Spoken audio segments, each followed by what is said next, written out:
Welcome to the treasure room.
Ten, 9, 8, 7, 6, 5, 4, 3, 2, 1, 0. Prepare for vault door opening.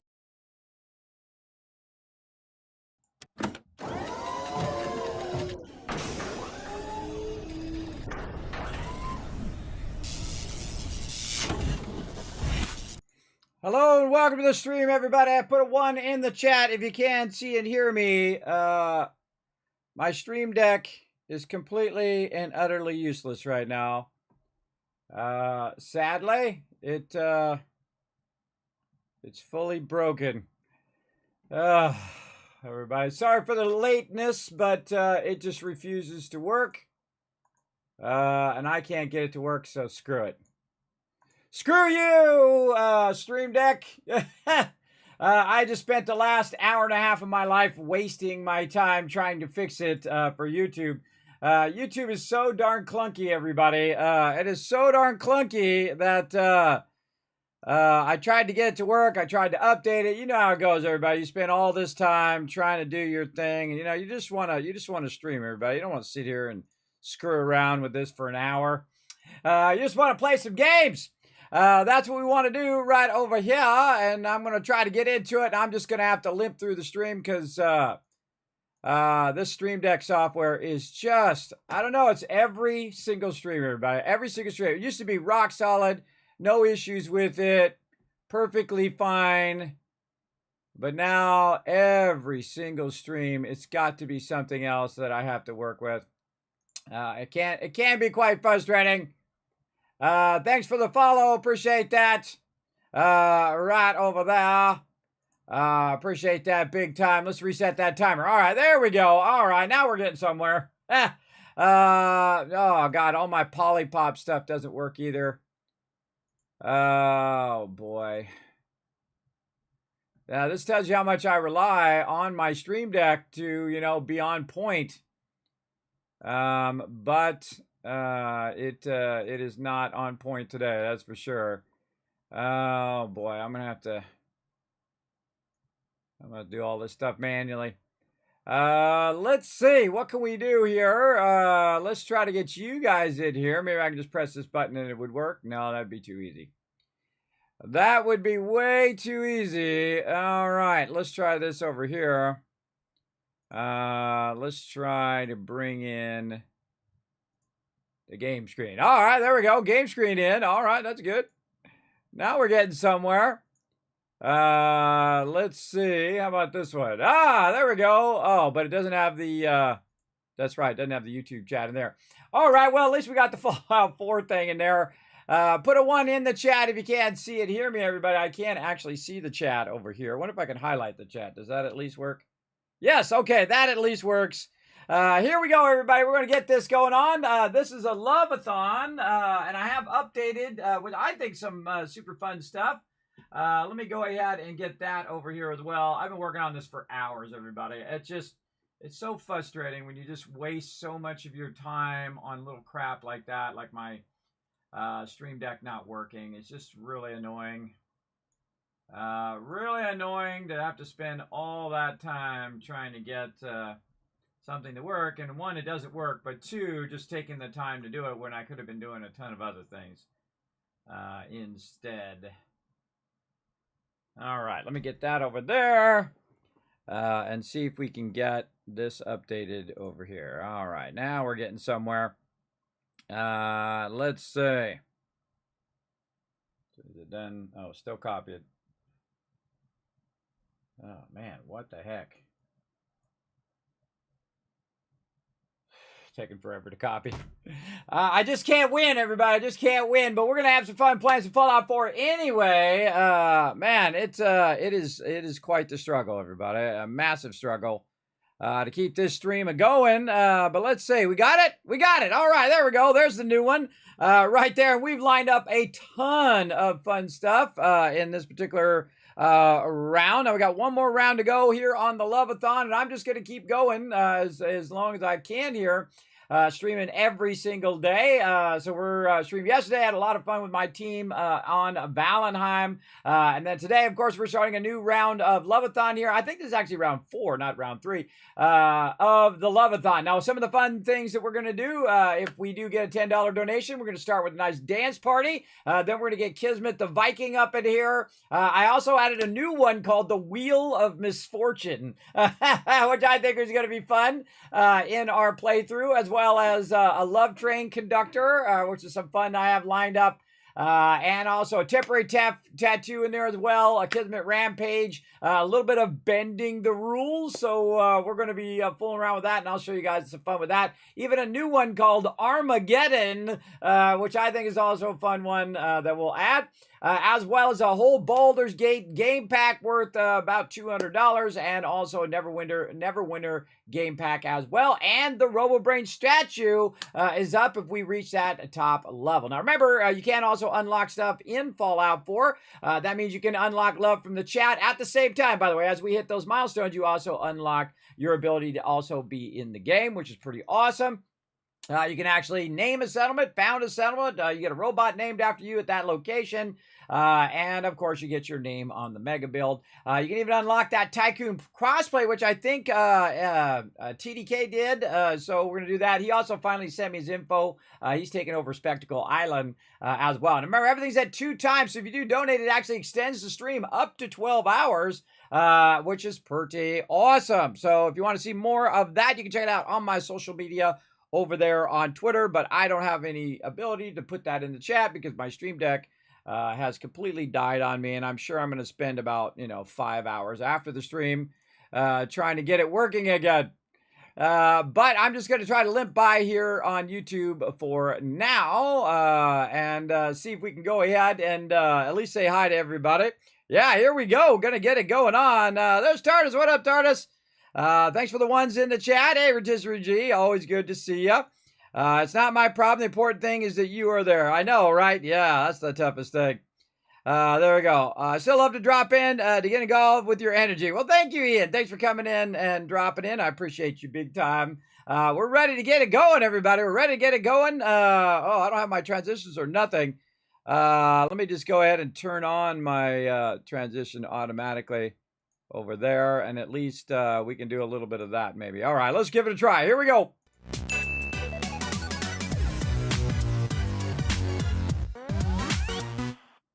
All right, man. Oh man, you guys don't have any idea how complex my stream is.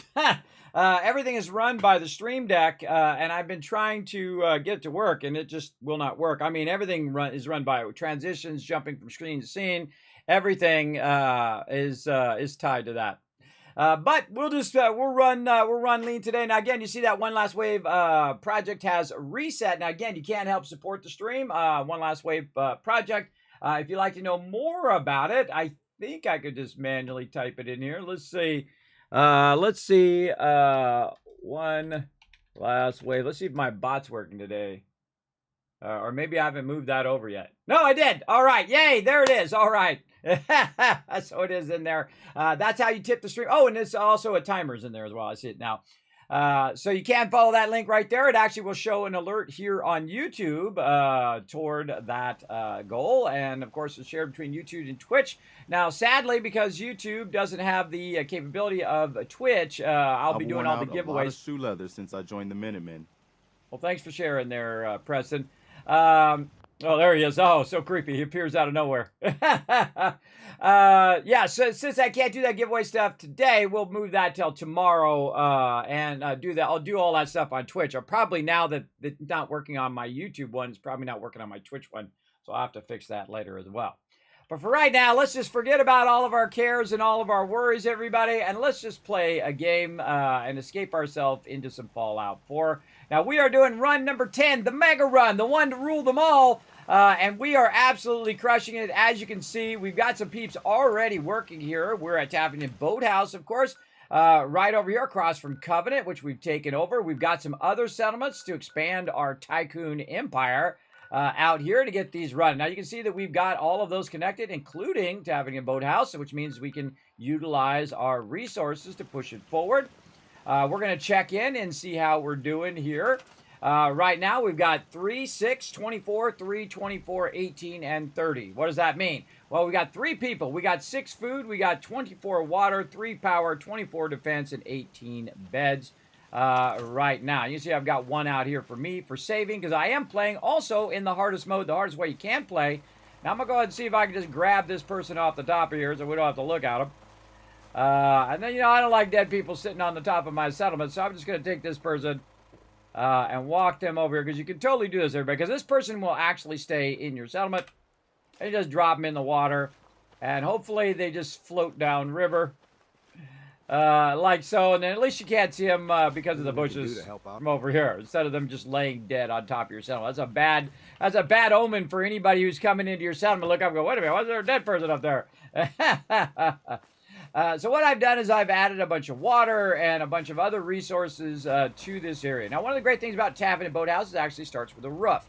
Now, your settlers need roofs when they're sleeping so that they'll be happier as well. And you see I've just thrown a bunch of beds in here, no big deal, to get it started. Now, we will be mega building all of our settlements as we go along. And we also have the Kismet Settlement Overseer, which we'll go check that out right over here. Let's get over here. There we go. Which basically gives an overview of each and every location that we have taken over. There's Notorious TDK. We added him in there at Spectacle Island. And it's going to be called Fort TDK. Is what we're going to build. Build a big giant fort there and whatnot. So we've got a lot of building areas to do. Oh, I forgot to make that green there. There we go. And you can also unlock a settlement as well. Again, depending on the level of your donation, you can actually extend the stream, unlock different milestones, and also get your name on a settlement as we work our way across the wasteland. So, again, what we want to do is, of course, record what we've done so far here at Tapping Boathouse. So we're going to go down here to Tapping Boathouse. We're going to scroll over a little bit, right over here. And we're going to take a look. Did we scrap and clear Tapping Boathouse? Well, yes, we did. Boom, right there. And I was going to move this up so you guys can see it above my head. There we go. Did we create a supply line? Yes. Do we have a beacon? Yes. Do we adjust the quick travel? That's a good question. That's a good question. Now, you guys can also get that settlement overseer. Let me go ahead and try to find a way of getting it for you here since all my stuff is broken. Let's see. I can. What can I do? I could try to do it over on Twitch and then copy it and put it onto YouTube. Look at that. Kismet, see, I'm the one that built all of this, so I know how all the workarounds, too. So there you go, everybody. So you go ahead. You can go ahead and check out that settlement overseer as well. You're welcome to copy, paste it, use it for yourself. Feel free. You just can't modify mine. All right, let's see. We are looking for a quick travel. All right. Now, the reason why I want to put down our fast travel target is because that's where the vertibird is going to land. So we're going to tell it to land right here in the middle of the street. Now, I cannot quick travel in survival mode. I can also not see mobs or locations that are far away in my radar down there. So it does add a huge, huge difficulty factor, as well as since I can't quick travel, I have to walk everywhere, as well as we have disease, we have food and water that we have to worry about along the way in the wasteland. So we got that quick travel target done right there. We got our quick shop. Let's go ahead and take a look and see if we got a quick shop out here. Doesn't look like it. And again, I don't remember how much of I got done last time, so we'll just go ahead and check off all the boxes. Now, quick shop is something like this, where I put it on the edge of the settlement, usually between areas in which I think I'm going to walk. Like if I'm going to walk from Covenant over here and I want to drop off some loot, and I do walk to Covenant quite often because it does have a bunch of vendors and whatnot. So I'll walk over there, get Covenant, and then come back and then put the stuff away in that one that's the closest. So we got that going. Let's see what else we need to work on here. Do we have the bell? Yes, we do. Do we have some scrap areas? Oh, I don't think we do. So let's go ahead and put up some scrap areas. Now, once my peeps have plenty of food and water, I also want them, of course, to be doing some scrap. Now, I kind of feel like using your little off areas here, your areas here to the side, maybe over just a little bit here. And then I can go ahead and try to sneak a second one here. And then just utilize the space. Bring it a little closer. There we go. Utilize the back edge space of that one. Or unless it doesn't want to let me do it. A little further out. There we go. And then try to get this one in. And I'd say probably about 5 of these is just fine to get started. Just like that. Now I can tell you that this person's doing nothing. How can I tell? Because they're sitting in that chair. So we got one person doing food, and they're doing 6 food. That's more than enough food. Then we'll get the other person here going here. Now, one of the things I typically would do in this area is build tons of purified water, but I have not finished Sanctuary yet. So once I'm done with Sanctuary, then I will move into other locations and have them be doing that. Now, I actually have 24 food here, so I have enough food for anybody who shows up, and we'll probably end up with a maximum of 24 people because I do have 10 charisma as well. I do appreciate everybody. Don't forget to click the like button. Oh, yeah, I forgot that. Yeah, here on YouTube, you want to go ahead and click that like button right down below there, everybody. It does help out the stream. It just takes a minute. Thank you so much for that reminder. And I give you some kids caps, but I can't here on Twitch. I mean, on YouTube. But I can on Twitch, so next time.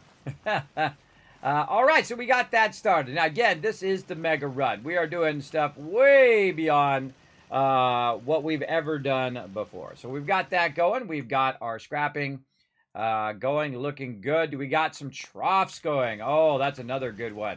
Now, your troughs have to do with fertilizer, and fertilizer helps you with all your other stuff that you're doing. Now, I always think it's funny to put my little moo-moos in funny places, like up here on the top. You also need to watch out that your cows have enough room to get to the trough. So I like to put them up in the middle of rooms, something like this. And you can only use a maximum of 3 of them, so there's no point in doing more than 3. But I'm going to put them upstairs and see if they actually end up there. And again, you won't see them right away, but you come back and all of a sudden you'll have a cow in the upstairs up there, which I think is pretty funny. So you definitely want to get those troughs in for that. Do we have a kill box? Yes, we do. Do we have a siren yet? I don't think we've done the siren yet. Kill box is this right here, where the Kismet kill box, one of my famous things, where basically you put your turrets up high and annihilate anybody who comes rolling up into there. So the other thing was we wanted to do a siren. That's right. That's going to alert everybody to come in and look out. Some stuff is going down. Now, we're going to make it a bit more advanced later when we go to do some stuff. But we're going to go ahead and throw the siren down. And typically, I don't like the siren because I don't like the sound of the siren.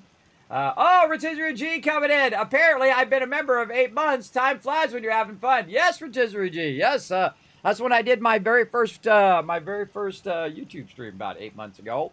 Yes. Again, I'm trying to, try to spread my wings a little bit. If my Elgato Stream Deck would participate. Yes. So we'll see. We'll see how it goes. I'll tinker with it some more, everybody, and try to get it working. It's probably just a plug-in. When it updated, that it lost the plug-in for the Stream Deck, and I'll fix all that later. Okay, and let's see. So we got that going, and let's see what else can we do here. We got our siren in, and what else? Oh, and we got to put our basically our number of people and all of that. Now I'm going to go ahead and bring it up over here, just so it's easy for me to type this stuff in over here, because I can see it all the way across on my other monitor here. This is what's cool about multiple monitors. Settlement Overseer. And tapping in Boathouse right there. Okay. Now watch this as I type it in, and it will appear here, even though I'm typing it in on my other monitor. You'll see here in just a second. Now this allows me to see the game and to type it at the same time. So 3, 6, 24, 3, 24, 18, and 30. And then when we switch back, boom, it'll already be typed in. If I click out, you can see now it's typed into there. Now, why do I do that, everybody? Why do I have this tracker in the first place? Why do I do all this stuff? Well, one, it keeps me on track because I don't remember what I've done at every single settlement. And there's a lot of settlements. You can see this is just 28 settlements right here. There are other settlements in Far Harbor and all of that as well. And so I wonder why that didn't alert. Maybe it doesn't alert when you do that. I don't know. I hope my alerts aren't broken too. Let's try something and see if it redoes my alerts. No, that does work. Okay, that does work. Okay. All right, just double checking. Because, once one thing goes off the rails, you all do. Now, another thing is what I can do is I can compare how it is now to what's going to happen in the future. So if I leave and I come back and I go, okay, oh, now I've got 4 people there. Now I've got 6 people there. Now I've got more people there. My happiness is going up or down depending on what's going on. Like right now, my happiness is 30. Now you might notice the happiness is a lot lower than normal. Normally it starts at 50%, and that's because I'm in the harder mode. So what we want to do is we want to find where our 3 people are. There's one there who's collecting goods. We got one person who's on food right now, and we have another person who's around somewhere, somewhere in here. Now, the other person that's around is my provisioner. The provisioner is running between here and my other settlement. In this case, walking all the way to Starlight Drive-In and back. So that's the 3rd person. So it's good to remember that you did actually put a provisioner here, because I could have put it on the other side and had it come from the drive into here. But in this case, I had enough resources where I could go ahead and start them from over here.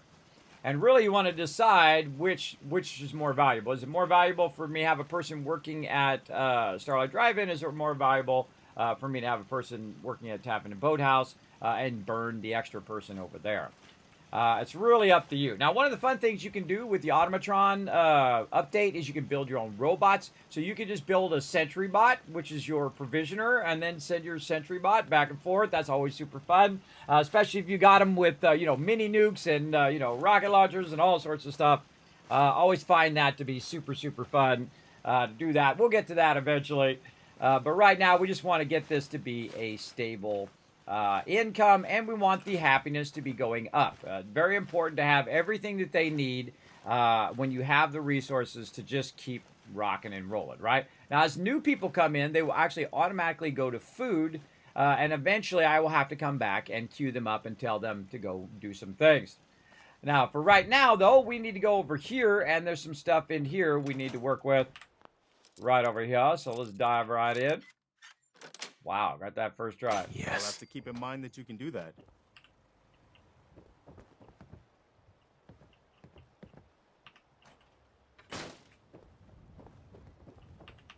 Now, if you come in from the water side, if you trigger those, you can see you're going to get shot in the face.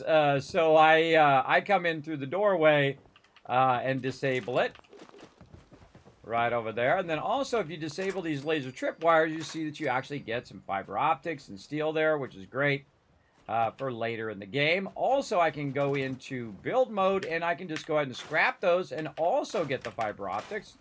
For those particular things, taking out the toolbox first, then the cabinet, taking out the thing on top first, cabinet. I can take out the center block, but I can't take that thing out. And I think that's about it for in here. Oh, there's one up here on the top. I forgot. Right here. And again, I can't take the trap thing out of there because that's part of the thing. But I can get the loot. Now, also underwater here, there are a little bit of loot or something might have rolled down from up above. Remember, you're going to get massively radiated, as well as I don't have the ability to breathe underwater, so my character could easily die. So we just want to kind of run through, see if I got everything. I think I did. And then get out of there before I run out of breath. Because you will start taking damage if you do hang out down below there. Now, another thing that we might want to get started, which goes along with our stuff over here, is we want to get our power going. So we have one power going there, and then one power we can run to the siren. And then also with the siren, we want to go ahead, I think it's actually under power. Want to go ahead and have the ability to get rid of this radiation. So miscellaneous, there we go. I don't know why they put it all the way at the end, but there we go.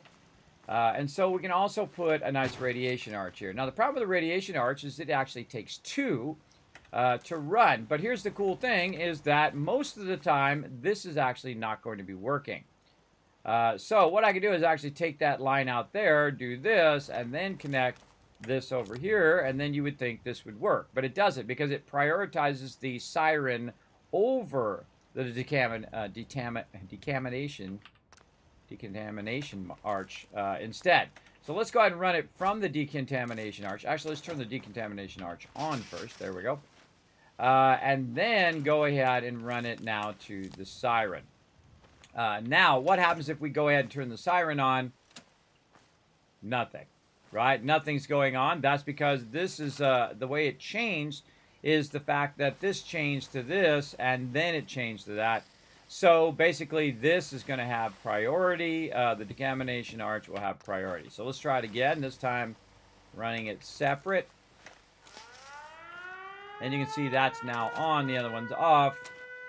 Yeah. Turn that off. Like that, it's still not doing it. So what we're going to need to do is basically create some other power. We're just going to use another little small generator up here. And if you notice, I put my power up high just so that it'll be less chance that it will get destroyed up there. So we got decontamination arch separate, and we've got our radio beacons and our siren separate there as well. And then that allows us to go in here and remove our radiation whenever we come through here. Now, this is what I call a basic build. Now, of course, this basic build is a bit larger than you normally would create. And the reason why that's so much larger is the fact that I have a lot of resources that I can use because I had built up my other settlements, and those settlements are generating massive tons of resources, including Sanctuary and Abernathy Farm. Those are my two biggest generators at the beginning of the game. Sanctuary, of course, producing a little bit of food and massive amount of purified water, and, of course, massive amount of resources is generating.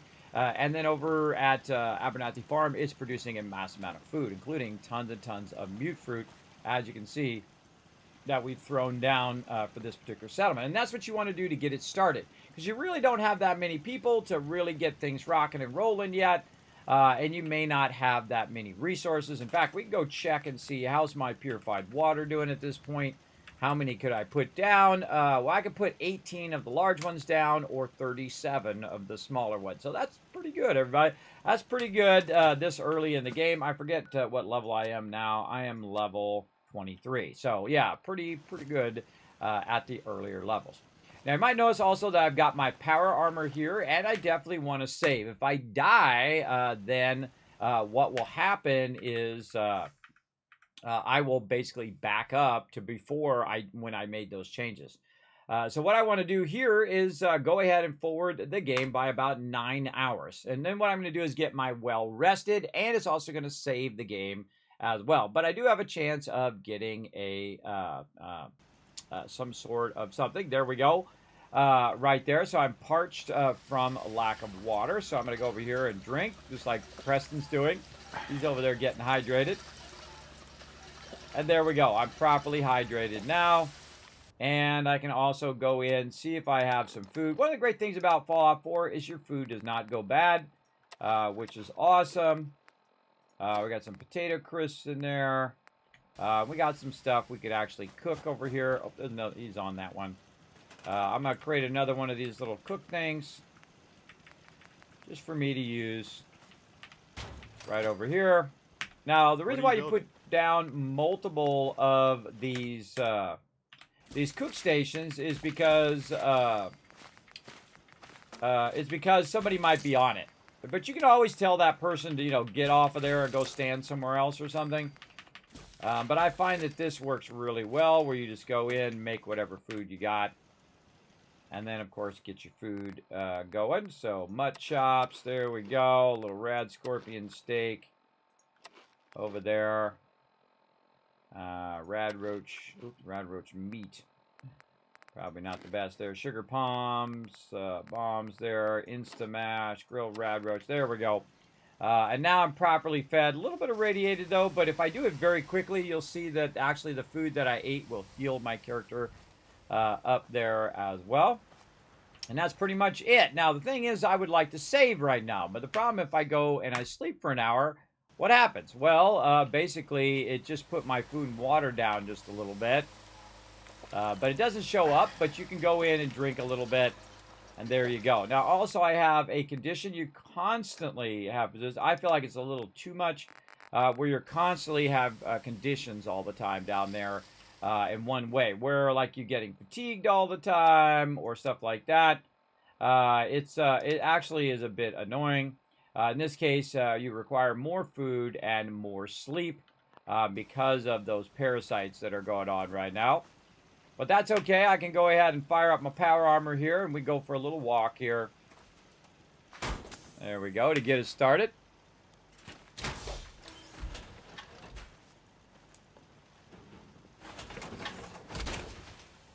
All right. I hear a lot of talk about the railroad, helping free cents and all that. They don't sound too bad. Well, thanks for sharing, Preston. All right, you saw my provisioner walking by there as well. And the great thing about Tavern and Boathouse, it is very close to Covenant here. Allow us to run from one place to another. And, of course, we want to start generating some income. Now, because Covenant is so close and it has some really great vendors, that's a great reason to start generating some purified water over there at Tavern and Boathouse in the survival mode, so that I could just walk it right over here. Instead of walking it all the way from Sanctuary over here, I can literally just make it over there and bring it over here, which you'll see me do here in a moment. First thing we want to do, though, is walk in here. Hopefully the doc is in. And we'll go talk to the doc real quick. Right over here. What up, doc? If you're hurting, just tell the doctor. Hear me? Yeah.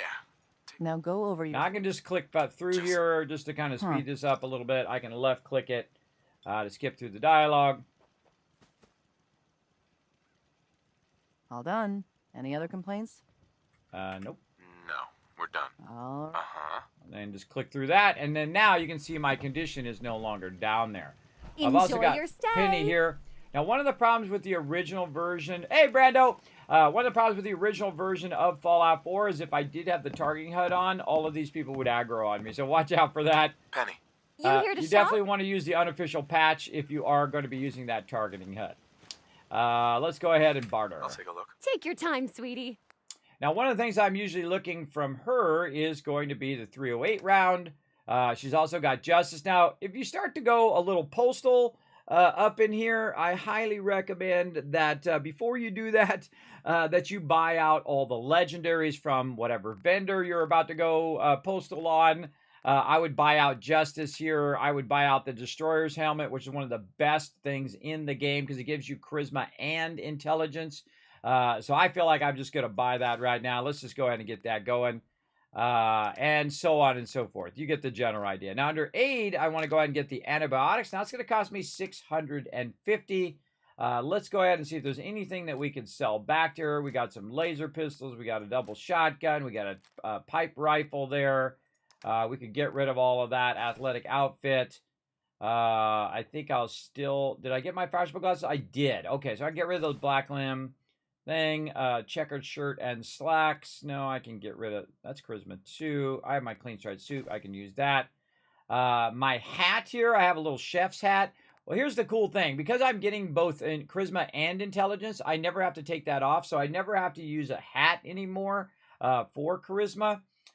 So I'll go ahead and just get rid of any hats that I don't need. Explorer outfit, don't need it. Keep the fashionable glasses, because when I have these glasses on, it gives me perception. And when I have these on, it gives me charisma. When I put this outfit on, it will just, it'll give me charisma as well. So if I'm talking to peeps and whatnot. Now, I did buy some combat armor. I no longer need to wear the Trilby hat. I can go ahead and get rid of that.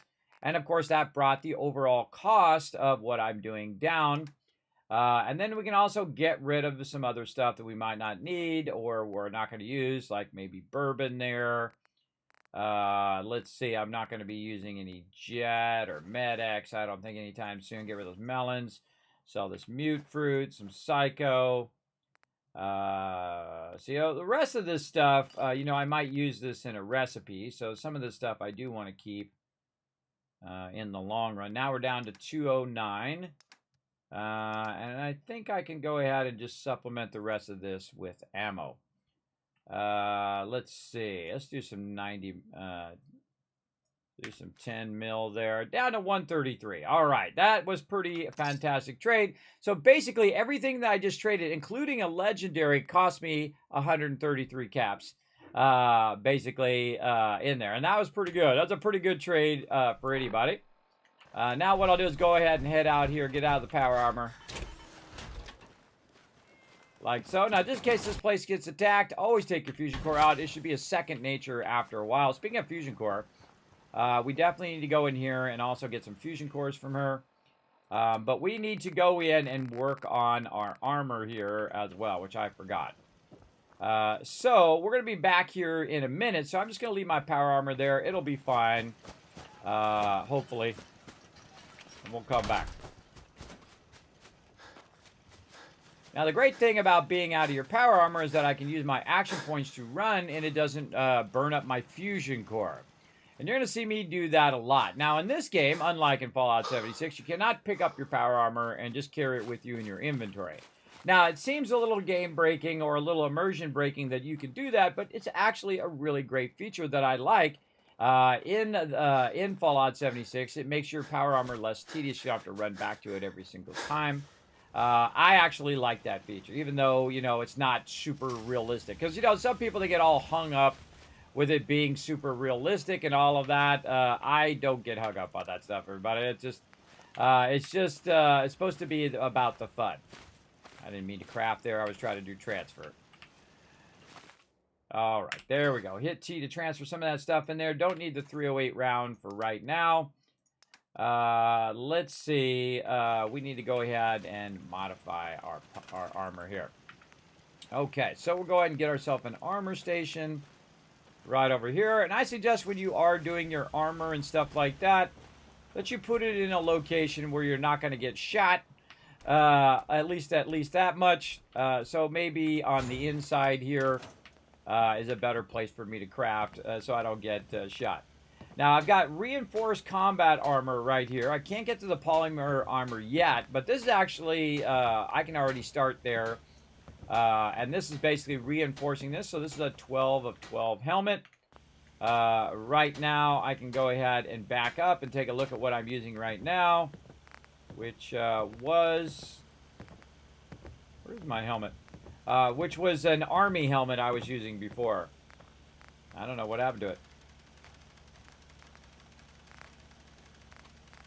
It's no longer in there. All right, well, I'm glad I got it now because now I forgot it. Now I can rename this, and what I'll do is just put a Z on the front of it like that so it drops down into my gear. That's why I was looking for it down here. It doesn't look like I have done it, and I can't do any more modifications to it. Now, we're going to go ahead and modify our chest piece here with some reinforced armor Nice there. upgrade. And then if we could, I would do deep pocketed, but again, we don't have the armor for that yet. But at least it's reinforced and it's pocketed. Now, we'll take a look at our chest piece versus our current chest piece. Our current chest piece is 917.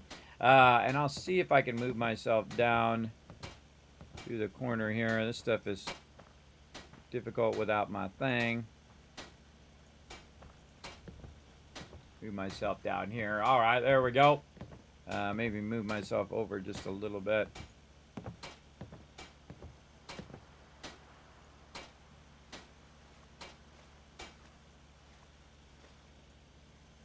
Maybe shrink me down a little bit too. There we go. Always tinkering. Always tinkering with my stuff. There we go.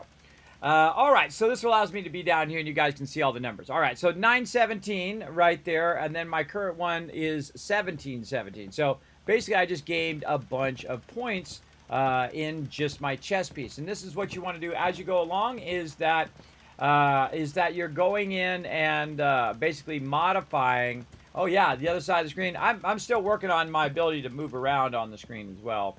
I'll work on all of that. I just spent an hour and a half just trying to get my Stream Deck to work today. It's just a huge waste of my time. It constantly is making it difficult on me. I did an update to OBS, which then, of course, broke my Stream Deck. And then I couldn't get the Stream Deck to work. So, this is my everyday. I'll spend 5, 6, 7 hours just trying to get stuff to work that already worked before. You know what I mean? That didn't have any issues before, but now that I updated it, now it has issues after I update it, which you'd think it would solve the issues I had from before, but it doesn't. It just makes more work for me. But that's okay. We're just going to play some games, and I'm going to work around it as best I can. All right, so what we're going to do is we're going to rename this, and we're going to rename it to Z, and then chest, and then combat. Like that. Boom. Now, one of the things about this particular armor is it is not legendary, and I will eventually go ahead and start purchasing all the legendary ones. But what we want to do is utilize it. Now, this is a girdle leather chest piece. We don't need that. We can sell that. And then this one here, we're going to go ahead and go to reinforced armor like this. And then the other combat one here, same thing. Because we're starting to get a good amount of adhesive there. Very nice. And then we'll go ahead, again, rename these to make it nice and easy. This is a leg. This is left and combat. Boom. See, that's how it should be named. And what it does is it allows the left arms and the right arms to be right next to each other as well over here. So rename Z-arm, and this is a right arm and combat. Right there. Now, you can see that it's going to put those particular arms, the left and right arms, right next to each other. So I'm going to go ahead and get out of there. There we go. And then when I go into my Pip-Boy, you can see that now the the right arm is right next to the other right arm. So it's real easy for me to see. And then I can go in and inspect this, or not inspect this. I have to rename it from the panel, but I'm not going to. Same thing with my chest piece here. We've got our destroyer helmet. We'll put that on. And then our left leg, and then you can see we have a bunch of other ones that we no longer need. Now, the cool thing about that is I can talk to Preston over here. Or wait a minute, hold on. We'll do this first. What I can do is I can go ahead and give this stuff to Preston for him to use. Now, I'm going to rename this stuff to Y. I'm going to put a Y in the front. Now, why am I putting a Y? Well, if you notice alphabetically, that stuff will then jump above where my current gear is. You can see it's kind of moving itself up alphabetically. Another thing that tells me that this is not my armor, but it is my companion's armor. And so as I rotate out my armor, I can give that armor to my companion. So we'll find Preston over here. Hey, I'm listening. Let's trade. Sure. Here's my supply. Okay. So we'll go ahead and give him my old armor here, and then we'll hit T for him to start to wear that stuff. Now the problem is that Preston's going to be walking around in his little tidy whities over here. So that's just too awkward, everybody. So we're going to talk to him again. You want to swap supplies? No problem. We'll go ahead and tell him to put his duster back on as well.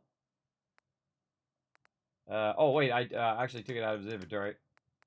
Got to hit T for him to put it back on. And notice that his armor goes off. So I need some sort of under armor for him to wear, like a vault suit or whatnot. And typically I give my companions vault suit, and then I take their original gear and I put it on display for much later down the road. And there's that army helmet right there. Let's give him the army helmet as well. It just wasn't showing up because I couldn't modify it. That's probably why it wasn't showing up in the thing down here.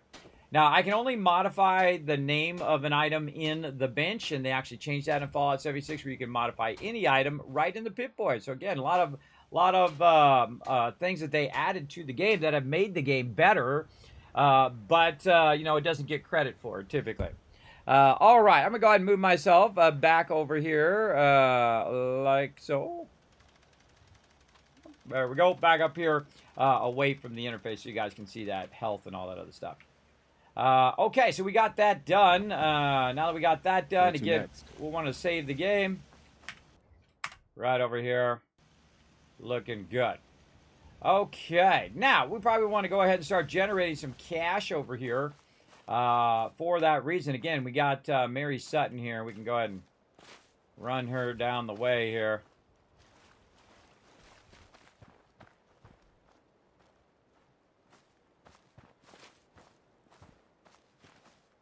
Because so what's going to happen? She's going to interfere with my stuff. You can take this NPC and walk him clear across the wasteland if you want. But I'll throw him over here in the bushes. Like that. Now, they do have a thing where you can grind up people and turn them into, like, human meat. If you want to do that, they do have a funny mod that does that. That's not my thing, but that is an option if you want. Now, again, I don't really need to spend too much time on it. I just want to make sure that this is generating some cash. Right? And so what we want to do is we want to get this so close to the edge, right over here, that we can just kind of maximize the use of this. Now, Preston's going to be really annoying. I'm going to send him over here. Preston. Heads up. Go ahead. Over here. Aye, aye, sir. Whenever you're doing stuff like building and whatnot, Wait there. I'll stand ready. you want to move your companions or dismiss your companions to get them out of the way. This way, it's going to make it a lot easier for you to do what you need to do. Now, we're going to spend a little bit of time going in and out of the water here as well as we're working. But I'm going to just not worry about optimizing it too much, but just a little, because, you know, I can't help but make it as optimized as possible. And again, I'm going to try to work it right into this corner. These also work underwater, by the way, so I'm going to go ahead, put that there. Now, normally what I suggest is that you get the perk Aqua Boy, because you can spend a lot of time underwater. You can see I'm going to take this one and try to work it out of the settlement as much as I can. And then also work it this way as close as I can. There we go. Now, make sure that you start connecting all of these before you get too far. Otherwise, what will happen is they'll get to a point where you can't see them, and it makes it difficult for me to put them down and whatnot. You can also scroll wheel them away, but you can only do it so far. So that's why we're going to end up in the water, because we're going to need to go down here and do this kind of manually to get this to work. And also another annoying thing is that you're going to have a current, and that current's going to be pushing your character like it's doing to mine right now.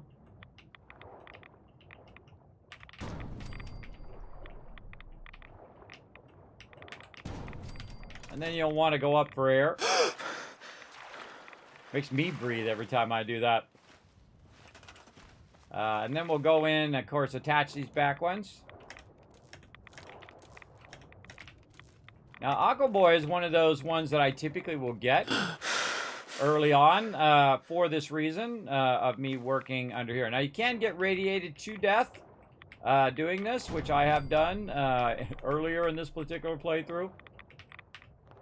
But remember, they do work underwater. It's an important thing to know. And you might be able to get away with one sneaking off to the side here. Oh, there it was. See how it turned green for just a second? Let me back out. My character can get some air there. If you see it turn green, then you know there's a combo there where you can make that work. Oh yeah, like this. It's kind of floating there. I don't like it when it's floating.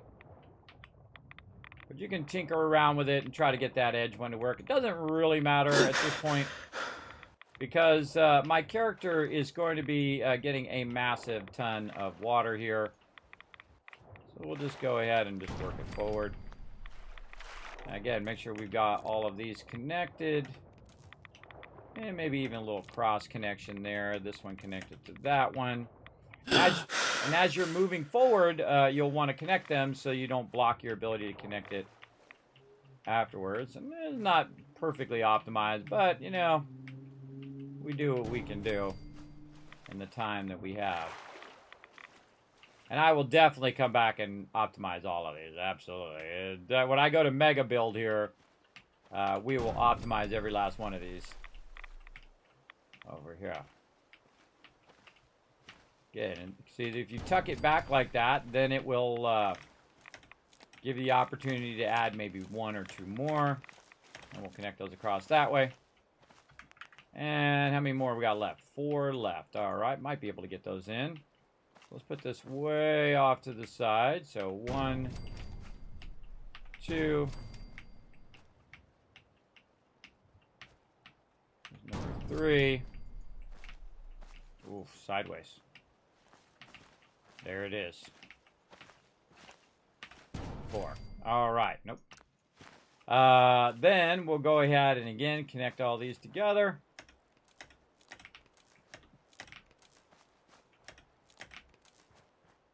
Like this. Now, I was going to use it on my sanctuary, but I decided, you know what I really need is I need a bunch of purified water here. Now, I wish it told you how many you put down so you don't have to count them, but that's what I'm going to need to do to find out how much power I'm going to need. So we just kind of jump in, go under here, say 1, 2, 3, 4. Let's say 5. Trying to get up on top of it here. There we go. Up here. Get up there.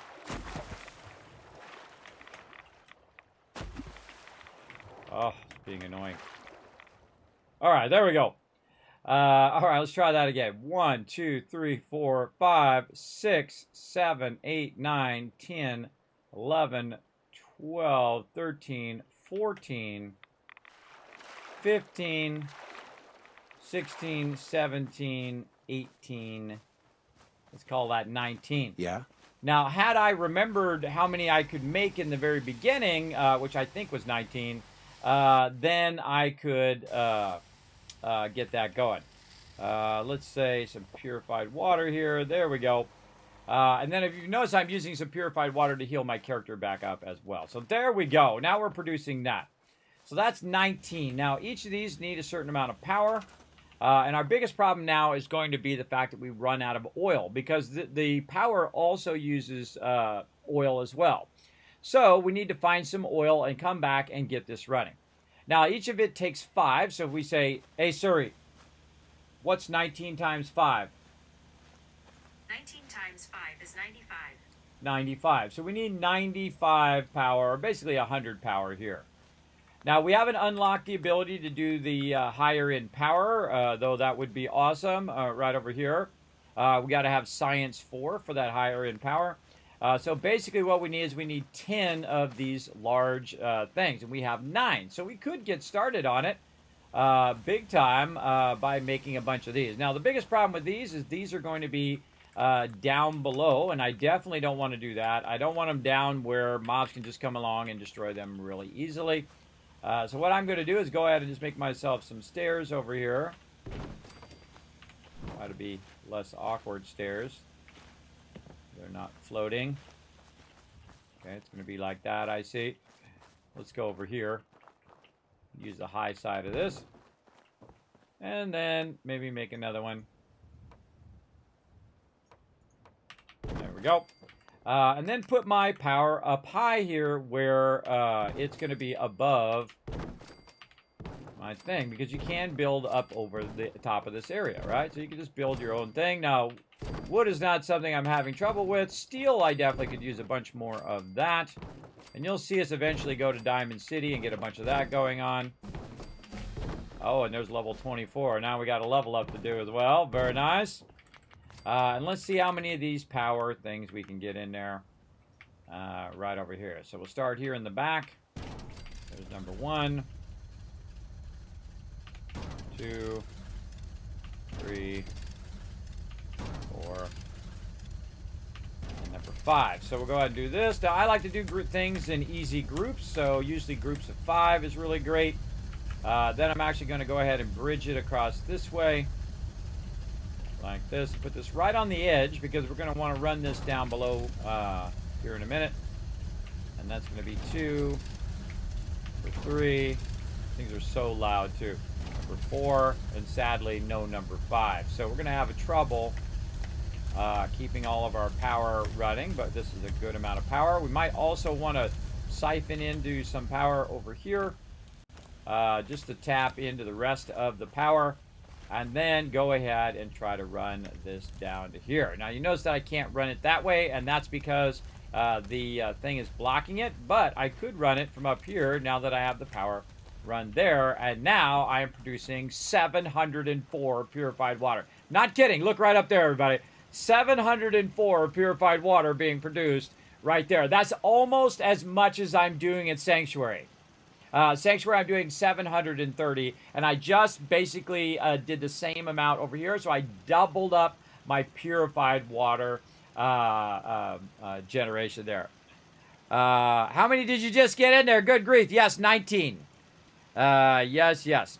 Hey, Chucky, thanks for coming in. Why am I asked, do you play the old Fallouts and not the new ones? Do you prefer the old ones? Just curious. No, I play Fallout 76 as well. I have played all the Fallouts. I've played them multiple times. This is a special run of Fallout 4, as my community loves me to play Fallout 4. This is my 10th playthrough of the game. If you'd like to see me play some Fallout 76, you can join me on Tuesday on Twitch at 1 p.m. Eastern Standard Time. Tuesday, Wednesday, Thursday, I play with the Teamwork Tycoons, the mega team, and we kick some butt in Fallout 76. You're also welcome to come join me if you are on PC. Hopefully one day we do get crossplay for Fallout 76. But you can come and join Teamwork Tycoons over there as well. You're always welcome to come and join us. So again, this is a special run for a project I have going called One Last Wave, where I'm raising funds to do one last adventure in my life with my kids. Going to try to go surfing at age 53 on my birthday. And of course, you know, always facing those setbacks, but all you have to do is, you know, try to manage those setbacks and push forward. Like I've been having trouble breathing all week long, and a bit last week as well. But I feel better today. I've been taking allergy medicine. I've been taking my other medicine, so I should be okay. We'll see how it goes. You know, every day is another challenge, right? So there we go. So 704. Now, I am playing vanilla on PC, by the way, everybody. No mods. And you can see that I made just enough power. And the reason why I was able to make enough power is I siphoned that extra 1 power from right over here. So that allowed me to do all that. Now, again, in theory, 9 of these should be 95. Or, I mean, 19 of these should be 95. So that tells me that maybe one of these is no longer connected, or I miscounted, which is most likely the issue, that I miscounted. No, look, I did. There is one that's right here that is actually not connected in. So we need to go in and say, oh, hold on. We want to connect this one across. If it lets me, there we go. Oh, it can't connect that way. Okay, let's try this one.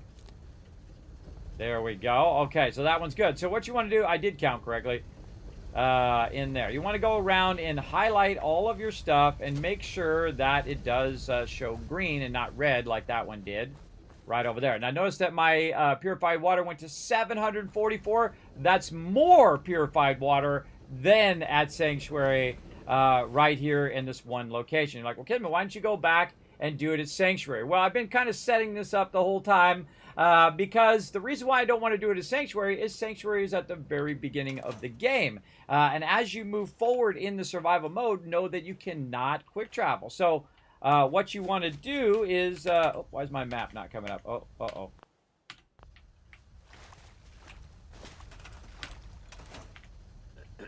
Can't get my Pip-Boy to come up. Oh, boy. Here we go. Here we go. All right, let's see if we can save. There we go. All right, sometimes when you do an action or you interact with something, it gets you blocked. That's another one of the things with Fallout 4. But you saw there I could just sleep, and then it brought me my ability to bring my Pip-Boy back up. All right, so if we go to the map here, we can see the Tavern and Boathouse is pretty much in the middle of this whole area over here.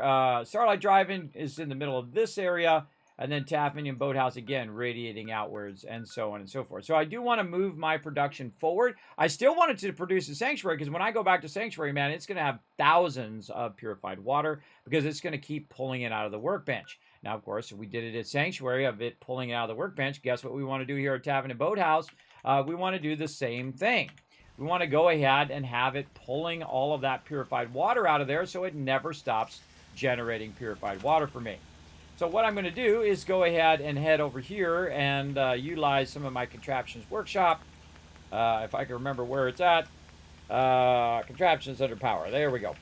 Over here, manufacturing, we're going to go to miscellaneous, and the first thing we always use is our vacuum hopper. Our vacuum hopper needs to be, oh, there's a bucket right there. Other bucket. The vacuum hopper needs to be pointed at the station here. Now, this particular one's really tough because trying to line it up off the thing, it's usually obscured with all of this, and it's kind of hard to get that vacuum hopper to go there. I can get it out here pretty easy, but getting it to go right there, I have no idea why that won't go there, but here's what we do. We put it down, and then we pick it up, and then we try to move it where we want it to go, right? Like this, maybe over here. We go ahead and rotate it, and we can get it in there nice and easy, right? No. No, a lot of these kind of things like this, where that would definitely fit there, become very, very frustrating, and you can't really do that thing. Now, again, fuddling with it is the key to anything you will find here on my channel. I'm constantly fuddling with stuff to try to get it to work, but this does not work here. So what we're going to need to do as we run through is basically pick up that purified water out of the workbench as we go along. You can see it's already put 12 of it in there for me. I appreciate it. And now this is generating a massive amount. Now, there's a problem, though. If we go in and we modify how much water we're producing now, 700. Oh, okay, that's not what I wanted to do. Whatever. Did my number lock go off? Yep, that's exactly what happened. All right.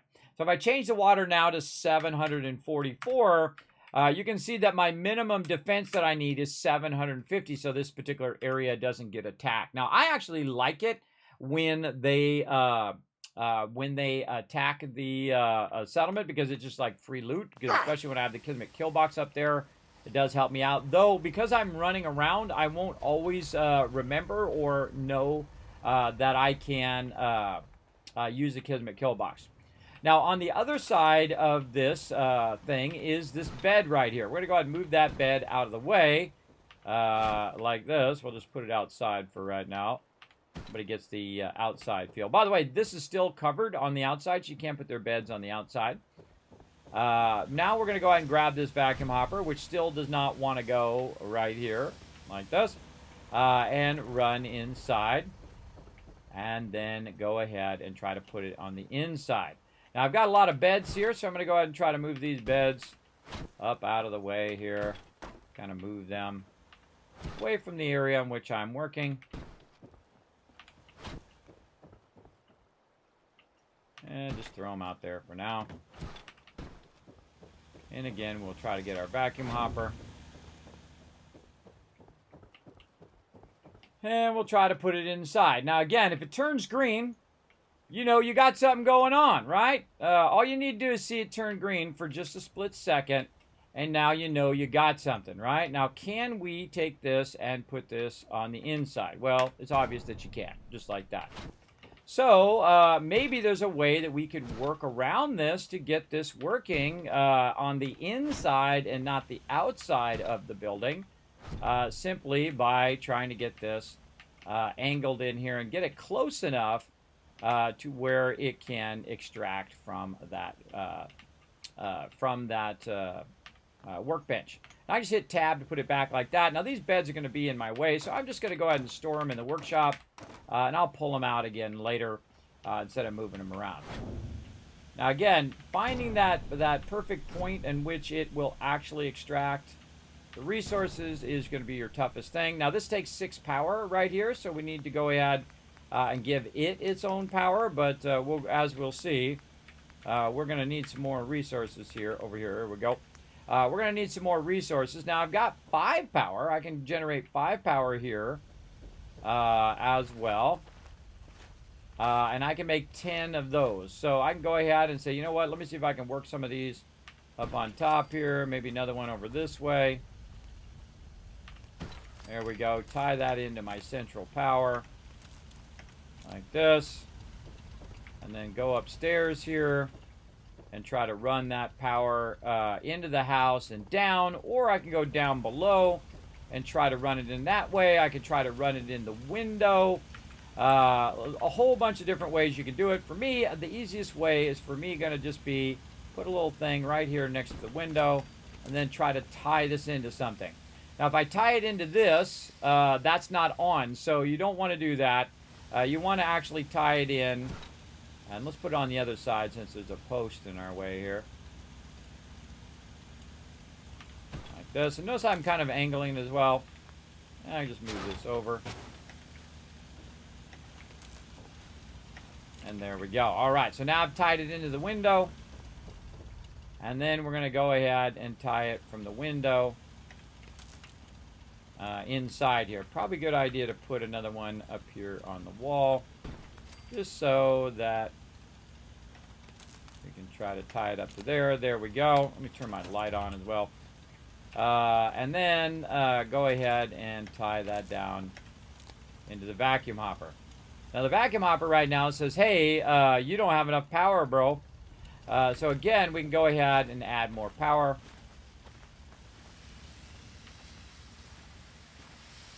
Again, we'll consolidate all this power later, so we'll add some more. And then that one's not generating enough power. We'll add some more. Tie that into power, and there we go. Now we're producing enough power. Now, is it pulling stuff from the workbench? That's what we want to see. It is not pulling anything from the workbench. Let's try to move it closer.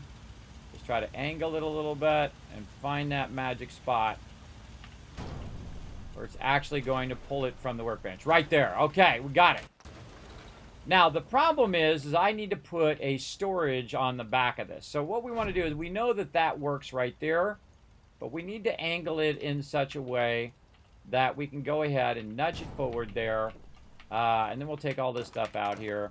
And then I'll attach a thing to the back of it here, like this. So we'll go in and we'll try to connect a storage. And there we go. Now, what does that cause, though? That causes a block of their ability to walk around in here, which is not good. But whatever works, right? Whatever works at this point, that's all you really care about. You just want to pull all that stuff out of the workbench. And the reason why you want to pull it out of the workbench is because eventually it's going to be making hundreds and hundreds of water, and you'll want to pull that out. So it does tell you can do it from the inside or the outside. I would love it if it worked outside, because that would be the better of the two, to be able to work it on the outside. Now, if I was really tricky, I could make it come out the doorway, go around the corner, and then basically end up out here if I wanted to. All sorts of stuff we can do. We're not going to work on that right now, but eventually we'll work on the ability for us to run this outside so we don't have to run inside, and this would not be blocking the workbench. But we do want that to be doing that. Now, like I was saying just a minute ago there, is that these need to be covered for them to work, right? For their happiness to go up. So we want to make sure that we do give them a few beds in there. And then also, since this is covered on the outside, we can just line some of these beds on the outside as well. Over here. We've also got a building here. If we go in, we look at the ceiling. How's the ceiling? Ceiling's great. So we can also go ahead and utilize this area. And this is why I stored a bunch of these. It's always funny when they get out of bed and they fall right in the water.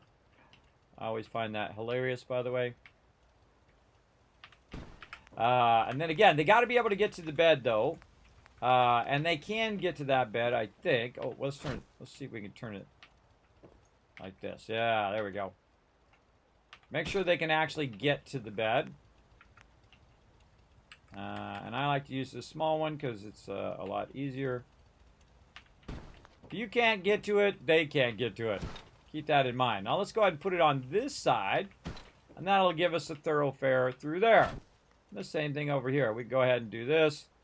And it's pretty hilarious when they fall in the water. So if you're here when they wake up, you might want to peek in here and see if they, it's 50-50 chance that they'll end up either in the water or they'll end up, on the correct side. And this is a really great place to build a quick little bunkhouse. Right here. Again, make sure I can walk past it. I find sometimes it's better to put it down and then move it into position like that. And that one's going to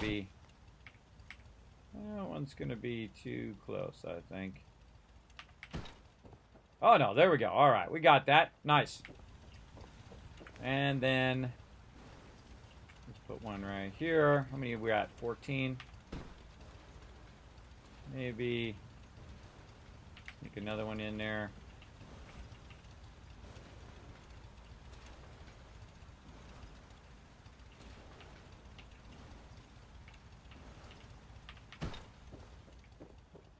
All right, looking good there.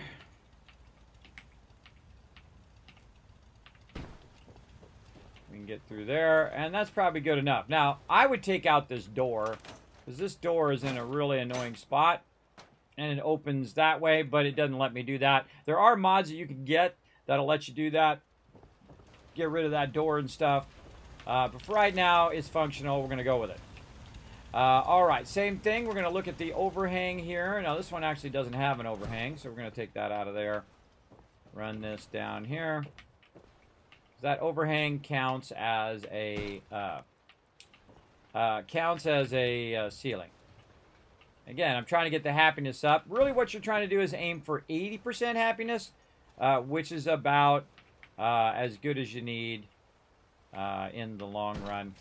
Oh, and we put some along the side here probably as well. One there. One there. Now I'm building in for the future here to have enough of these. Oh, I forgot about all this stuff over here.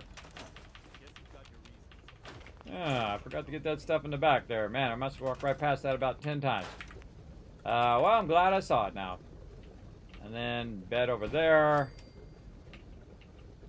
And let's say bed there. Now, eventually I'll come back and I'll actually build a mega build above this house because you can build very vertically, as you can see by the power up there.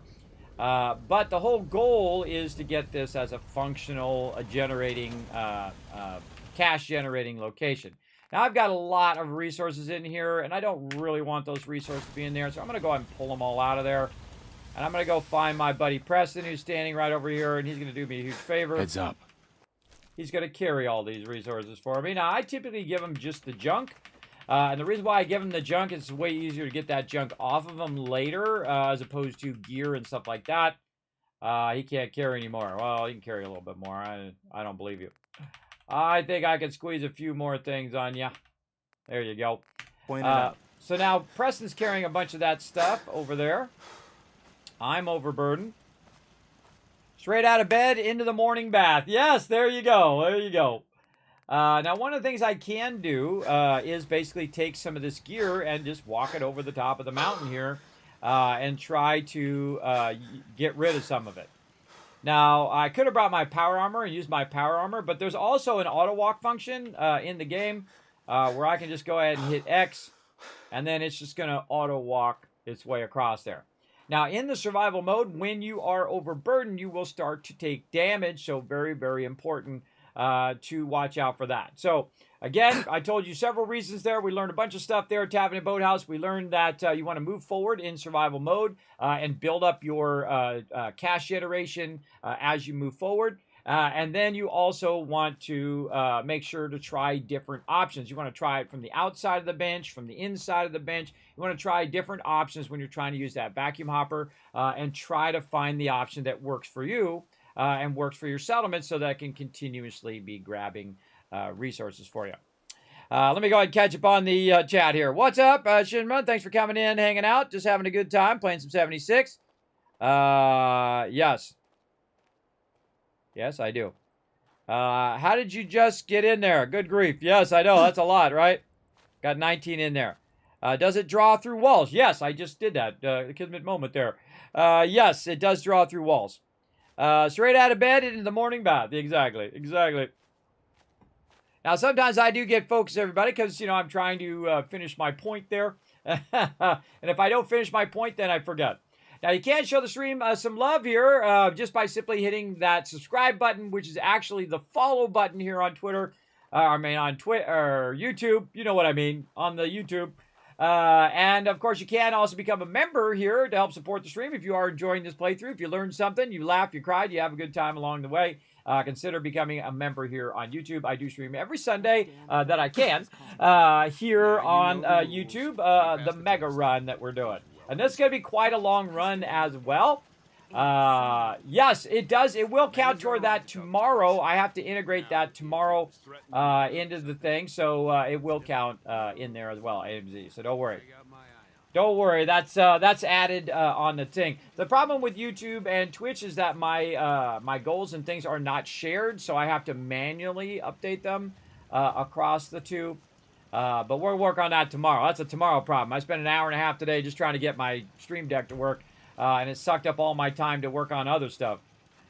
And it still don't work, by the way. It still doesn't work right now. I have to go and work on that for 5 hours after the stream. Again, these are the things I do when I'm usually not on stream. I'm usually, like, problem solving all of this stuff. All right. Again, you can see I'm taking damage down there. I'm going to drink some purified water. That purified water is going to allow me to get the thing. Now, also, another problem here is the fact that it is nighttime, and I need to forward the time. I'm going to go ahead and forward it by... let's say 9 hours. Just so we can get right about 8 o'clock here. I think that's about right.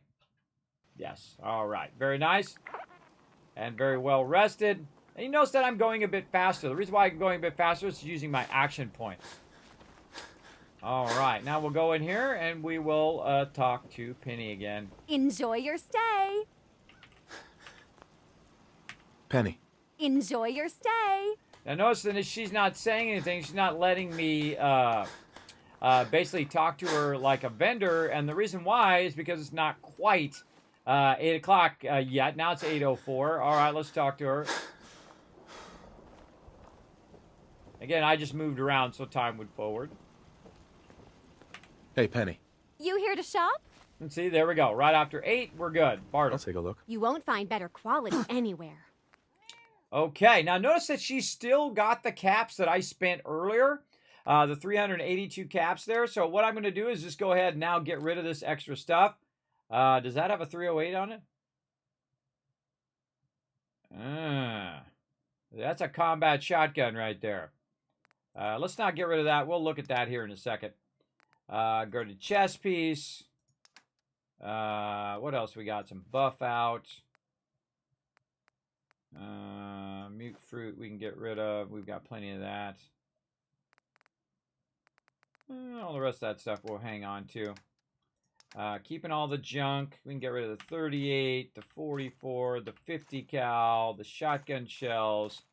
And now she pretty much is at the point where I just got all of her caps back from her. I basically was able to clear my inventory at the same time. So now I am still overburdened, but I did clear a bunch of my loot out over here.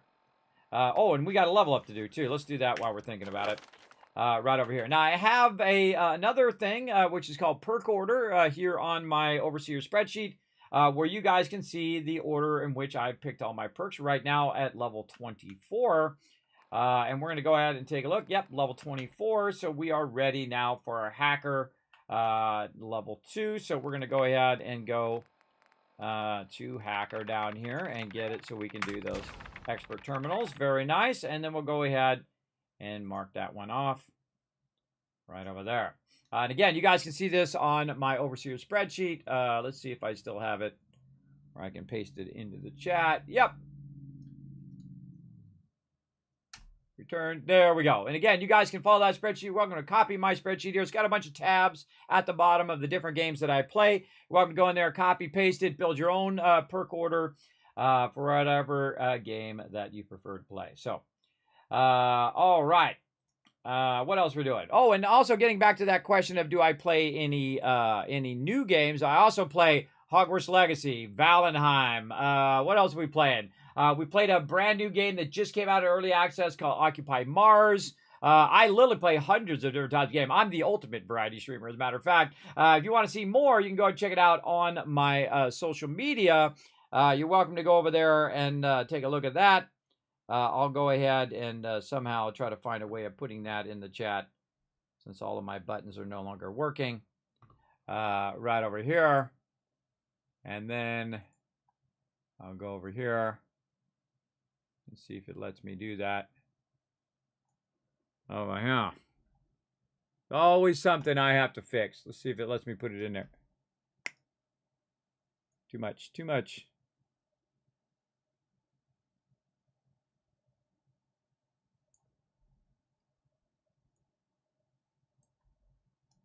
Boom. There we go. All right. Do half of it. You can go up to my Discord, my Twitter there. You can always see what my schedule is and when I am. I go so far above and beyond when it comes to my schedule. I never see anybody put exactly what game they're playing, exactly what time they're going to be playing it, to the extent that I do. I mean, some people do, but normally people just have a schedule and they say, okay, I'm going to be on at this time, but they don't tell you what game they're going to play. They're going to tell you what, giveaways they're going to do. They're not going to tell you all of that stuff. Usually because, I don't know, I'm a crazy man, and that stuff, I spend hours doing that stuff, hours and hours, doing my schedule and, updating things and all of that. All right. Ooh, we're almost coming up to gun nut number 3, and we're going to get a happy weapon forge, and then we're going to start getting some armor and some science there. That's going to be some good stuff right there. Just about time. We'll be ready to really get serious about our power armor. Okay, now what else can we do to clear out some loot here? Let's take a look at this combat shotgun. Calibrated powerful receiver. I wonder if they have an armor bench here. I don't think I've looked in a very long time. They were going to have an armor bench. I hate this place.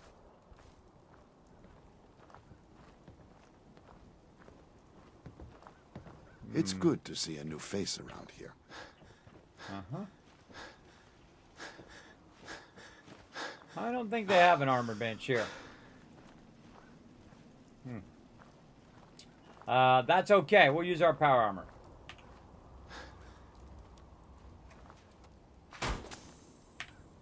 Now, I have military power armor where I've gone through and I've added the ability to carry more stuff. If you have it painted all the same, you can see now I am... oh, I'm still overburned, really? Oh, by just a little bit. So what I really want to do is look at this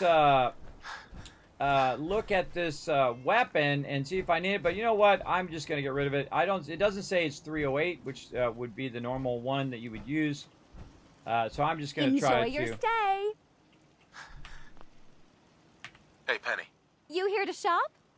Yep. Let me see what you got. You won't find better Okay, I'm just going to skip that.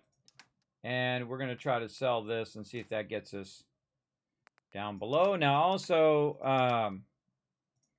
let's see if she's got any junk that we need here so we can counter some of that. We could use some oil. Right there, lantern. Oh, man, that's good. That's good stuff right there. All right. Right on the dot. Still overburdened, though. Not by much. Have some food. You know what? Let's sell some of this stuff. You here to shop? What's in stock? You won't find better quality anywhere. This is true. Okay, so we want to go ahead and also maybe trade out some of this aid stuff. Carrots, we're growing those. We got that. Carrot flour. Corn, we're growing that. We can get rid of that. Oh man, what else? Potatoes. Get rid of those. Potato flowers. We'll get rid of those. Hub flowers. We'll just get rid of all this stuff. And then we'll counter it by buying more random stuff. Oops, a little too much. There we go. Again, looking for any other oil in here.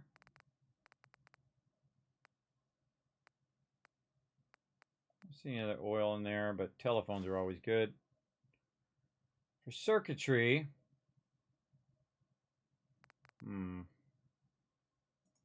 toaster, teapot, toy truck.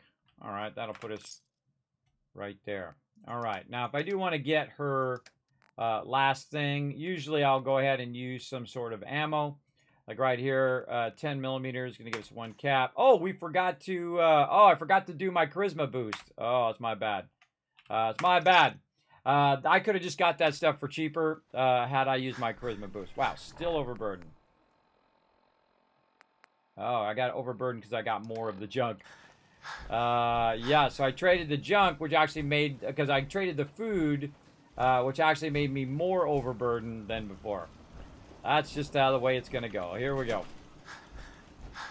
So what we're going to do is we're going to go ahead and try to lug these resources, because, oh, no, not what I want. There we go. We're going to try to lug these resources back where we came from. Now, the smart thing to do is actually not run them all the way across the wasteland like that, but to go ahead and take them and put some of them back over here.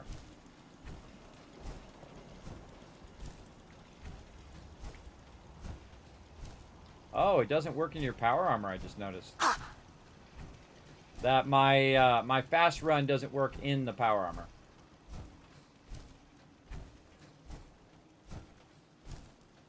Only works when I'm out of combat. I'm going to go and pick up this tire here and take this with me as well. That might activate it. Yeah, see, that activated my ability to run. I know, there's a lot of workarounds in this game. Even though I hit shift to run faster, it didn't work. Usually what you have to do is stop and then start again. Like if I stop and then go forward again, you can see now it's using my action points.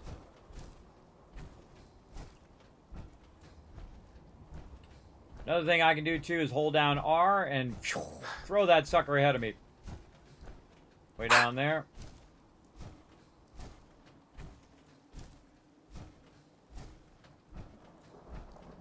And this is why you have a quick shot.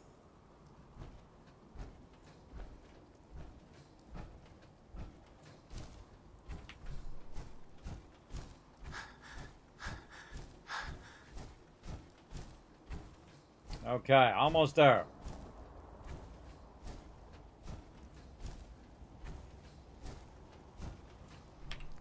Okay, now what we can do is we can go in and say, okay, what weighs the most? Because that's going to be the fastest way to clear out some weight here. So bag of cement I just got. That was a weight of 5. Some death claws, some paint here. And there we go. We're no longer overburdened. That'll automatically get pulled out of the workbench. Another thing that we could do is look in the workbench and see if we have anything in there. There's nothing in there now because it just literally just pulled all that stuff out. Now, while we were gone, this is the real cool part, everybody. While we were gone, it's been working. It's been working away on collecting stuff. And you can see that it pulled some wood and stuff out of there. It hasn't quite kicked in on the purified water yet. So we'll take a look at that when we get back. Yeah. Because we're going to take a little bit of a journey over to the next settlement that's closest to us. Now, of course, eventually we want to go to Greentop Nursery. But what we're going to do is double back to the Starlight Drive-In. You can also use your marker when you're in survival mode. I feel like it's the most useful in survival mode because typically you can't see mobs or anything down below there as well. Now, if you are enjoying the stream, everybody, you can extend the stream by joining in on the Love-A-Thon here, which is kind of like a subathon, but Love-A-Thon. If you want to start moving that bar down there, you can use that tip button down below. You'll see it pop up from time to time also in the chat. You can also show some love through that super thanks and all of that to help keep the stream going if you want to go ahead and extend it even further. Now, there's also stuff out here outside the edge of this thing, little stone and stuff. If you do need some resources, they're over there. But of course, you have to do something else first before you can do that. And we'll work on that later. All right. Tires there. Now, I try to avoid mirelurks in the beginning of the game in survival mode. Mirelurks are super dangerous and super OP. They've already killed me a couple times in there. So I'm going to just kind of walk up here by the edge of the road and stay away from them for right now.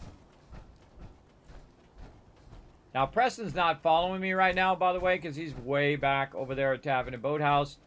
I forgot to tell him to follow me, but we'll just leave him over there for now. And we'll just run for it, going this way. Now, I could fast run as well, but if I do fast run, what's going to happen is it's going to burn up my fusion cores just that much faster. So we're just going to tool along the road here and see if we run into any random encounters. I think I see a provisioner up there.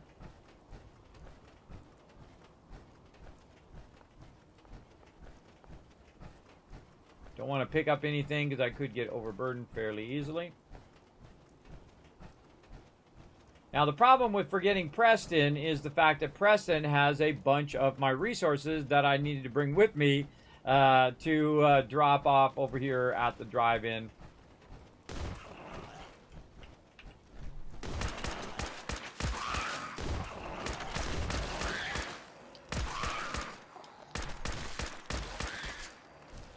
Great hip-fire weapon, the Overseer's Guardian.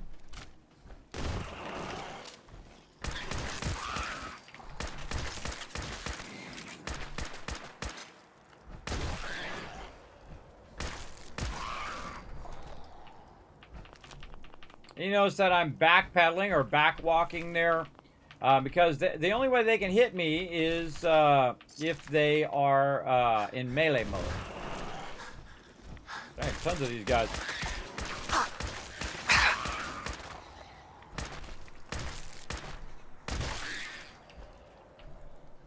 There's a lot of them suckers. So you get the general idea. And now I'm overburdened again. Thus is pretty much most of my playthroughs me overburdened. But you don't want to leave this behind. If you leave that loot behind, guess what? That loot's going to disappear. And since we're here, let's go overhead and head over here a little bit. And see if we can find something that's going to help us out.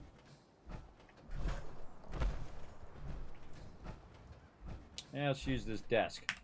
Alright, so what we can do, instead of lugging this stuff across the wasteland, is we can take this mole rat meat and just drop it off. Maybe some irradiated blood, rad roach meat, I don't know, something that's not super important for right now. A few rad X's. There we go. Oh, not quite. Not quite there. We can sort this again by weight. Now you're taking a chance here that that stuff might reset, but we are fairly close to the drive-in. We just need to remember where we were when we dropped that stuff off. And it will stay in the container as long as that area doesn't reset. If that area resets, then we're in trouble because all of that loot will be lost. And so, again, we just need to remember we were down there on the end of the road. And that thing actually, I think, has a name. Oh, no, it's not on the map. I didn't actually discover it. Oh, I hear the Kismet kill box going off.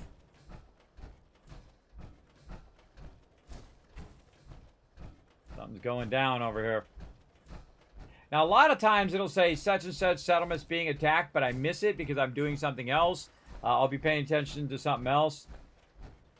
But I think we're good. Oh, yeah. More mole rats. More chance of being overburdened. There we go. Oh. Hadron. Hadron's invitation. Let's go look at that. I remember that. Adrian, Carl, got a job you might be interested in. You know about Jamaica Plain, right? Place where they hid all that treasure before the war. No one's ever found it, account of all the ghouls. Sal's putting together a raid team. We still need a sniper. Even split of the loot. You up for it? If so, you know where to find me. Okay, well, there we go. Giving us an idea for the thing. Now, one of the things we want to do is make a quick shop, because we know if we're walking this way now, we want to shop further over here as well. So we're going to go ahead and put a shop, basically a cooking stove right there. And then I can go ahead and use this cooking stove to drop all those resources in like that. And I would really go to town on dropping your resources. I'm going to end up selling most of this stuff. But really, the stuff I want to get rid of is the junk and then all of the aid stuff that I definitely will want to keep for later. Like ragtag meat, maybe some purified water maybe. Drop that off. And anything that's going to reduce my overall weight. And then all this other random stuff here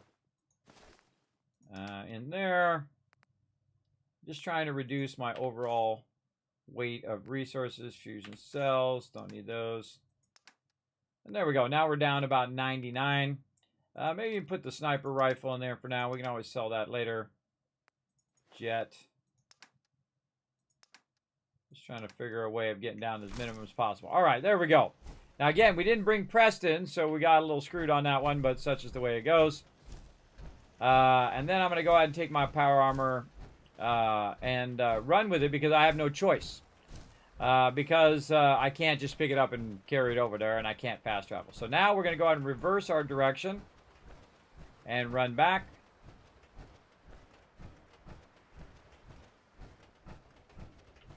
And this is why the survival mode takes so long, is this running from place to place. But that's okay. The more real time you spend in game, the more resources that it's actually generating as you go along. Another thing that I find when I am doing this is that I start to learn my way, how to get from here to there to everywhere. I see another mole rat out there as well. Let's get ready for some mole rat action. And I'll immediately run back over here and grab this loot before I forget. Like that, and I just grabbed all the loot out of there. And yeah, while we're here, there we go, rotten landfill.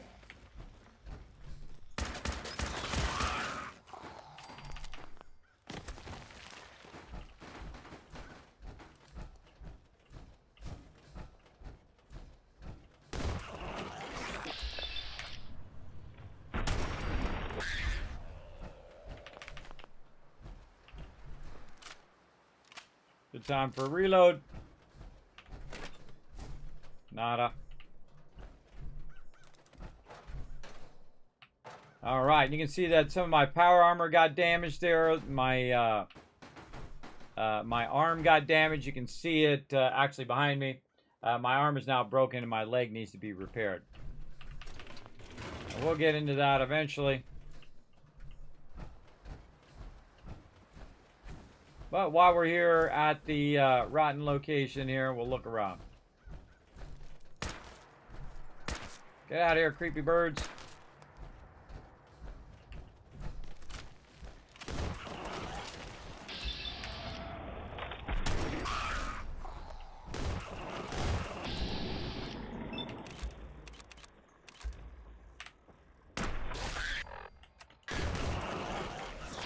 Holy moly.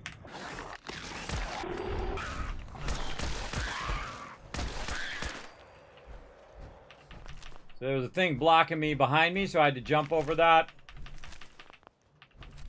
Oh, that was a legendary. Went by a little fast there. We'll take a look at it.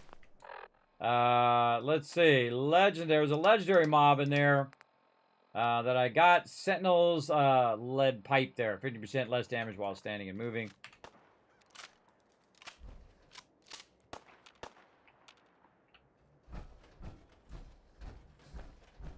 There's someone shooting, taking pot shots somewhere.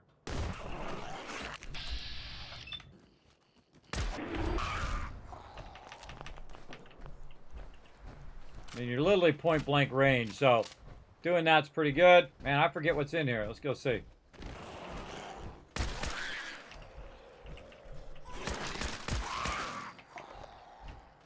Drink a purified water so that I can stay hydrated, but also so it heals me.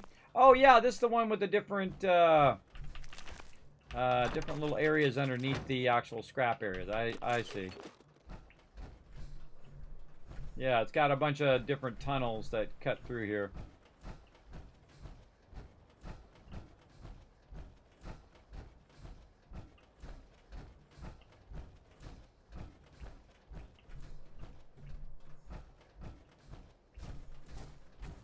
Just looking for loot.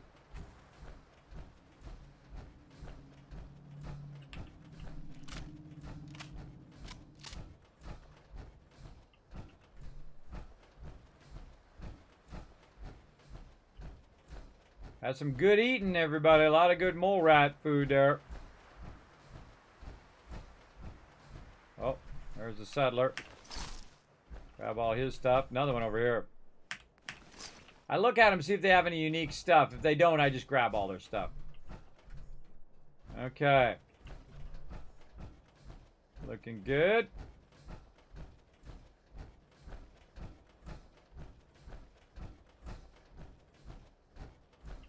Back on the road.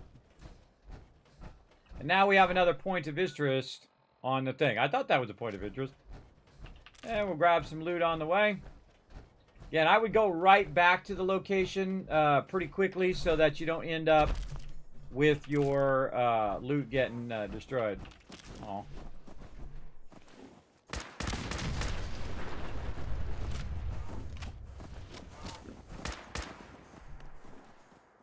Don't want to kill my guy there. We're going to destroy every car in the wasteland, everybody. Every single one.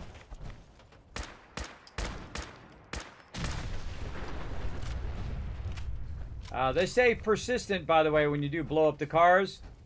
See, it's blocking the thing now.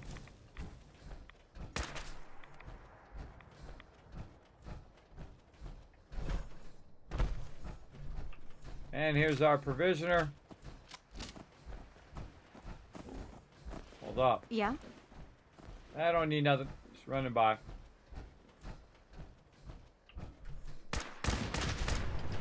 Now, why do I blow up cars? Well, one, it's fun. And number two, I don't want the cars to blow up and kill my provisioners, and I especially don't want them to blow up and kill me. So that's why I eliminate them, so that doesn't happen by accident, where I'm battling somebody and I back up and I don't see there's a car behind me, the car blows up, and then I die. Yeah, a good safety measure for sure. But you can't really do anything else with those guys anyway. Bunch of stuff Enjoy your stay. Hey, Penny. You here to shop? Absolutely.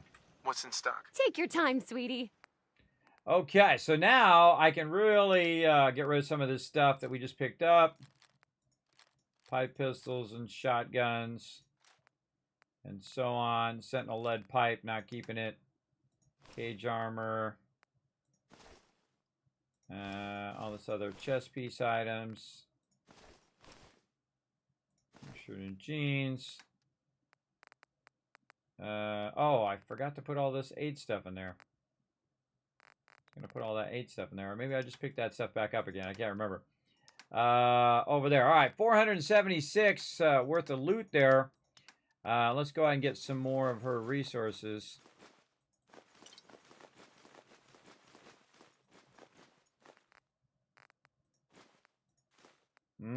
So close.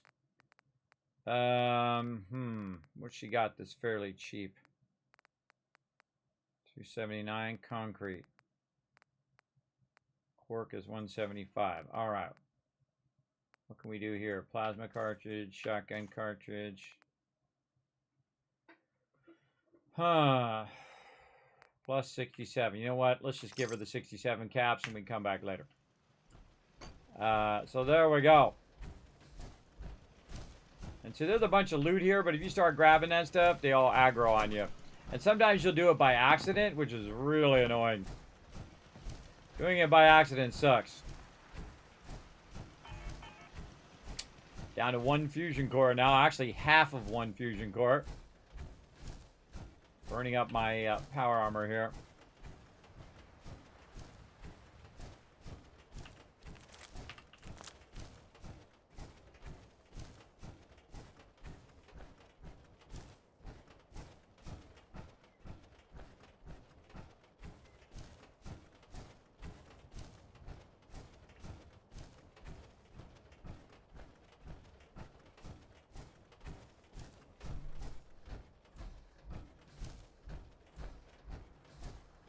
And the baubles. I love that thing. I started adding magazines where I found them. Yeah, there you go. All right, we'll hit T to drop all that stuff in there. We'll just drop all this other stuff in here. You're like, oh, kidding me, you just cleared this out. I know, but we need to clear all this out here temporarily at least and let it do its thing over here. Okay, now again, the goal is for it to collect purified water. So while we were gone, it's been generating purified water over there. And if we go over here and we look in here, we're going to see, is there purified water in the workbench? Now, normally it takes like a day or two in-game to do it, and you can't just forward time. You have to actually wait for it by how long you've been playing. Now, I can also just go into the workshop and look under aid and see if there's any purified water in there. And currently, no. But it's just going to keep pulling all that stuff I put in there out of there for now. And what I really want to do is say, you know what? I kind of changed my mind. I want to go ahead and take all this stuff back out again.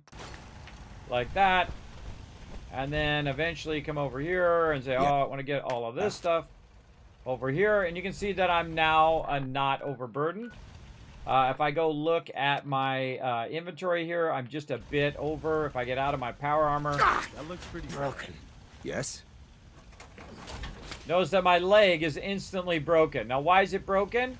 And that's because I've been walking around with too much loot, and it doesn't happen until you get out of your power armor. The second you get out of your power armor, that's the moment in which your leg's going to get broken, even though I'm not overburdened currently. But that's why I was using my power armor that whole time. And then we'll go ahead and use the stem pack. And then my legs are all better now. So a great way to work around that, that broken leg problem that you have in the survival mode.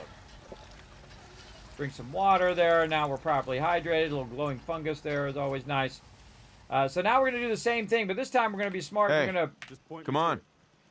We're going to get Preston with us this time. And we're going to make another run.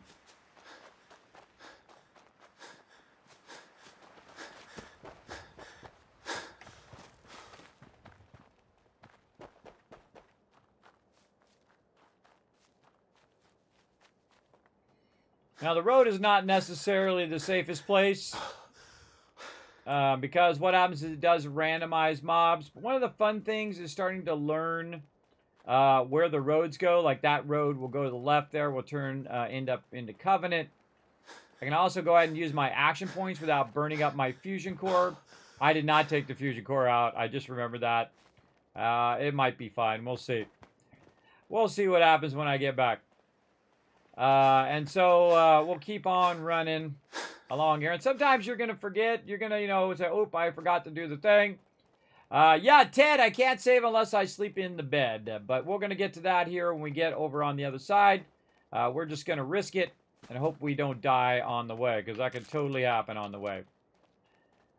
Grab these gourds on the way as well. We can get ambushed by more of those mole rats. And grab all these random flowers and things, because you could use that for resources later on.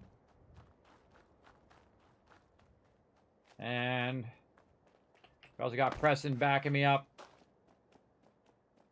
And again, so I can use my fast run. And what I wanted to do was do it with my power armor so that you guys can see how long it takes. Oh, that's a death claw.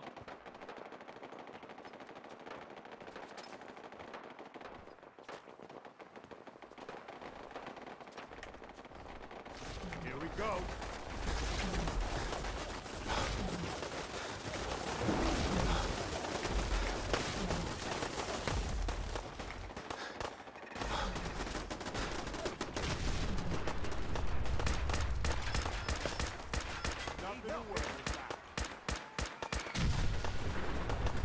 Somebody's shooting off nukes. Keep him off me! Ooh, look at... Oh, I forgot. Preston's shooting off flares.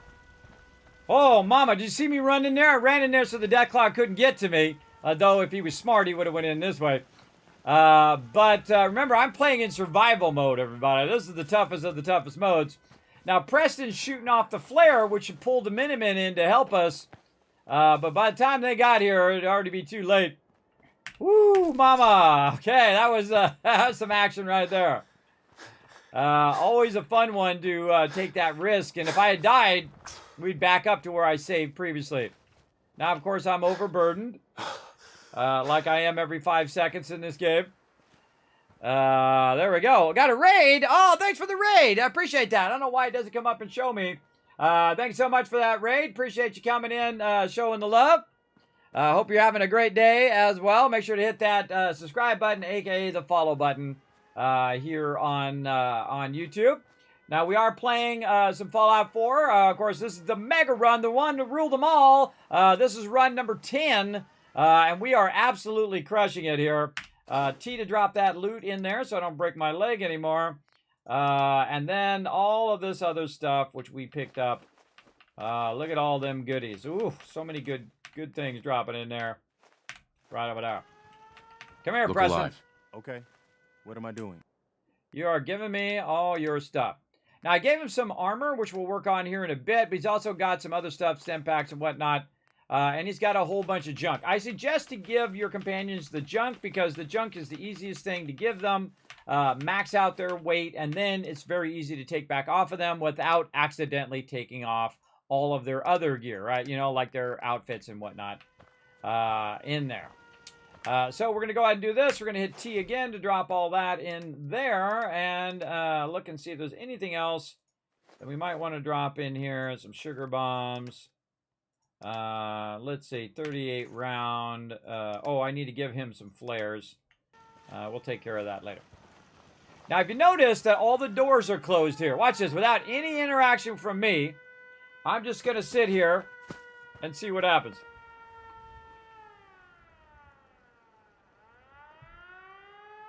There's a bit of a problem, I just realized, with that siren being up there, is that none of these people can get back to it because the doors are closed. So the people that are trying to get back to that siren are going to have a problem. Now, me, I can just pick up the wall and I can just go inside like that. Now, there is somebody in here and they should be able to go up there and turn that thing off. But whoever the NPC is who's in charge of this thing is not in here taking care of it. And he's probably outside. So we're going to need to move this. Oh, we're going to try to move it.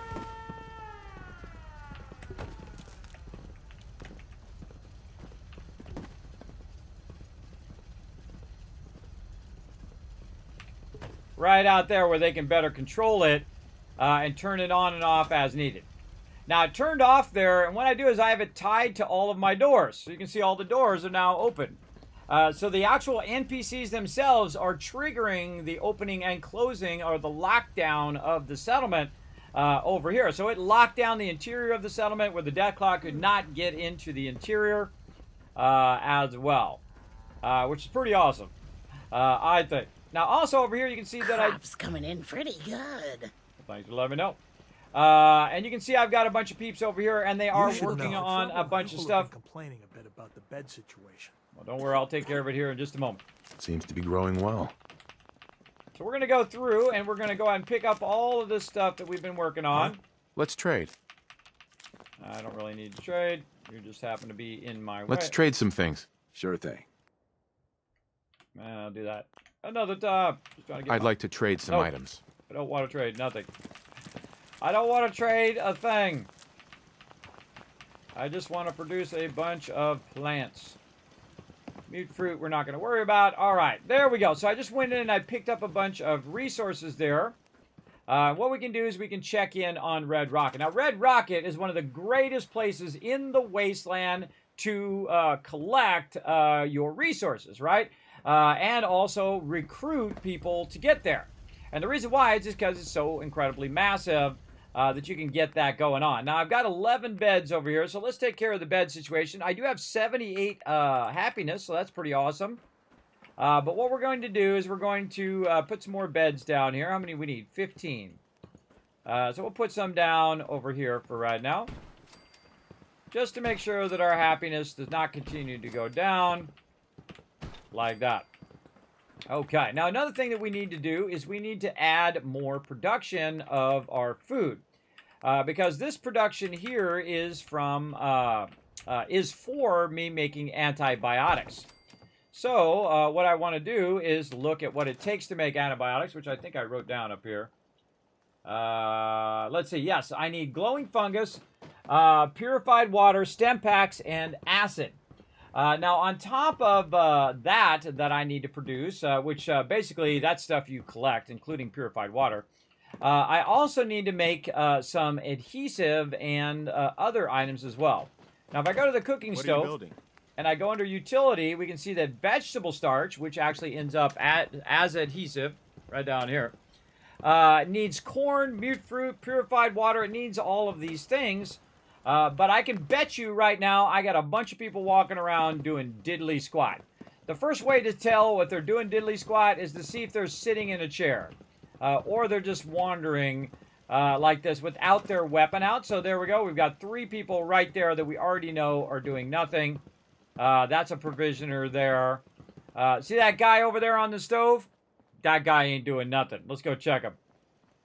Right there. So those are dead giveaways. So I have a bunch of people here that are doing nothing. And when they're doing nothing, it actually stops the ability for you to recruit more people. So if you have a bunch of idle peeps, boom, they're not going to bring any more peeps in. And those people are over there working, which I like to see. This ain't no free ride. Everybody's got to get over here and get working. Now, one of the things, of course, I do want to produce is, of course, corn. Now, I suggest you take this outside of here. Put all of the stuff together outside and then just walk it in. And you'll be much better off in setting that up. Again, we're going to try to squeeze a whole bunch of corn in here. See how it's doing today. Acting funky. Let's move it over. There we go. Sometimes you got to move it over. So there's one. And our goal is to get a total of 6 each one. So there's 1, 2. And sometimes you got to move it. It acts awkward. See, I'm just moving it around until I can get it in there where I want it to be. 1, 2, 3, 4, 5. 1, 2, 3, 4, 5, 6. Yes, and then here. I need to put some here in the front, but I really need to get these ones on the side done.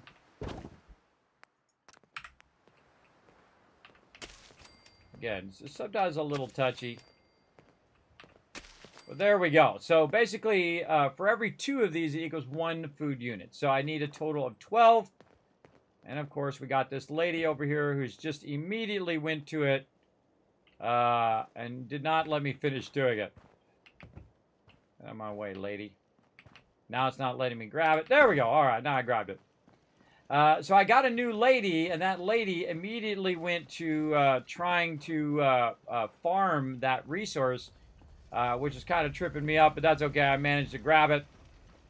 And then I'm going to go ahead and move it way inside here. So it'll be back here protected. Like that. And that lady will eventually come over here. Now I'm going to take one of these beds that hopefully doesn't have someone assigned to it. Or actually, I'll just make another one. Just to make this easy. And then put the bed right by where the NPC is going to be working. So I'm going to go find that lady, who's now way out here because she still thinks it's over here. This will reset, by the way, when you leave and you come back. I'm going to tell that lady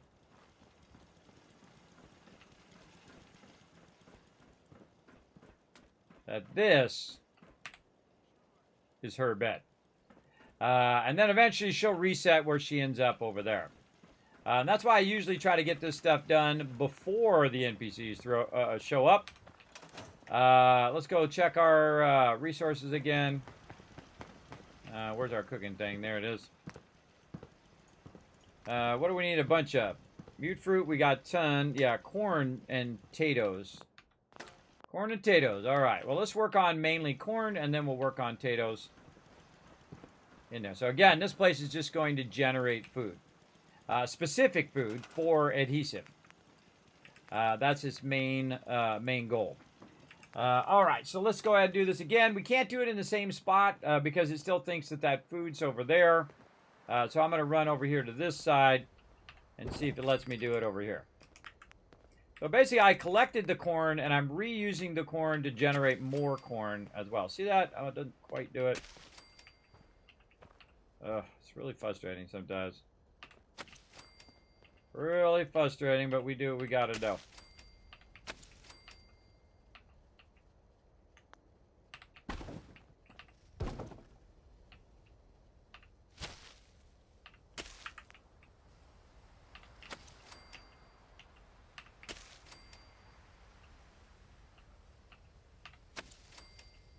I'm really tempted to put the unofficial patch in. I probably should have done that in the beginning. The unofficial patch is done by modders. And they did a really great job on it. It fixes funky stuff like this. Just keep moving it around is how I work around it. And there we go. 12 of those on the same thing.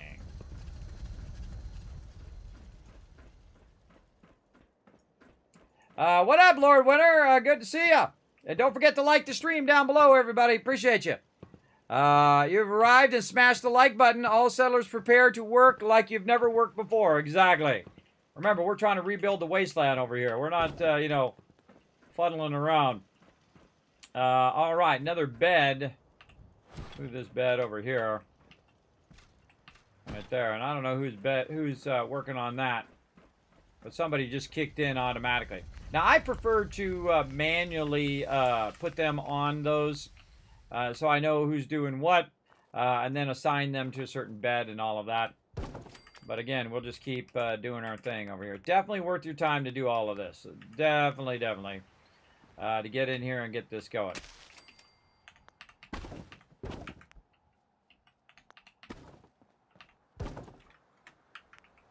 Stop being so funky.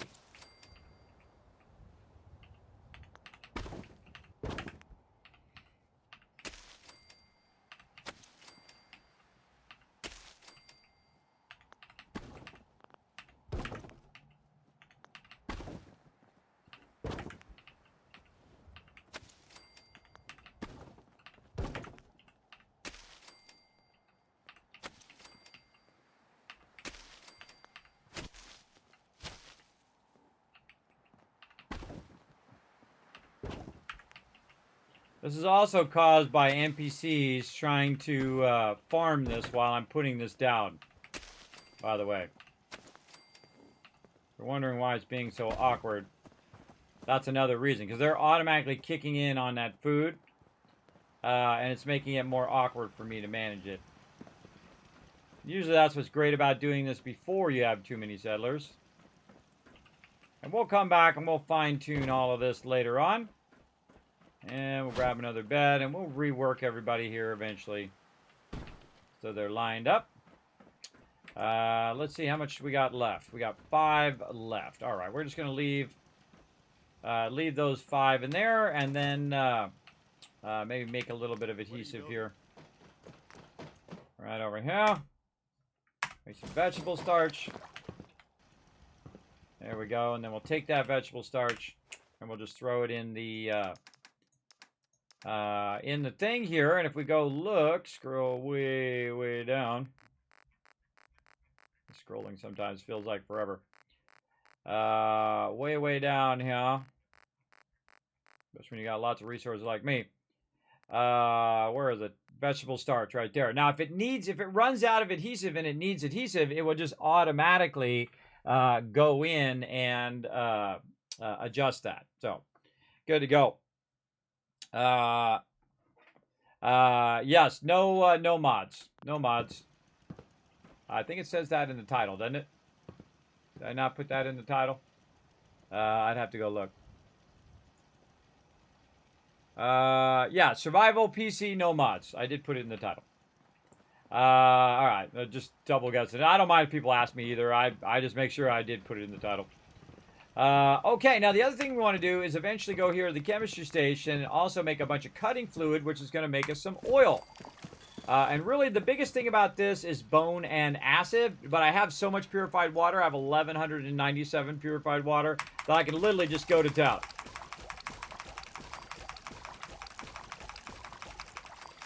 And there we go. So I used up all the bone. That's the first thing I do when I get lots of resources is I burn up those resources to get the resources that I really want, which is the oil. Oil and adhesive. Those are the things we want to use here in the beginning. Now we're doing a mega run. The one run to rule them all right over here. And we need to go ahead and now backtrack and check in on our other settlements. There we go. Yeah, well, thank you, Lord Winter. Thanks for coming in and hanging out. Yes, I've been having some breathing problems, so I've been out for a week or so working on that, but definitely feeling way, way better now. I don't know if it was allergies or what, but definitely feeling better. So we're going to go ahead and run our way back up the way here. And I don't remember if I saved or not. I don't think I did. Well, let's see what happens.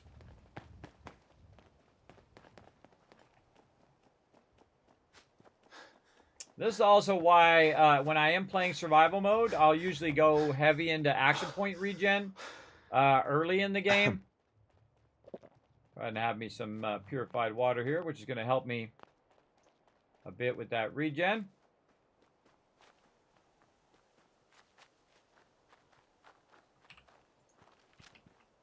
Look out, Preston!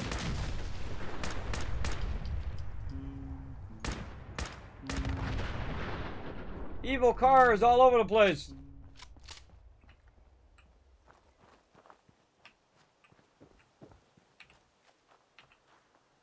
And I'm just auto-running myself back to Red Rocket.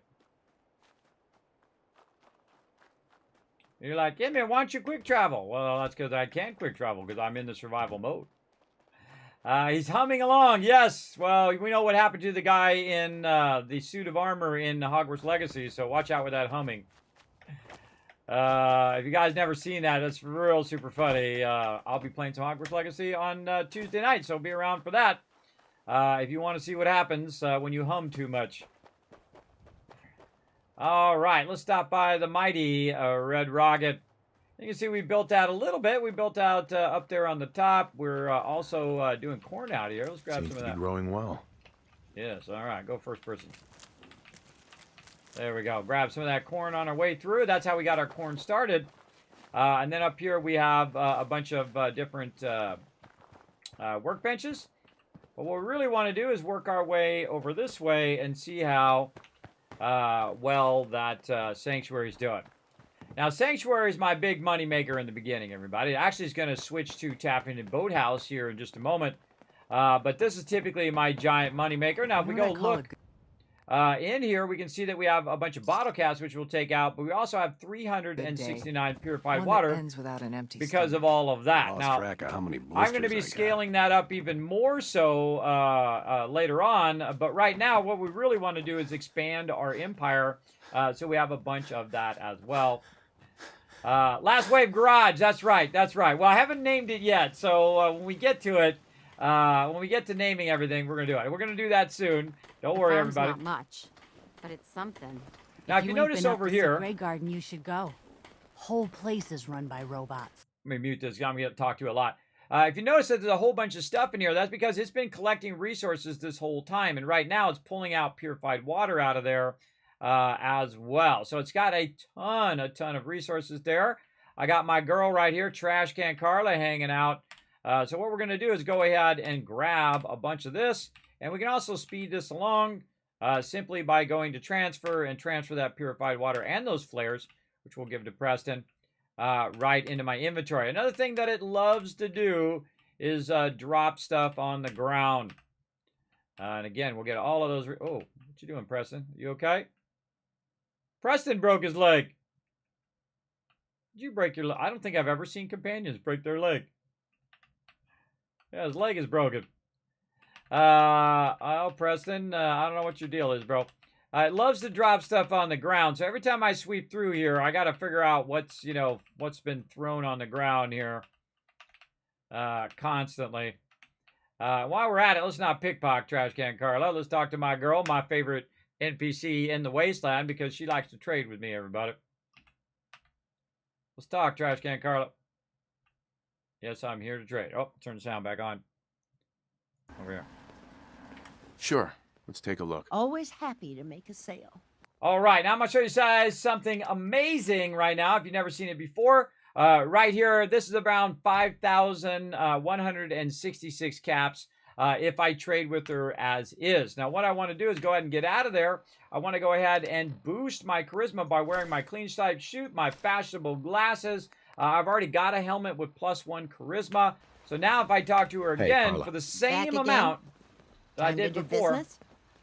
Sure. Let's take a look. Always happy to make a sale. For the same amount of purified water, I'm going to go ahead and do the same thing. Now it's worth 5,904 caps. So it actually went up by quite a bit. Depending on how many you're trading, it really scales up a lot. I mean, it really will start to scale where you're starting to make thousands and thousands of extra outfits along the way as well. So you can make an incredible amount of cash very easily on that purified water. Now, what I'm going to do is go ahead and grab that 308 ammo. Now, how do I know if it's at max level? Well, what you want to do is boost your charisma to the maximum level and look at how much the value of that particular item is. In this case, it's 369 purified water, and each one is worth 16. So if I see that it's not 16, I know I'm forgetting to wear my outfit and whatnot. But if you do it with a small trade, not so much you're going to lose. But when you start doing larger trades in the thousands of caps, that's when you're going to see the biggest difference. So that's like if you take, 200 minus the 900, that'd be about 700 because it was 5,200 caps roughly. So 987. So that's about 700 cap difference. And that's a lot of caps, especially in the earlier game. Now, what I'm going to do is just go ahead and trade that and trade almost all of it, but keep a little bit so that I'll have some still in my favorite. And just literally go in here and buy out every single thing that she's got. Now, I start doing this at around level 10. Just buy out everything, including all the shipments, too. Like this. Now, I quite don't have enough. It's around 3,000 caps right there. And I don't think there's anything else I really want from her right now. Maybe a fusion core. Does she have any weapons that I might want? No. Okay, so what I want to do is I want to ease off on some of this. What do I not need right now, shipment-wise? Well, I don't need any wood right now. What else is pretty expensive? Now, again, this also reduced the cost of the shipments as well when I have very high charisma. Do I need rubber right now? Probably not. Crystal, no. Concrete, yes, probably. Asbestos, probably no. And there we go. Now we're down to the point where I can trade. Boom, and I even got some of her caps at the same time. I bet that'll fetch more than a few caps. Look alive. I'm listening. Okay, this is what I've got. All right, first thing I'm going to do, help out poor Preston over here. I forgot that NPCs can get, do that, is give Preston a stem pack and tell him to utilize that. But then I'm just going to make him overburdened again. And just basically trade all this stuff to him. To the point at which he's going to be massively overburdened. There we go. All right. Use that stem pack, Preston. Okay. So we got that. Now, sometimes I keep the purified water in here as well. Or I'll just turn this off. Now, normally what should have happened is I should have had hundreds, way more purified water than that. Because I'm producing, actually it's more here at Sanctuary, 756. I thought it was less. But we're producing 756 purified water here at this one location. And so that's really going to really help us basically generate a ton of cash, like you just saw, and also generate a ton of resources. Damn raiders hit us hard. I know. Sorry about that, Don't bro. much care for good neighbor. Sorry about that, bro. I wasn't here when you needed me. That was my bad. Easy living, this ain't. I'm just so hungry all the time. Really, you're hungry. Ah. Now, if she says something like that, like she's hungry or something, I just saved, by the way, then what I'm going to do is take a look and see why she's hungry and see if it's affecting the happiness. It's not affecting the happiness. They have plenty of food and water. But right now we got 22 food being produced, and that's why it says that, that there's not enough food. So basically what I can do is go ahead and to eliminate that, just make another one of these. Just throw it out here somewhere. And let's say right there.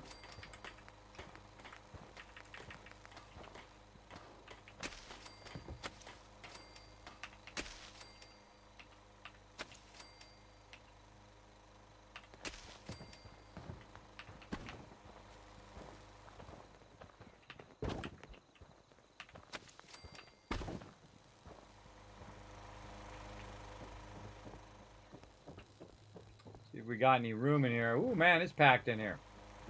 I'll just leave it outside. Leave it outside right over there. There we go. So now someone can come along and do the rest of the food. You can see now we have 28 food. We have 24 people here, by the way. Big time. Getting that going on.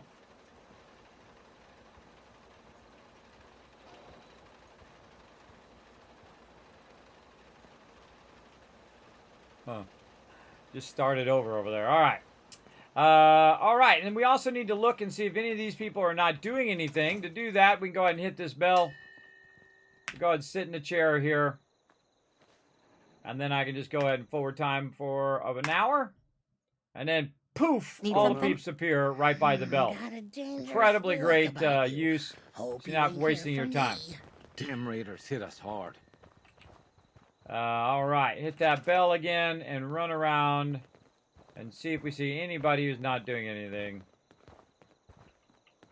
No, I think they're pretty well doing their thing. Now, what they're doing is they're doing some food and whatnot. They're not doing any defense whatsoever. The Kismet kill box is defending the settlement right now.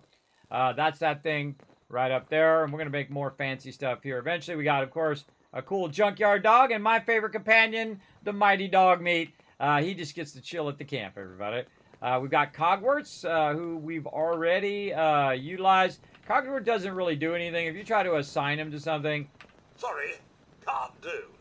And he'll say he can't do it, but it shows that it assigns to him, but in a minute or two, it'll just unassign him from that particular thing.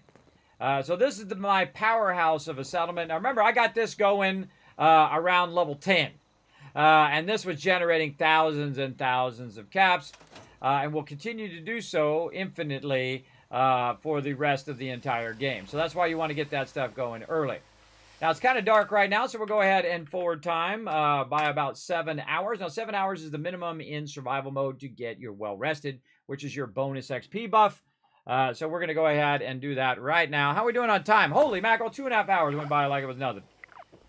And there we go. So we're going to go up here to the top side. You can see I've got some extra power armor right over here. We've got some other random miscellaneous stuff here that eventually we'll walk back and throw in there. We've got the Wastelanders outfit that we were using previously. But we're coming over here to find what do we come over here for? Oh, for the vault suits. What did I do with them vault suits? Right over here. There we go. A nice Vault 111 vault suit. And let's talk to my buddy Preston. Oh, wait. We got to do the thing first. Let's see. Oh, boy. I got to remember where that is. Furniture. Miscellaneous. Wow. Totally don't remember. Let's see. Containers. That would be the logical place for it to be. Nope. Decoration. There it is. Decorations display. All right. So we're going to go ahead and get an armor rack going here. And I'll show you why here in just a second. Preston! Come here. Go ahead. All right. Oh, wait. I got to modify it first. Never mind, President. Come back in a minute. All right. What are you building? Hold on, President. I'm working here. Preston, always up in my business. Hold on. Let's back out. There we go. Let's rename it. Put a Y at the very beginning. Take out the word new out of the beginning of here. Now, the Y stands for that it belongs to one of my companions. Not my gear, but their gear. Like that. Now, we can also modify the vault suit. And we can go ahead and see if we can make an insulated lining for it. There we go.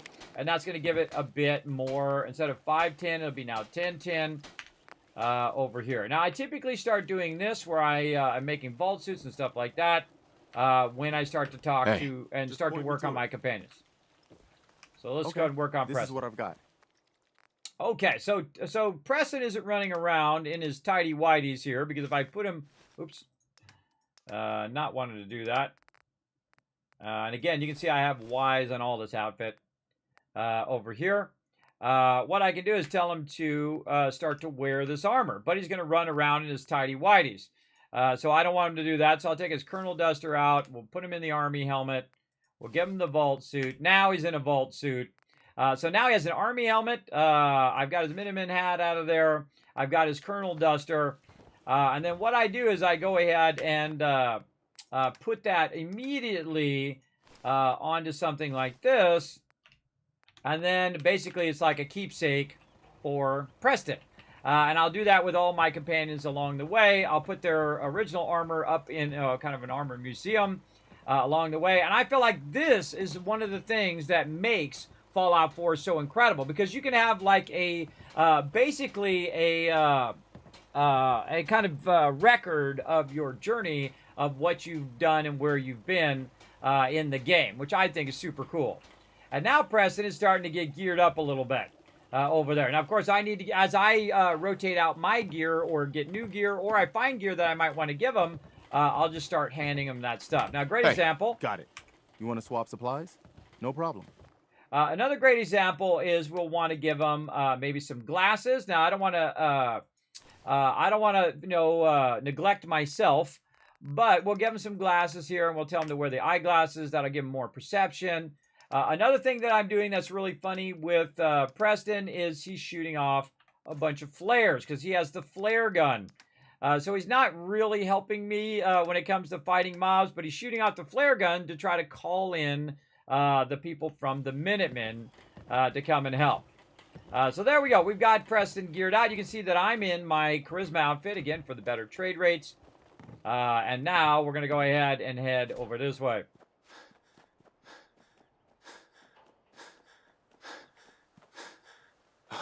I watched a Kismet Killbot take down several Deathclaws. I've had like 8 or 9 Deathclaws get annihilated by the Kismet Killbots. Also about 15 of the Institute, which actually is one of the clips you can actually watch on my YouTube. One of the ones that rolled out lately is when that's actually the first use of the Kismet Killbox, by the way.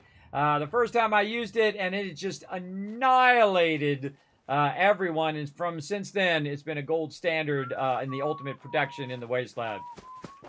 All right, now we go ahead and drop a bunch of this stuff in here. I'm going to talk to Preston. Hey. Okay. And I'm going to go ahead, and this is going to be nice and easy because it's just going to be under junk. And I can very easily just grab all that junk out from him. Now, I did take a bunch of this stuff and moved it over to the drive-in. I'm not going to bother to run it all to the drive-in every single time. In this case, I'm just going to go ahead and move it over here. So we're good. Now, another thing I can do while I'm running around, even without my power armor, is I can try to go over here and do some crafting. But I can't do it, right? Because I don't actually have the power armor frame. Now, one of the smart things, you might leave the power armor frame in every single location, just the frame itself and not necessarily the armor, so that you could go in and utilize the bench to repair other armor for other pieces of thing. Like right now, I've got a piece of armor that I need to repair, but I can't repair it because I don't have the power armor with me. And you can't just fix it in the bench. You have to have power armor to do it. Now that takes care of that. Now let's go ahead and take another little run right over here to Abernathy. And again, you'll see me run through there, use the purified water to grab a bunch of resources, and then utilize those resources for the rest of all of my camps. And the reason why I moved it over here is so that it doesn't pull it out of the workbench. If it pulls it out of the workbench, it will not be available to every other settlement. So vitally important to have that in the right spots. Whee! Now, this is actually something rare that I rarely do in the early game, and that's where I build an actual bit of a fortress here for my peeps. Right, so they're over here producing a massive amount of food in this little food area If we down had a here. good supply of clean water, things would be pretty good. All right, need more water, do you? So over here it's saying that we need more water. We have 23 people, but we only have 21 water. Now, I could have sworn I put enough for 24, but seems like I didn't. So we'll go ahead and just turn this way. And there we go. Now, every time you hear them say something, they're trying to tell you that their happiness is going down because you're missing that thing. So in this case, they're at 77% to happiness. I want them to be at 80, which is the normal kind of high-end standard of making them more efficient in the game. But one of the problems with trying to get your happiness above 80% is that you can only do it through workbenches or stores. And you can see there's a whole bunch more resources in here, including a ton of other stuff, oil and whatnot. Mute fruit, 55 mute fruit right there. And we're going to grab all that out of there. Oh, and there comes some more purified water. Yeah? Hi, how are you? In here. And I can just go ahead and grab that out of there. Got 351 purified water up here. And like, how'd you get all that purified water up there? Well, I brought that from Sanctuary. Now, there's a certain lady that I need to hunt down in here, and I just saw her a second ago. I usually put her in the back here where I can find her. There she is. Connie. Need to chat with you for a sec. Got no reason to trust strangers, so maybe you should be moving along. Excuse me. Looking to make a deal? That'd be great. I should be moving along. What are you talking about? It's a little scary when they say stuff like that. Like, oh, God, did I lose my settlement? What the heck just happened, right? But she's just chatting it along. So we're just going to basically buy all of her stuff as well. Again, looking at our purified water, making sure that it is set to 16. It is. And then I just dial in, 4, 5, 6, 1,700 roughly. So what I'll do is just do just below 1,700. Do that trade. It will tell me how much is left. And then I can go ahead and just dial in 16 caps there. And so not only did I get the resources, but I also got her caps as well, which helps me later. Yes? Now, my character is super overburdened right now with that purified water, and the smart thing for me to do is not to take the purified water with me, but to just keep it out of the workbench and put it right up here again for me to use next time I come through here. Like that, and then I can buy out all of her stuff again. So we'll just leave that right over there. Come on, Preston. And now, again, we're going to take all of the resources from over there and bring them to Red Rocket. Now, because that's drawing stuff out of the workbench, I want to have a place where I can put it and it stays in the workbench, right? So I can utilize it in my other locations. But that particular location, all it's doing is generating food and generating resources. And so is Sanctuary. Sanctuary is doing the same thing right now, and it's also generating tons and tons of food. And again, I don't need to carry all these carrots and corn and all this stuff with me and mute fruit, because I can just put it in here, and because my stuff's tied together, I can go ahead and use it elsewhere. Like that without having the need to actually carry it there. And I think we're good. Yeah, I think we're good there. Yeah, why does it look like my gear is not on? Oh, because it's not on because I switched. Now that we're not talking to the peeps anymore, we'll just put our gear back on, and then I typically will leave my fashionable glasses on because that's just my jam. These glasses, by the way, are inspired by fashionable glasses. I actually have fashionable glasses. They're on my desk here somewhere. All right, now's a good time to make a smart move, and that is because we just did a bunch of stuff to go up here, and we will save right over there. There we go. Let's catch up. Let's see. Catch up here in chat. Sometimes I get focused on chatting on a bunch of stuff. Let's see. Yeah, breathing issues. Doesn't help your dizziness either. No, it certainly doesn't. It makes it incredibly worse. Yeah. I learned to play Fallout 4 by watching and listening to Kismet years ago when Fallout was fairly new. Yes, that's the way to do it. Yeah, suit. I already got it. And yes, I've already given flares to Preston. Thanks for having my back in the chat. Kismet, you still Spectre Island for mass water production? Yes, actually, you can produce over 3,000 purified water in Spectacle Island, but we're going to build a big fort there this time for Notorious TDK. It's going to be called Fort TDK. Now, again, if you want to get your name on a fort, the whole reason why I'm streaming above and beyond 7 days a week, as much as I can, here in the stream is for the One Last Wave project right down there. Now, we're in the next round of that. We're in the last round of it. And again, I can go ahead and bring that up for you guys who don't know what that is. Let's see. Where is the thingy? In here somewhere. Where are you, thingy? Right here. There it is. All right. That's the old one. That's the old one. Thought I updated that a bit ago. Hold on. Let's update it yet again. There we go. There it is. All right.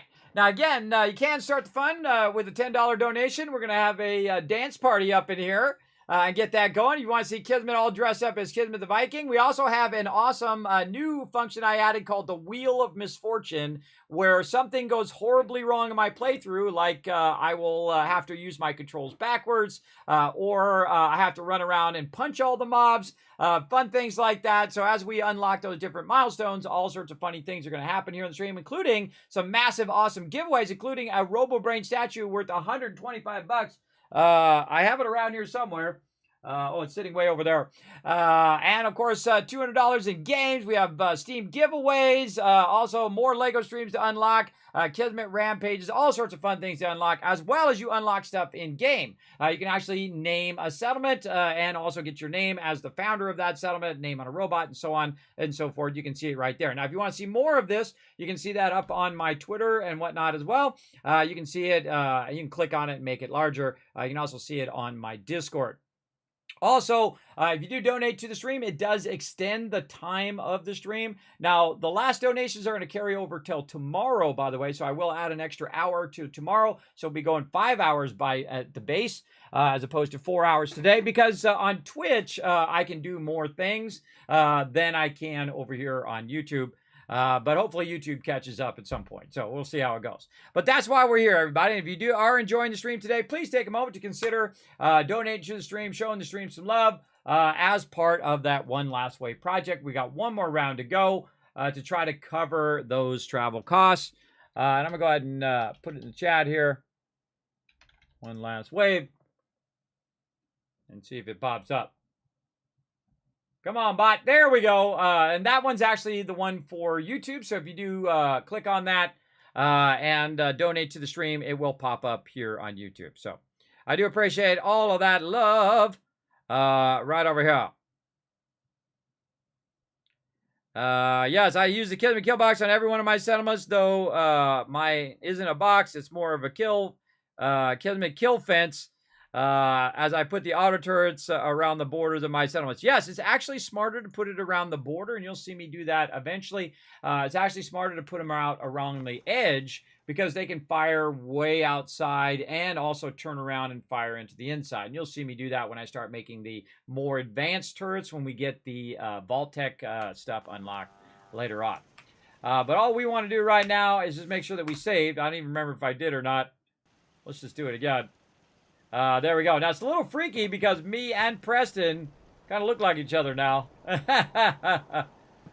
Well, we're buddies, we're pals. Now, again, great way to use your water, everybody. Instead of using your purified water, is just do the water pumps. And there's a storm coming in. Look at Preston. He popped up on the top there. Also, Preston is no longer broken leg, which is good. And we're going to get out in the wasteland. Huh? What up? What up? Oh, we should probably check and see if everybody's working over here. Yeah, we don't have enough beds. More beds. Again, I always want to try to keep my happiness up to maximum if I can. And a great way to do that is to make sure that they have all the resources that they need. And we'll throw a few beds down here. Maybe a little bit on an angle there. Another bed there. Again, doing it under the overhang here. Now, we'll come back, of course, and make this more fancy-schmancy later on. For sure. But what we want to do is go ahead and ring the bell. Now, I'll show you a great little trick. Instead of just doing 1 hour, I'm actually going to do 3 hours. If it lets me. Nope. Oh, it's because we're taking damage. There we go. And I'm just going to forward it by 3 hours. And I'll show you why. Storm's over. Yes? Just as easy as that. Let me get that thing. Oh, and I got an infection as well. Let's go ahead and use our antibiotics to get rid of that. Okay, so now we got a bunch of peeps just chilling out over here. Let's see if they're actually all working. Nope, we got some people who aren't working. Let's find those non-workers and get them going. You can see I'm starting to build up a massive amount of peeps. It's usually the one who's wandering. You. Get to work collecting me some resources. Now, Red Rocket right now is mainly collecting me resources via the scavenging stations. And I'm trying to see if there was an empty scavenge station to put this person on. Right there. Sure. All right, and you can see they're going to go to work, and we're going to keep working. Now, we have a bunch of idle people. Remember, it'll stop recruiting. So you do need to stop by your settlements from time to time and get your people working. Now, they're just going to be collecting resources forever, which is awesome. And again, we might want to go into bed, sleep for an hour, boom. And that's going to save the game. And then I'm going to pause the game because now's a good time to take a quick break because holy mackerel. Man, when I'm playing Fallout 4, man, time is just so incredibly accelerated. It's been almost 3 hours, everybody. It feels like just a few minutes to me. That's a dangerous, dangerous thing. So what we're going to do... Oh, wait, you guys can't do this in the chat. That's right, you can't do this in the chat. Well, I guess I'll just let you guys stare at the wasteland here and get going. How's my twins? They're doing good. They run you out of energy. Well, they're 15 now, Lord Winter. They're 15, so they pretty much take care of themselves most of the time, unless they're like, Daddy, Daddy, I need something. Then that's the only time I really hear from them now because they're teenagers. My oldest daughter, by the way, just turned 18. I got a grown adult child, everybody. It freaks me out just as much as everybody else. All right, so we're at 1 minute and 26 seconds. Now, what we're going to do, everybody, I'm just going to roll up to 1 minute and 27 seconds, is while I'm taking a break, we're going to reset that counter when I come back to the time before I took a break, all right? So I'm just going to get up, walk around for just a moment. Feel free to talk amongst yourselves in the chat. What games are you looking forward to? And remember, you can also suggest games on my Discord as well.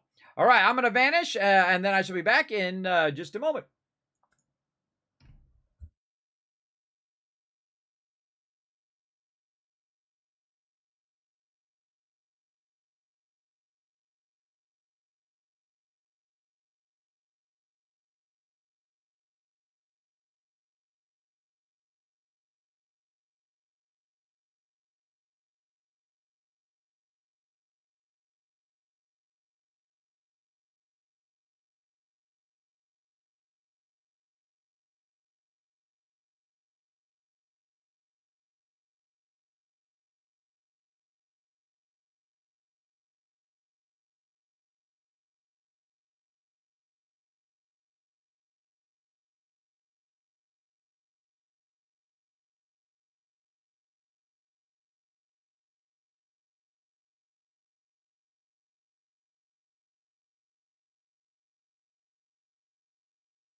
All right, I'm back, everybody. Put a 1 in the chat if you can't see and hear me. I am back.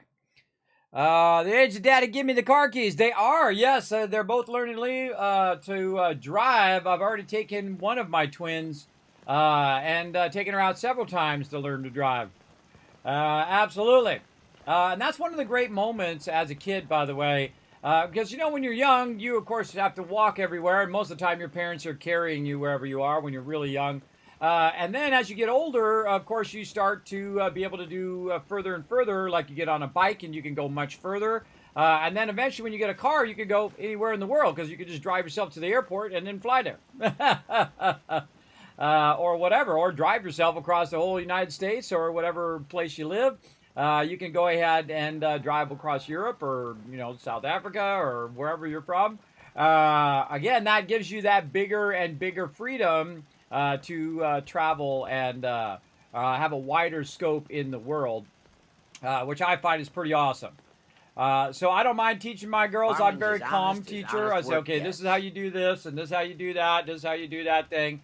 And I do like to practice with them. And then, of course, it'll be their job to practice and practice and then eventually earn their license as they get older. And then I just trust them. You know, that's what you do with your kids, everybody. You trust them, and if they have a problem, like my oldest daughter, it wasn't her fault. Somebody else crashed into her, got in an accident. And thus is the way it goes. I mean, things are not more important than my kids, and that's what I tell her. I said, I'm not going to get mad about you getting in an accident. That's something that you can't really avoid in life. I've been in a few accidents as well where people have crashed into me because they were doing something stupid, like this kid. This kid, she was actually crossing the road, and this kid could have just went straight and would have missed her, but instead he turned into her and hit her. Now, I could go get a lawyer and say, look, it's this guy's fault or blah, blah, blah, blah, but I got a $500 deductible, and it would cost me $2,000 or more to hire the lawyer to do it. So it's like, you know, which one would you rather do, right? Because in Tennessee, there's an at-fault law where it says if, you know, if it's 50-50 at fault, the other insurance company doesn't have to pay, even though the police officer who actually saw the whole thing said that very specifically. They know that it's going to be the least of two evils. Do I go and you know, spend $2,000 to potentially lose, or do I spend $500 and just get the car fixed and move on? I'm going to do the second one, everybody, because I don't want to do it, and then I'll just have my insurance company go chase them down to try to get their money back. That'll be their job. They got much better lawyers than I've got. And I'll have them go chase it down and get the money and maybe get my deductible back or not. I don't care. All I care is that I get the car fixed so my daughter can go to college. That's all I care about. I need to get it fixed. And people are so backlogged in my area right now that basically I have to wait like 3-4 months into July before the car is fixed, which sucks, everybody. That's a long time to wait to get the car fixed. Hi, how are you? A long, long time. So now I just have to wait around until eventually it's complete. So that's a huge bummer. But that's basically another lesson for my kids that life is not fair. Even though it wasn't her fault and she was just crossing the road and some dude actually turned into her, because of the way the law is that, you know, if they think it's 50-50, then it's a waste. And I actually contacted lawyers and they said, not worth your time. It would cost you more. And that's a good lawyer, everybody. The one that'll say, look, it's probably not worth your time. You're probably, even if you do win, you spend so much money, it's going to be worth it not to take all that time and do that. Now, if there was some personal injury, I'm sure those lawyers would be all over it. If she had broke her arm or something of that nature, luckily it hit in the door behind her and not directly hurt. She was not injured. She had a little whiplash, but, you know, she's feeling better now. She's okay. Overall, you know, if there's no way to get it for less than what you would pay for your deductible, you might as well just get your car fixed and move on. Thus is the way. And I feel bad for that kid, but I feel more bad for my daughter who's been without her car for like a month or two now almost. I think we're going on the second month without her having her car. So she's been using our car to drive around. And again, it sucks when it's not your fault, but you still end up paying anyway. Put a 1 in the chat if you've ever had to do that, everybody. When it wasn't your fault, but you ended up paying, or you were the one who suffered and the other person did not. because the other person, they had a truck, so their car took, you know, got a few scratches on the front, but they didn't get a hole poked in the side of the door. And had I been there, I would have made sure that they specifically say, look, it's this kid's fault, because that would have helped me in the thing. But my daughter called her boyfriend's father and her boyfriend to come over and get her instead of me, because I was streaming at the time. And so that really kind of screwed me over on that. But, you know, again, I can't go back and change time. I can't go back and undo what's already been done. Now, we're trying to make our way down here to Sunshine Tidings to see what's going on down there, and try to upgrade that as well. All right, let's keep on rocking.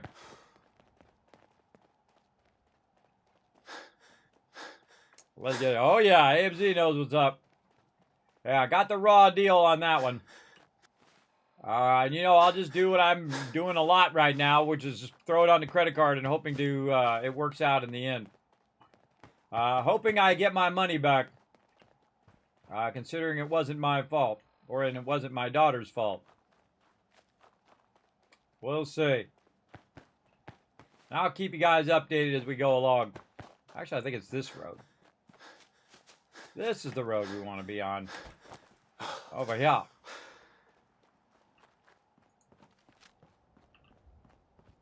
Whenever you go past this point, this is a randomized point, so sometimes there's bad mobs or good mobs here. I always get my weapon out whenever I'm traveling, and then I go into first-person mode so I can snipe them if I need to. Also use your Q. Yeah, I've already cleared this guy. I think it was robots last time. You can see I've cleared it, so it'll be a little while before it respawns. I don't think we can get in that one because it's dented. Usually when it's dented, that means you can't get in it.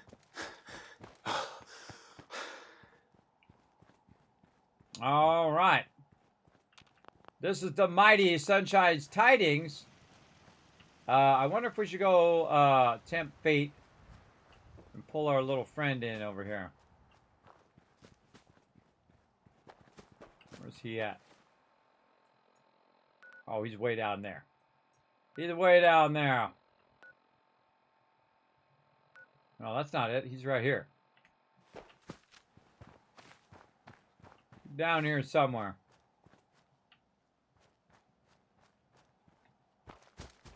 Hey, I know you.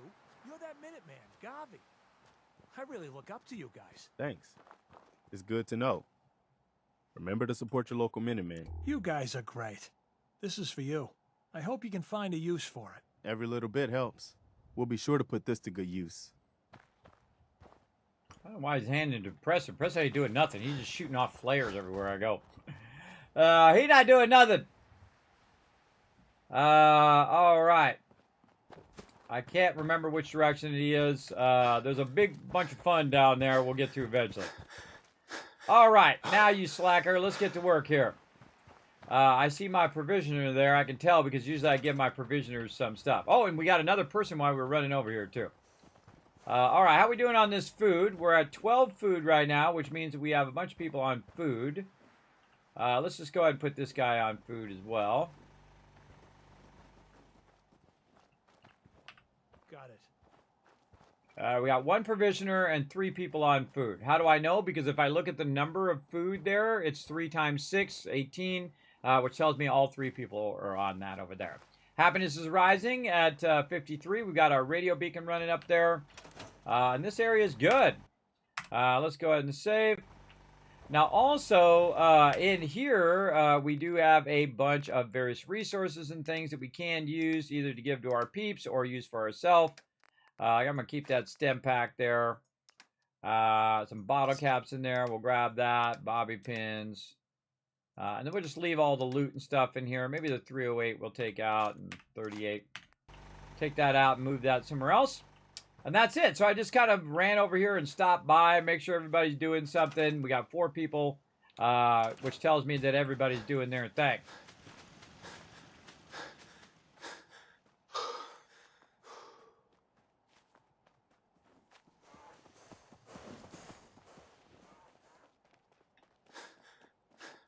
A lot of running in this game when you're in survival mode.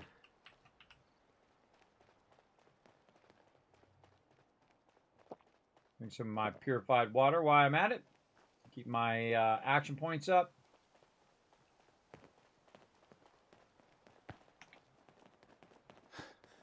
And whenever I can, I'll just burn all those action points to run. And then he'll go back to kind of, he's kind of walking fast, but he's not quite sprinting. So when I hit shift, he'll sprint. I just kind of wait for the bar to get really close to the top, but not quite to the top, and then more running.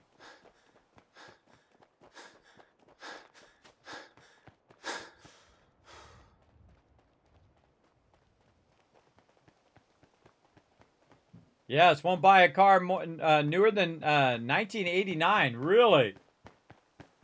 Yeah. Yeah, those repairs are rough. In her case, the door needs to be replaced, so it's thousands of dollars for them to replace the door. But it's worth it to us because we just want the door fixed because the car still runs perfectly. The car's in great shape. Other than that, the car is great. If that kid had just gone straight, I wouldn't have that problem at all. So, again, just waiting around for the insurance company to do their thing over there.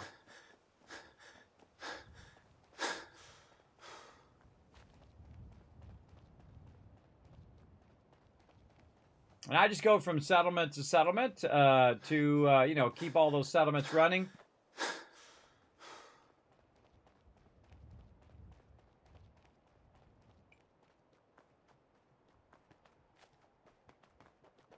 And it also gives me an opportunity to save and do all that stuff as I'm running through. Beautiful night to be out and about. That's true, Preston. It's a beautiful night. All right, let's go over here and check on our corn and stuff. You look thirsty. Seems to be growing well.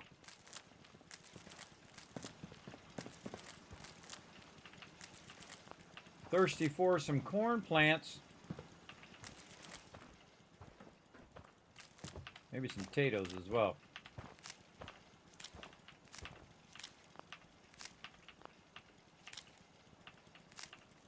I try to do what I need to do without taking Preston and tell him to stay somewhere, but sometimes he just grows too annoying. And you just got to tell him to stay somewhere so you can get what you're trying to get done. Like in this case, if he gets in my way while I'm trying to do this corn, I just run all this in a row. Just hit E a bunch of times. There we go. All right, how many are we up to now? Last time we came through, there was 15. Okay, there's a new person. So we're going to need another bed.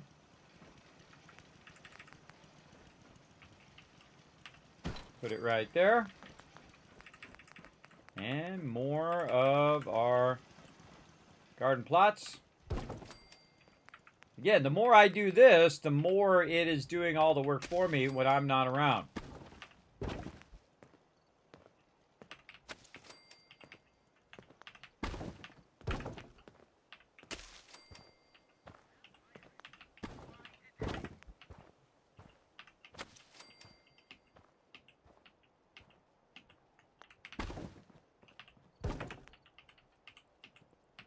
So I just move it in between. Are you looking for a new career? Oh my gosh. Right Cambridge in my... Polymer Labs is now hiring for a variety. Made it. This time. Anything useful? Jeez. Showed up in my ear all of a sudden.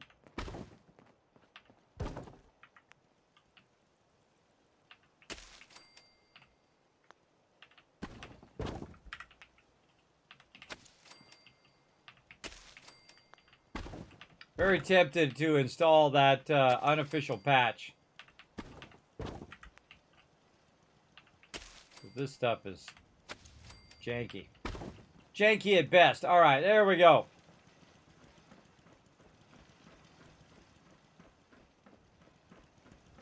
Now we got to go find our new guy.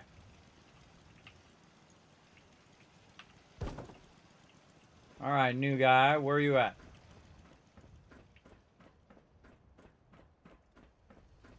Now, they like to hang around at the bar at nighttime. There's our new guy. I'm going to first put him on the food. Okay. And then tell Mr. Shirtless guy that that is his bed. Right there. Now, my area here is almost full because you can see it in the upper right-hand corner, that little yellow bar that says size. And I'm about to max out this whole entire area. But it's kind of cool that they all hang out at the bar. Oh, there's another guy not doing anything. That they hang out at the bar here because they're easier to get to do some stuff. Like, that's probably enough corn for now. Let's throw down some of these stations. And then we'll have this guy work on collecting resources. That person work on resources. This person work on resources. A bunch of people there that's standing around doing nothing. Now there might be more wandering about. So what we might want to do is hit the bell, sit in our chair, forward time by 1 hour. What do you need? And see, they all just like suddenly appear over here. We're so good. And you hit the bell again real quick before they walk away. And then you can double check them all. That's one of the fastest way to get all your settlers together.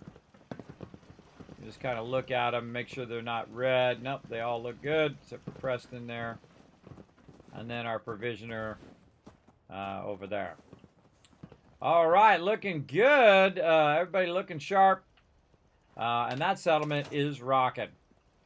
Okay, now another thing we need to do is to... What's going on? Holy mackerel, all of them in my ear at the same time. I'm going to go ahead and forward time by about 8 hours. All I really need to do is 7 hours, but I'm going to do it by 8 hours so that I can go ahead and talk to the vendors. There we go. All right. Let's see what we got in the cooking stove here. Do we have any purified water we might have left previously? We sure do. Right there. Okay, now we need to find our doc. Yeah? Yeah? Give him a minute. What do? Is you want him to walk away from here? Or you just kind of act like you're talking to him? Like he does? I'll start you up if you need it. My feet Oh, there she is. hurt. Everything hurts. See, that'll break them up a little bit. And once they start to walk away, then the other ones can walk wherever they're supposed to be going. Like that. Sometimes they get clustered like that and get stuck. Snow Runner. Oh, cool.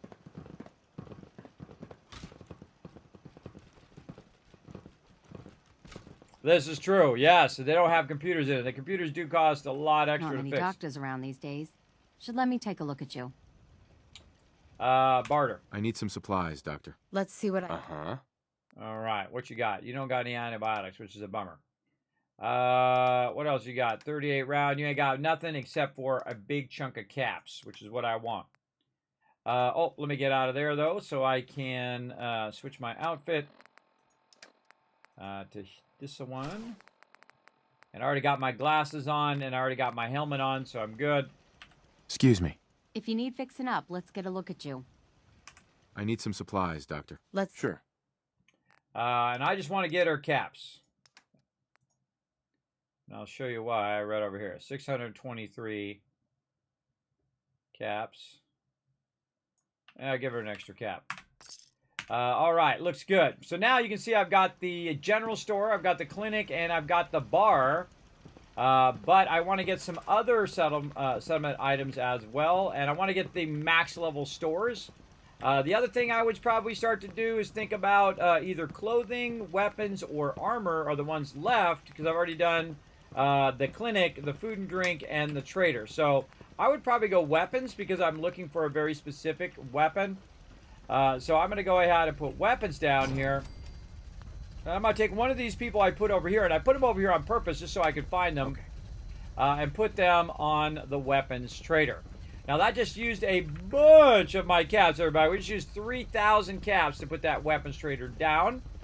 And now, of course, we'd want to do the armor trader, but we don't have enough caps for that. Wait till you have the caps, everybody. I wouldn't put it down before then. It's not, you don't really need it that much where you can put it down. right there. But we can't put the clothing one down if we had enough... are we maxed? I think we're maxed. All right, we're maxed out here.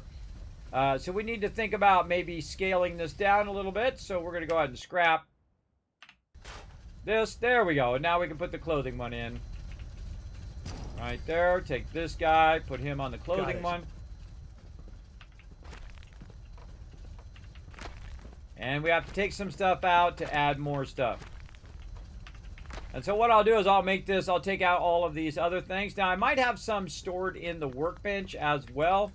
That's always a good place to look. Like we go under concrete here and see if any of this stuff is stored in the workbench, which means it would have a number that says down at the bottom that I have so many of those particular things stored.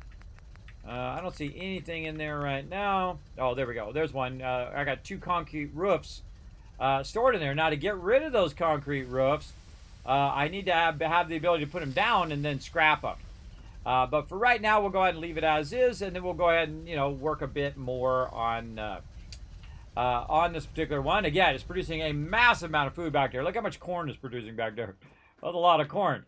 And that means a lot of adhesive. So we're going to go in here, and we're going to go to utility. We're going to go vegetable starch, and we're going to go ahead again and just make as much of this as we can. And also leveled me up again, too. And there we go. And then take the vegetable starch, throw it in the workbench, and now I've got a lot more adhesive. And then that's just going to be a cycle over and over and over again of me making more and more adhesive until I get to the point where I don't need it. And then I'll just let it backlog to the umpth degree and then do it from there. But that's basically what they're doing here. They're here to make me adhesive. So it's making a massive amount of corn. I've already got a bunch of potatoes going over at Abernathy Farm. And the only thing really that you need to produce beyond that would be a lot of razor grain and more unique items like melons and things like that. That's always a good one over there. Okay, so now we can talk to the weapon vendor. Let's see what he's got. Work to do. Can't talk now. Hi. Looking for a weapon? Oh, yeah. I'll take a look. Sure. Let me know what you like. Okay, now first thing I want that 308 ammo. I'll take that straight away.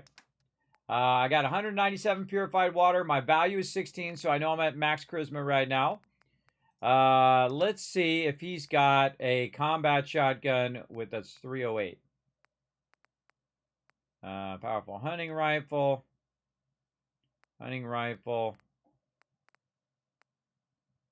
There's another combat shotgun, but sadly no 308 in there. Now, if he does have a combat shotgun with 308 on it, I can take off the mod of one weapon and put it on my Overseer's Guardian, which is what I'm looking for right now. Now, the sniping weapons, I can't do that. It's got to be the combat shotgun for me to do it. The machine gun. Combat rifle. It's got 45 on it.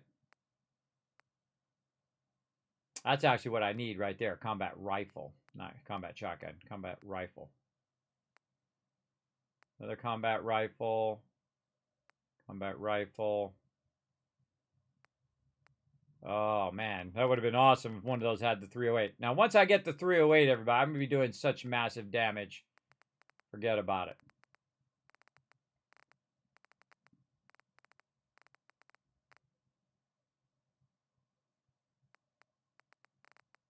And those are all shotgun shells. All right, don't need any of that stuff. We'll buy that iguana. Let's see, maybe some more 45 round, just to make sure that we're nice and stocked. And then we'll get his caps, which will be about 1,600. And let's say right there. Trade that, and then it'll tell us how much is left. 35. And then I think that's we can get 32 anyway. That'll leave us 3. And then what we can do is we could use our 38 ammo to dial in exactly 3. And there we go. Easy peasy right over there. Also got a fusion core. We'll go ahead and buy that as well. And we'll trade out, again, some more purified water for that. 240 roughly. Oh, on the dot. Wow. All right. Bam. There we go. And again, the gun vendor is super useful because one of the problems that you have in the early game is the fact that you don't have enough ammo. Now, I'm backlogging a lot of 308 ammo on purpose so that I can utilize it when I do get that 308 mod. Now, I'll get it one way or another. I'll either get it from the vendor, and this is usually the vendor I get it from, the weapons vendor, or I will get it from a drop, or I will get to the point in which I can just craft it myself.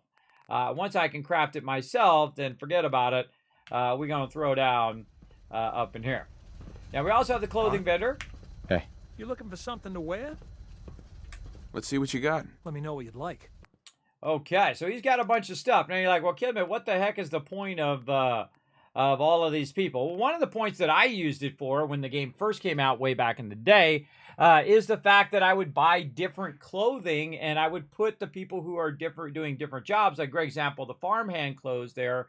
I would take those and I would put all of my people who are doing farming in farmhand clothes. Then you could just look and see who's doing what. People that were here doing this, I would get them like a nice dress like this. Also, people who are defending my settlement, I would get them military fatigues and so on.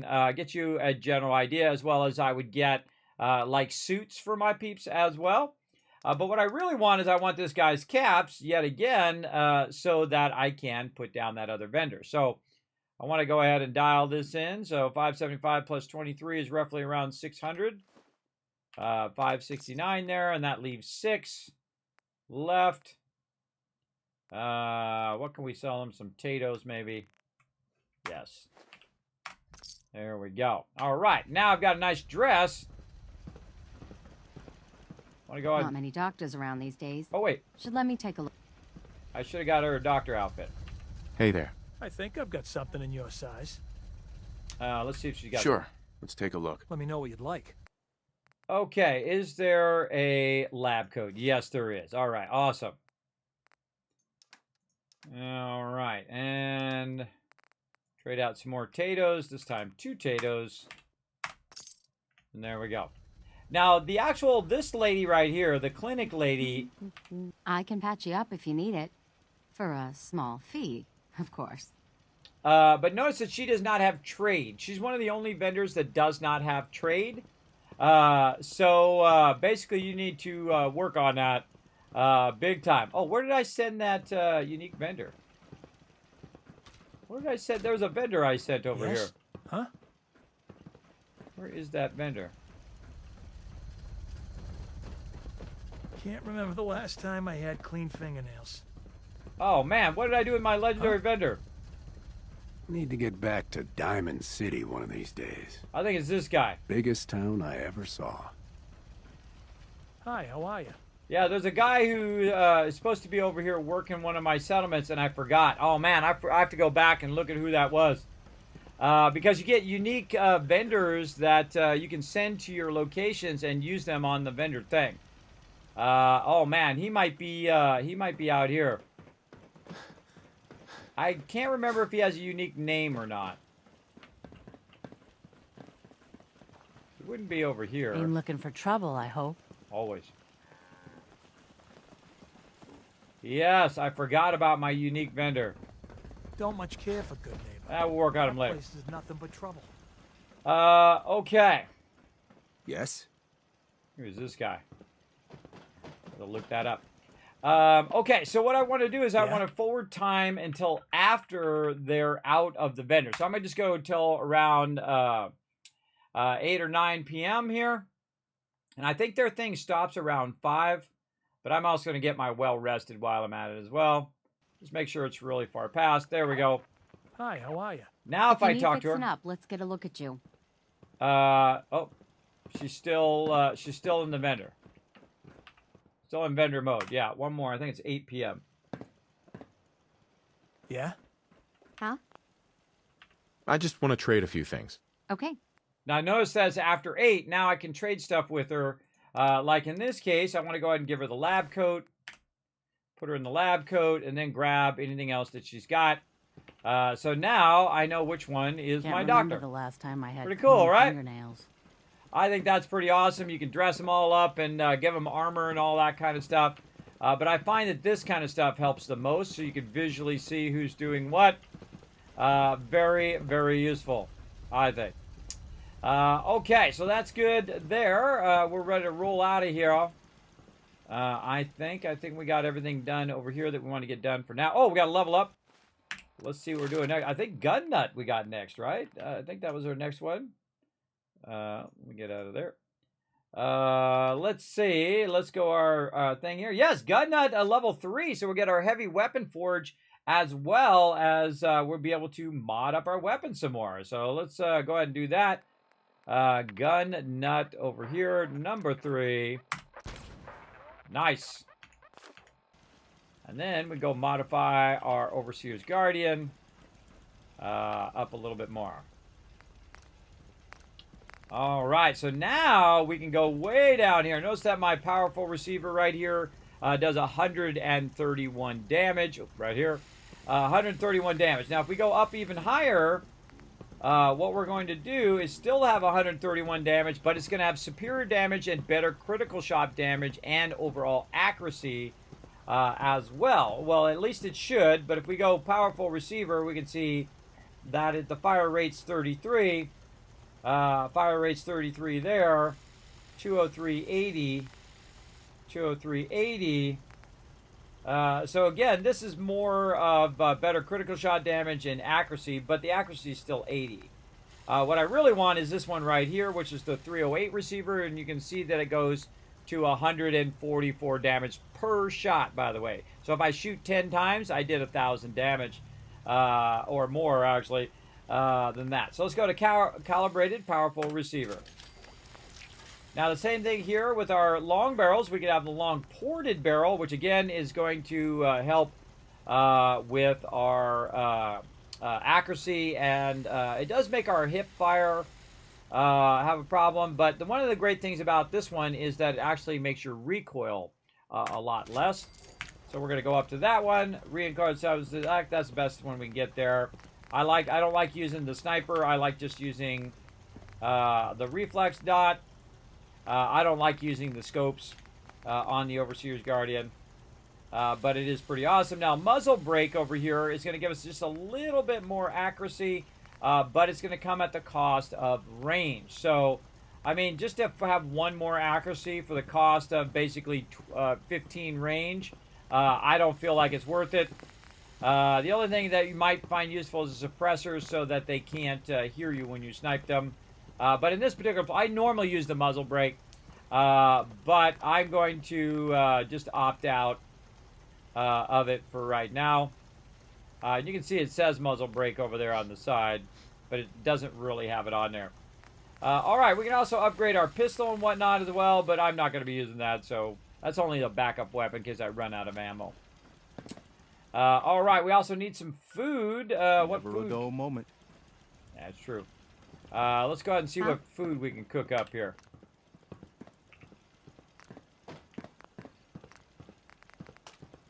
Oh, some Deathclaw steak. Nice. I usually just cook whatever I got. Wow, a lot of Morad chunks.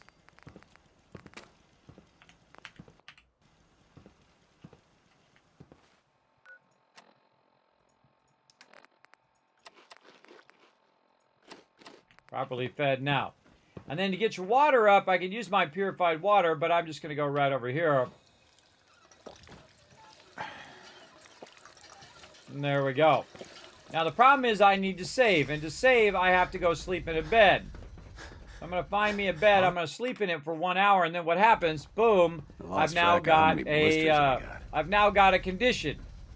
So, I mean, it is tougher. It's way tougher to keep this stuff going. And I don't have an antibiotic on me either. Such is the way it goes. We need more water. Oh, we do? Even another water pump would help. Oh, we do. We do need more water. Oh, thank you. Not sure I have enough room for more water, but we're going to try it. Yeah, not enough room. All right, again, we're going to have to rearrange this a bit.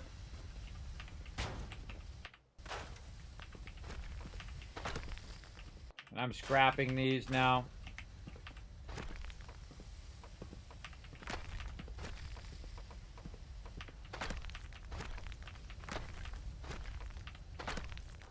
Okay, more water pumps.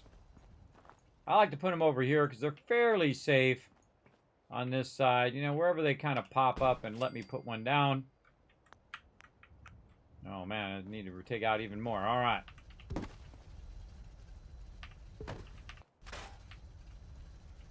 Now I can put in another one. 18 water. We might as well just fix the rest of this while we're at it. Grab that. Put another one in.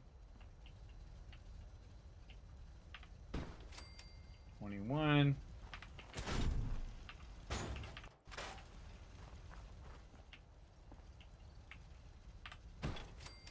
And now we got 24 water. Looking good. We probably need to put in some more beds as well. Again, we're just going to move this forward.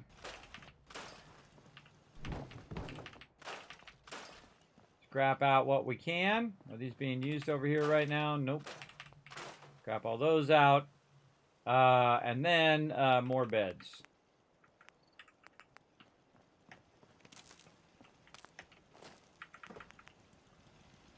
Oh, and even though I took that out, it still won't let me do any beds. That is a bummer.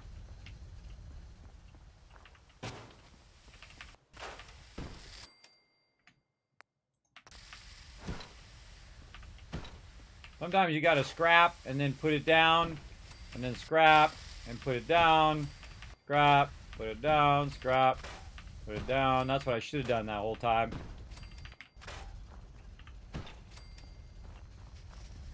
Alright, then once I put it down, I can go ahead and just rearrange it in here. There's a little bunker area here.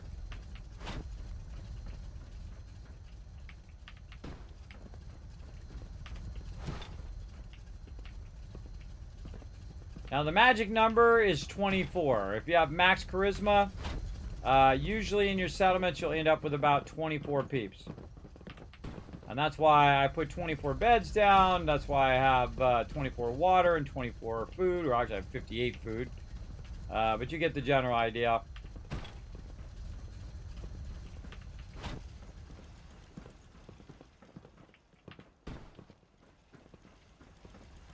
And there we go.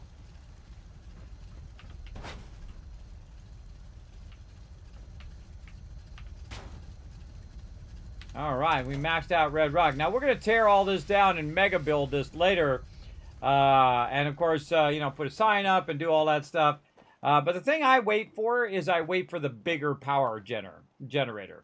So when we get around level 40, we're going to go to town mega building because we'll have the big power generator. We can just put one of those down as opposed to multiple of those down. And then we'll be able to do all the power and run all that stuff. And also we'll have a general sense of what we need, of each and everything that we need. Again, this has got a lot of empty, unused space, so I'd want to compact that down a little bit and make it more useful. Though it is pretty awesome that they're all sleeping right next to where they're working, so they're just going to wake up in the morning and then go over there and go to work, which is awesome. Now what I'm going to do again is forward time, so you guys don't see me wander around in the dark time. And save the game as well, so I don't have to redo all of that.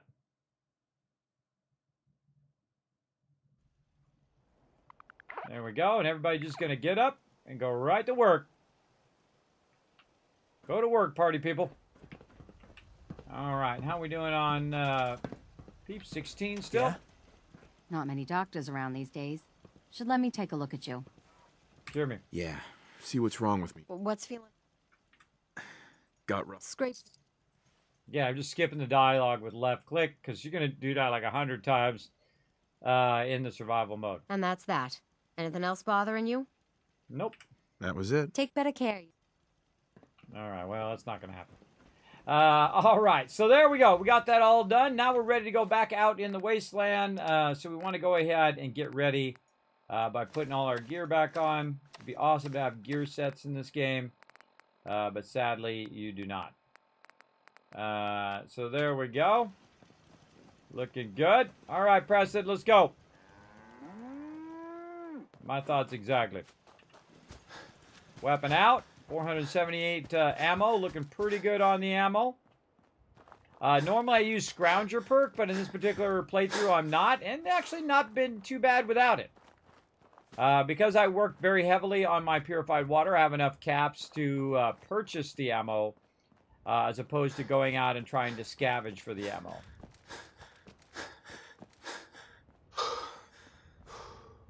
Now, the problem with constantly running like that is you don't have enough VATS points to target peeps. I just about shot that lady. That's respawn. What up, provisioner lady? Dangerous look about you. Hope you ain't here for me. Not yet, unless you start getting into trouble. You can see I've been here because there's a bunch of blown up cars as well as a dead giveaway. I mostly travel off-road, but in this particular playthrough I'm traveling the roads, or at least at this moment, just for the fun of it.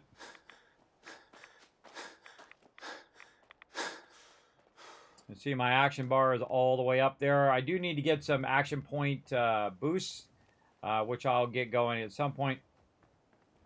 What I really want to do is end up back over here at Tavern and Boathouse.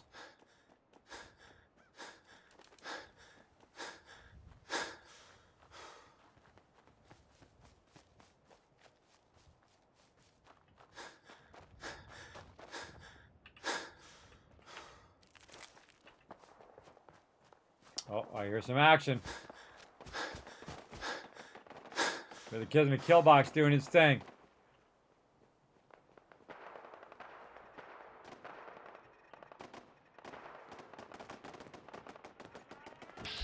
Gunners.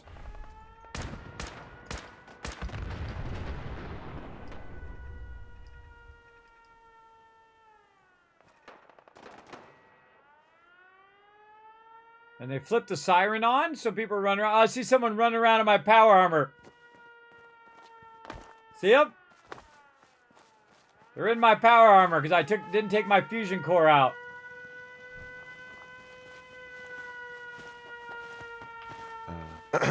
I'm new here. Did you have anything you wanted me to do? No. Not right now. Thanks. Okay, now the problem is, now I gotta talk to him again. I need you to get out of your power armor. Sure thing.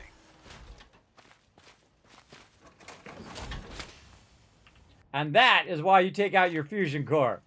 Because sometimes that dude will get stuck in the power armor, and then I can't get him out. Or a gunner will come over and take my power armor. And now you know why not to do that. Perfect timing, too. Okay, let's check and see how Tavern and Boathouse has been doing over here. We've been expanding over here. Tavern and Boathouse doing okay. Right now it's got 100 purified water coming through. Let's go check the actual workbench itself. Oh, look at that. 371. We're not gonna make a very good time with you to load it down. Preston, you're always so negative, bro. And again, this is why I want the gunners to attack. Because the gunners drop a bunch of loot. Now, if you notice, I used the vehicle there to attack. Where'd you go, Preston? Heads up. Okay. After I change his outfit, after a while I can't see him because he looks different because he's in a different outfit. But did I take his stuff out of there? I think I did. Yeah, I took the junk out of there. So what I'm going to do is take Preston here, and I'm going to make him carry a bunch of this. Now, I'm just going to say maximum, so he can carry his maximum amount of loot there. And so I used the vehicle to make them take damage and die.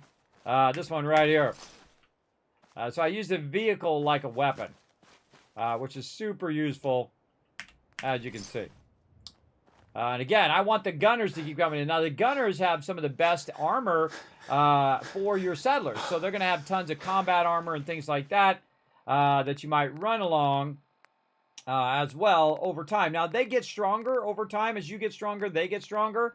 Right now, we just have a bunch of guard outfits and whatnot. But they'll start having combat armor. They got patrol sunglasses as well, too. I could wear that right now. But that gives you the general idea of why it's so good to let those peeps show up. Now, there might be more of them dead somewhere that I didn't see, and that's one of the problems with the game, is the fact that I don't know if some of my peeps are dead somewhere and just not, I don't know where they're at, so I can't get the loot. But let's run around and look. Let's put some of this back in here for a second. Let's have it just do half of that back in there. I'm listening to my guy run. So we'll look around, see if there's any more dead peeps on any of the sides here. Grab that glowing fungus for our antibiotics. Anybody in here? Gonna keep extracting that. Now we're looking good. Looking good, as a matter of fact. All right, I think we good. Okay. Go back in here. Oh, let's grab it out of the workbench. Another thing we might do is go ahead and put a quick shop in here, meaning that we can access the workbench from right here as well. So we can just put that right there, so we can go to the workbench, take all the stuff out of the workbench, and then it'll stop dragging stuff out of the workbench. Okay? It'll just stop. Wait for all that to run in there, and now we're gonna have some fun. Come on, Preston, let's go. How much overweight am I? By a little bit. Okay, first we'll put just enough back where we can walk here. Let's say 50. Yeah, it's 284.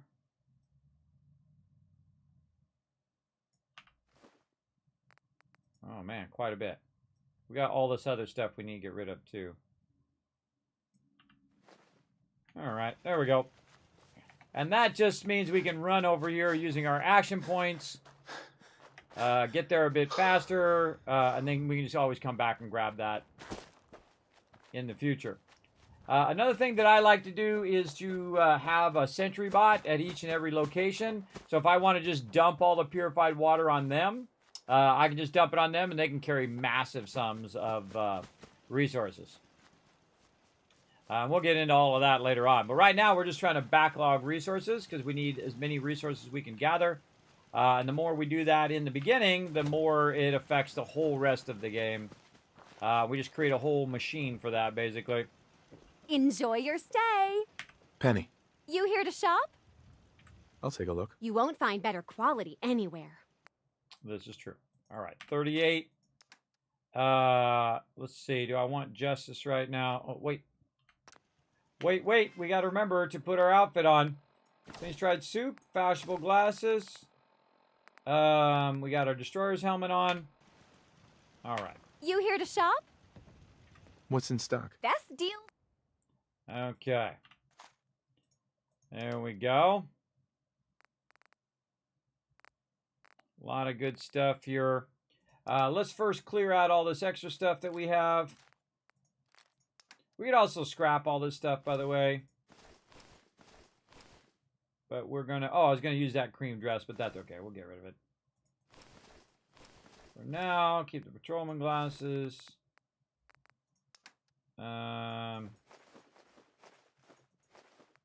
Keep that.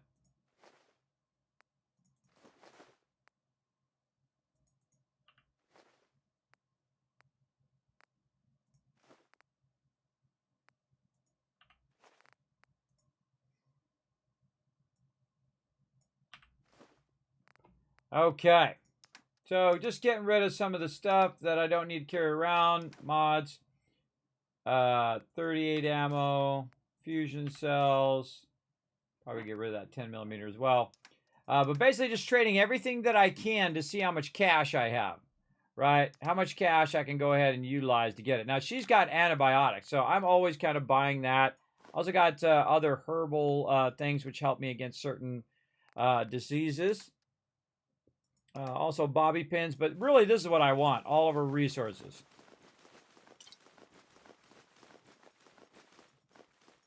And I'm just going to get all the other resources first. Definitely the steel. And then adhesive. If she's got oil, I would get that. Let's see. Maybe some copper. Copper's pretty expensive. Let's get that concrete. Oh, I owe her 400 now. Hold on. Let's back that out. Concrete back out. Adhesive out. Oh, okay. So yeah, the adhesive is costing 1,200. I see. No. Concrete and concrete. There we go. Now we're down to 700. Let's say screws. And there we go. Pretty close. And then I get her caps as well. And that's what I'm trying to do. Get as much resources as I can, and then turn around and grab her caps. Because I'm always trying to build up caps. Over here, you can see them back up to about 2,000. And the reason why I'm trying to generate caps is so I can put more vendors at each and every one of my locations. And I will just keep doing that. Keep building it up and building up. Because then it just snowballs. You're like times 2, times 2, times 2, times 5, times 10, times 20, times, it just keeps building up and building up. And now that we're producing basically around 1,400 purified water, some at Sanctuary and some here at Tavern and Boathouse, eventually I'll be able to go to each of my settlements, grab all the resources, and basically eventually buy out every single vendor in the game. Absolutely. As many times as I want. So every time they reset, go over there and buy them all out again until I have an obscene amount of resources. And I think that's probably pretty good for now. And they make flares automatically, so they'll keep doing flares. A little tempted to buy this Justice just to have it, but we'll go with that. Okay, now we also want to go ahead and see if we've got anything in which we could sell, like 10 millimeter, to try to get that 23 caps there.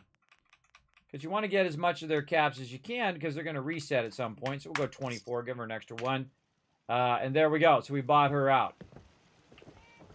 Dr. Patricia. If you're hurting, just tell the doctor. Actually, I need some supplies. Skip. Antibiotics. Herbal stuff.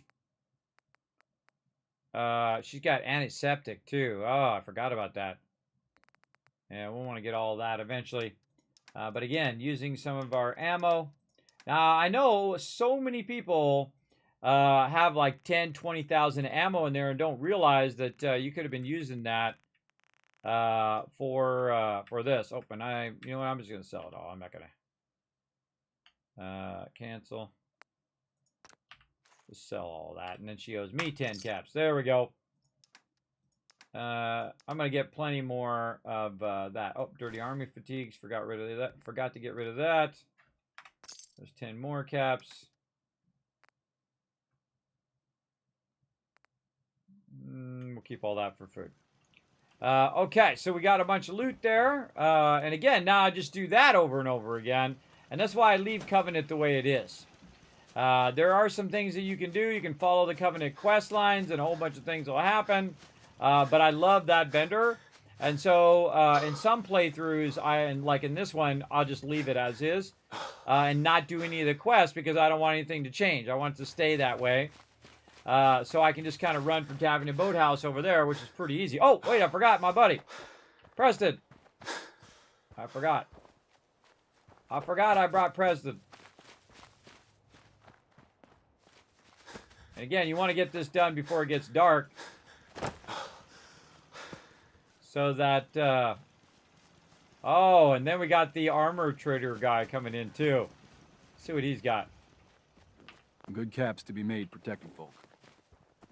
Hey, Lucas. My armor saved many a wastelander. True, what you got? I've got a few minutes to browse. What you see is what you get. All right, I really just want to see. Yeah, he's got a bunch of combat armor. Eventually we'll get that Manus stuff.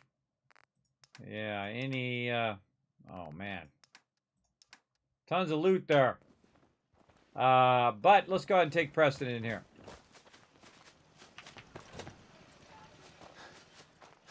Come here, Preston. Hey. Point it out. Okay, this is what I've got. So I gave him a bunch of purified water as well. I forgot. Enjoy your stay. Hey, Penny. You here to shop? Let me see what you got. You won't find. Okay, now we just happen to have 200 more that we can trade out. Another 3,000 caps right there.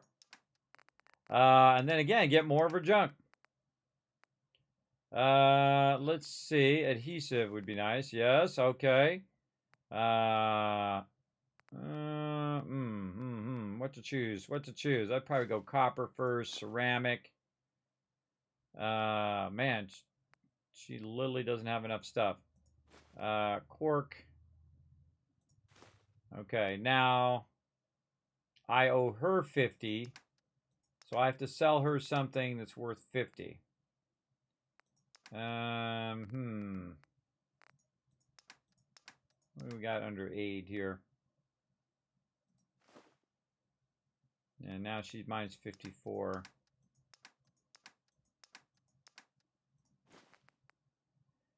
Something that's worth 50. There's 26. And something. Oh, perfect. Boom. So I got her caps back. I just got all those resources. Awesome. Heads up. What is it? You want to swap supplies? No problem. Yeah, carry all this stuff for me.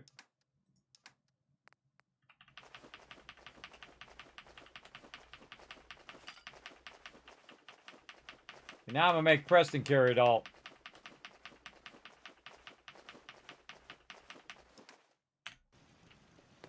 Carry that stuff, Preston. All right, back we go. We'll come back for Lucas another time. You wearing my fashionable glasses? Yeah.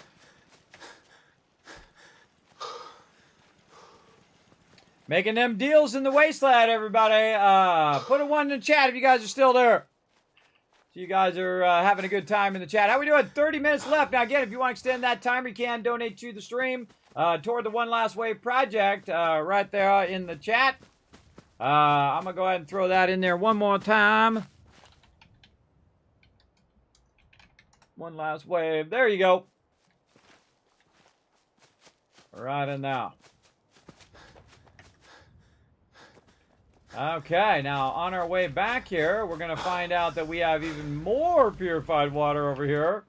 That's being produced, and a bunch already in the workbench from where I was before, right over there. Now, if you're going to go AFK, everybody, I highly recommend AFKing in your base so that it continuously works away on extracting that purified water and whatnot. And so now we're going to run back again. If you notice, I'm not putting the resources in there.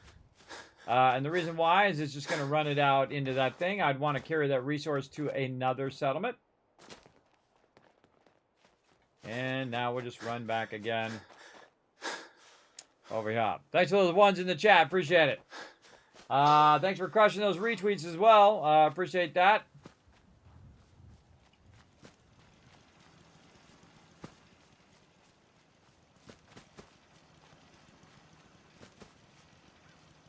I'll try to get my stream deck working for next YouTube one. It's very broken. Well, hello. What up, Jacob? Enjoy your stay. If everyone Penny. was willing to You pick here up to a shop? rifle and protect his neighbor, I'll take a look. Take your time, sweetie. Okay, back again. Getting some more loot. What do we leave behind? Asbestos and some rubber. All right, 2,100 there. Let's see how much we got. Wow, okay, 2,400. Not too bad. Not too bad there.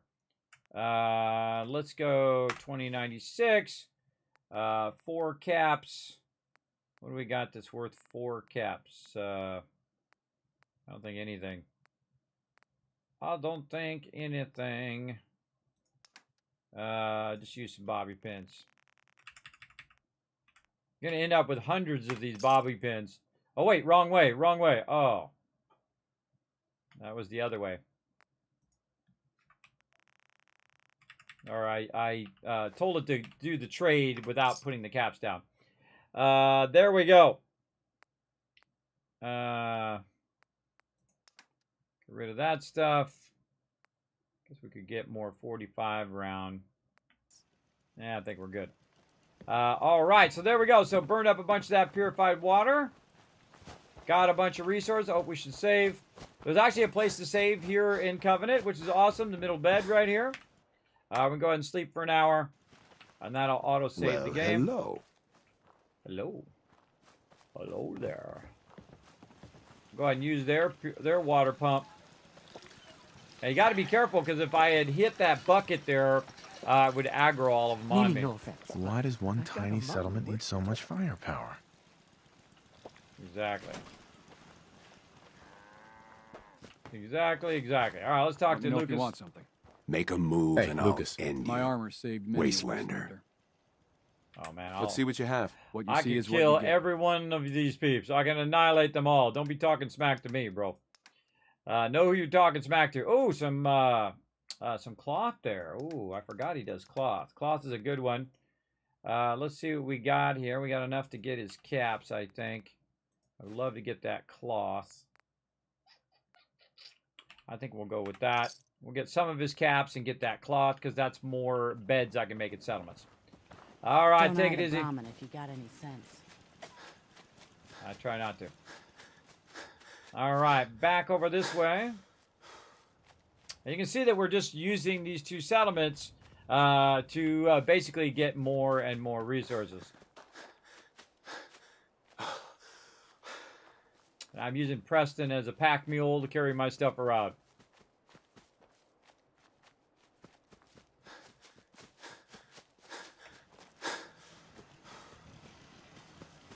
Okay, now we're ready to switch it up here a bit and move on from this, since we got all that stuff squared away, and we just let that run.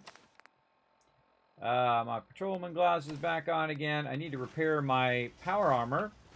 I don't think I can do power armor frame yet, because I need armor, which is We taught those raiders a lesson. We sure did. Those weren't raiders, by the way. Those were gunners, but whatever. Let's see. Trying to repair this. Oh, looking at my level. Okay, we're almost there. We got to get to armor, which is our next one. Oh, we already got this one done. Trying to get to armor, which is level 26, which should, of course, help us basically unlock a bunch of manufacturing and things like that we can do, but also allow me to put down a power armor station, which is the main thing I want that one for. So we got to level up that first. We'll teach them again if they come back. But I'll carry the power armor with me just in case I run into Raiders one thought randomly. we were easy pickings. We showed them different. We showed them different. All right, let's save. There we go. Power armor.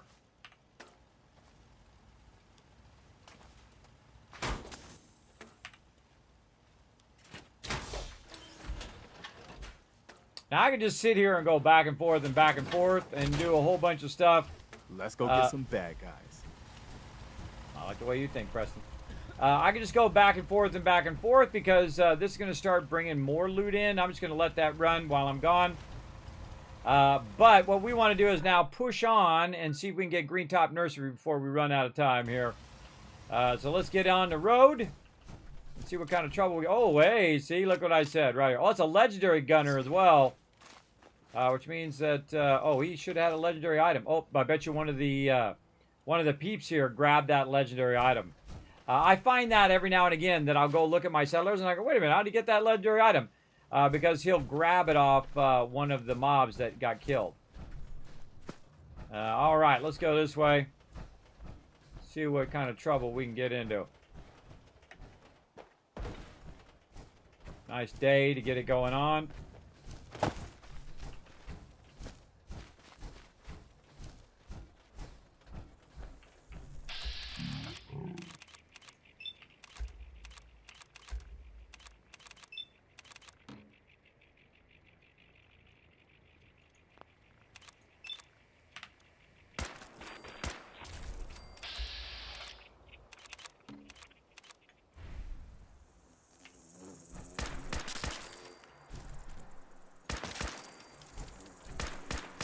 Do you see him? Yeah, I'm shooting him. Opening fire.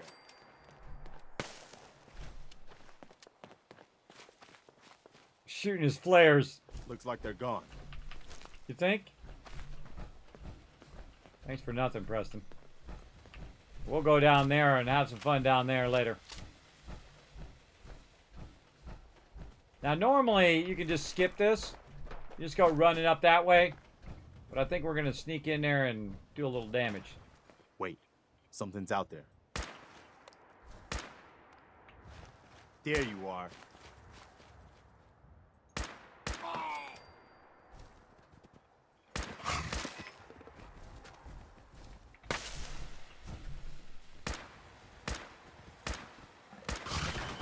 Now you went and got me mad!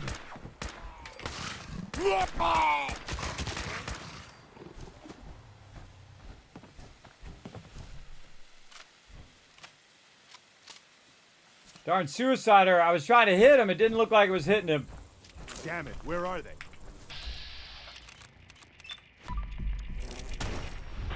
That it?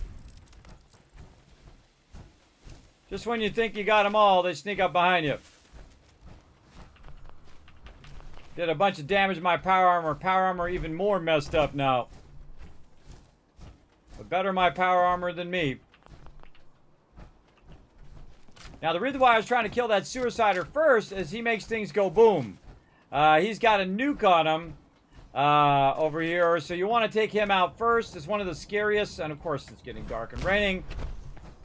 He's one of the scariest mobs in the game. Oh, that's going to blow up. Let's go, Preston. Get away from there. Hey, move here.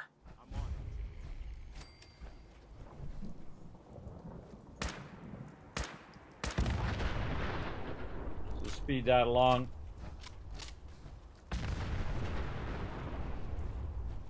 Every time I go to do anything about it, it's always dark. It's always raining.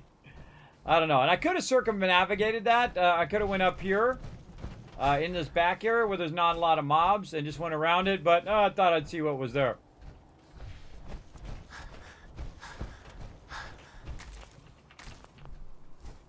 And our goal is to try to get past all of this and get to Green Top Nursery. So we're just going to skip a bit of that for now.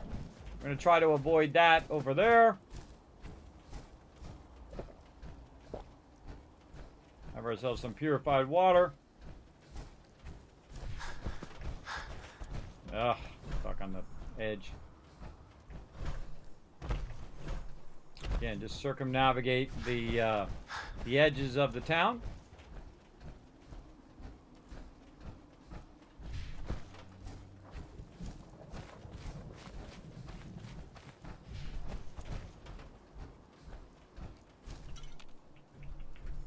That's not good.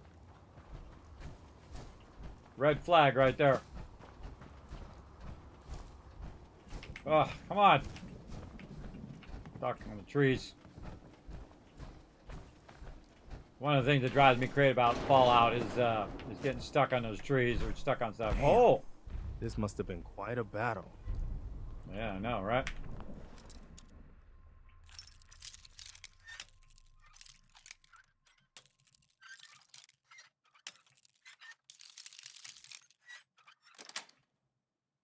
That's it.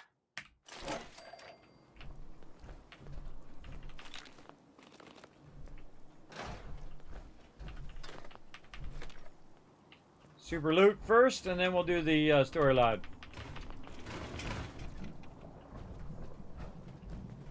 It's fused solid. We've got to get out of here before we turn into This one ghouls. too. What happened here? Useless.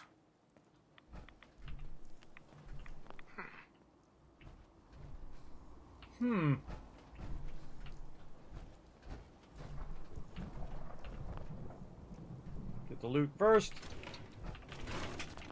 and then get wrapped up in the story.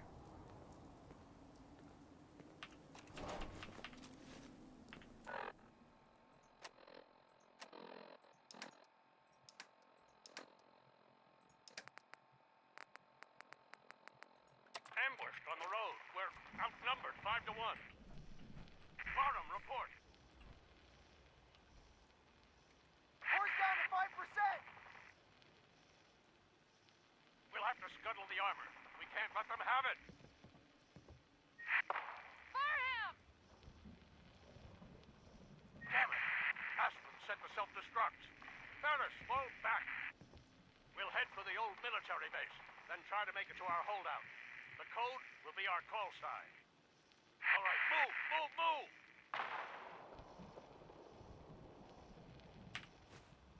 Taking that distress pulsar as well. All right. I honestly forgot that was there.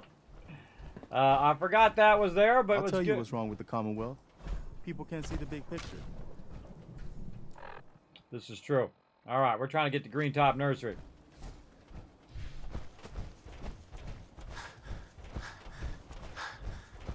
Put a little pep in her step.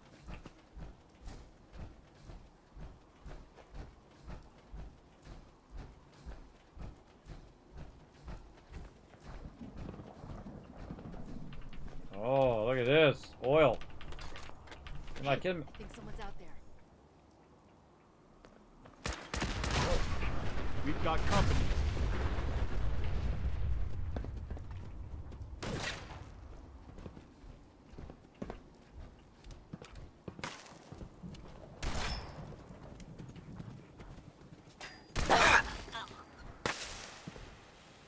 Preston and his flare gun. I guess it was nothing.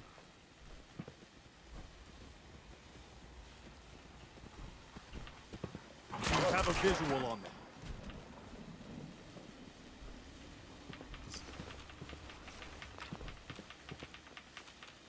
Visual on some loot.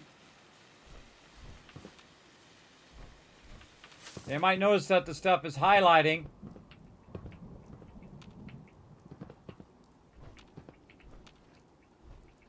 And the reason why it's highlighting is because I have it marked for search.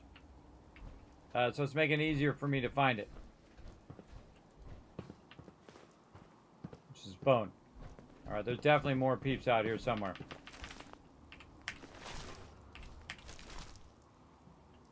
It says caution.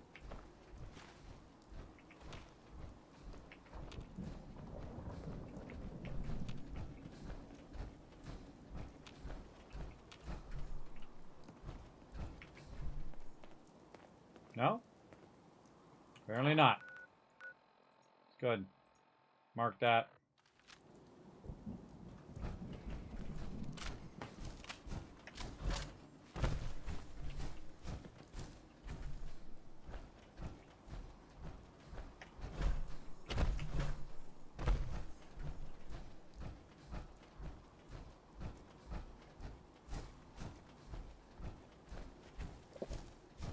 Purified water to passively get my health up while I'm walking. So many cars to blow up.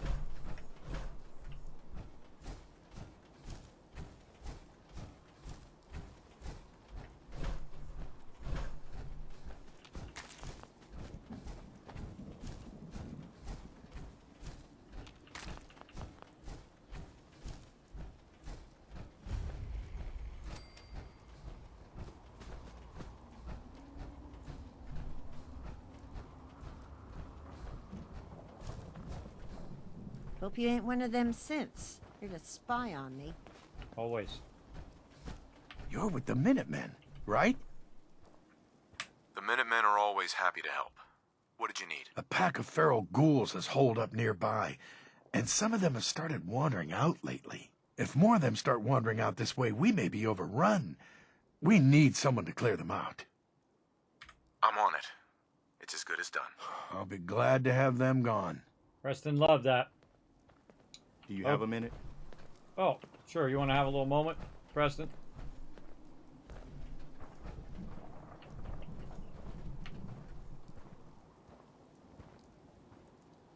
Let me get out my power armor first. Take your time. I will. All right, let's chat. Hold on.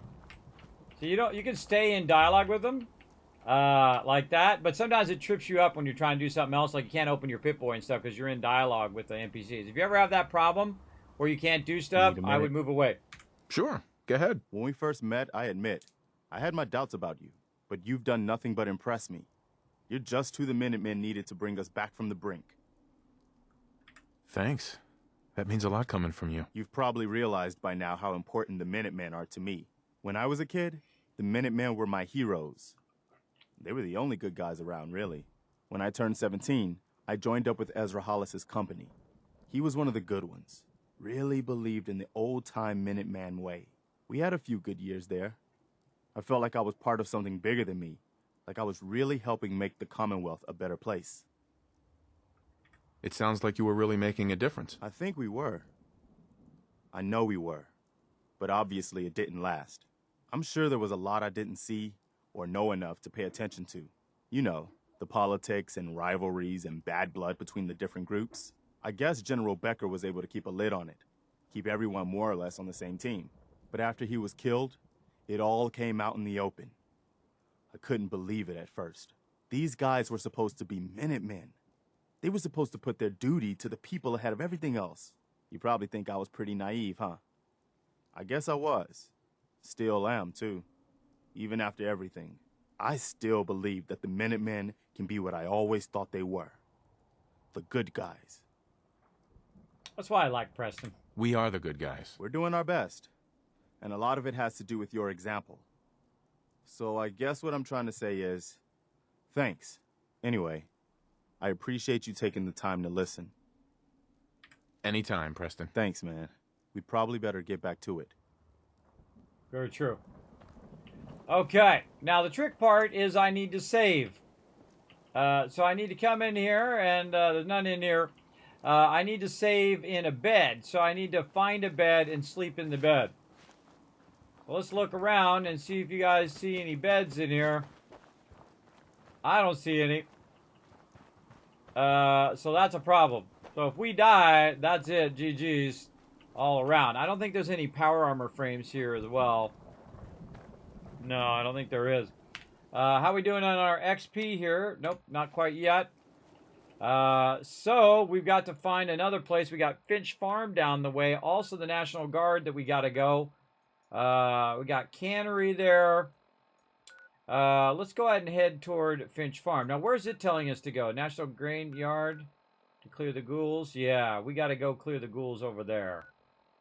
Okay, now the smart thing for us to do is to travel back to Tavern and Boathouse. And the reason why we want to travel back to Tavern and Boathouse is to save before we go on to the next mission. Because we can't save here at this location. And even if it did have beds, where it doesn't have normal beds, it does have some mattresses, which I'll look at on the way out. But these mattresses over here are already owned, so I can't use those over there. So we're going to go ahead and run back.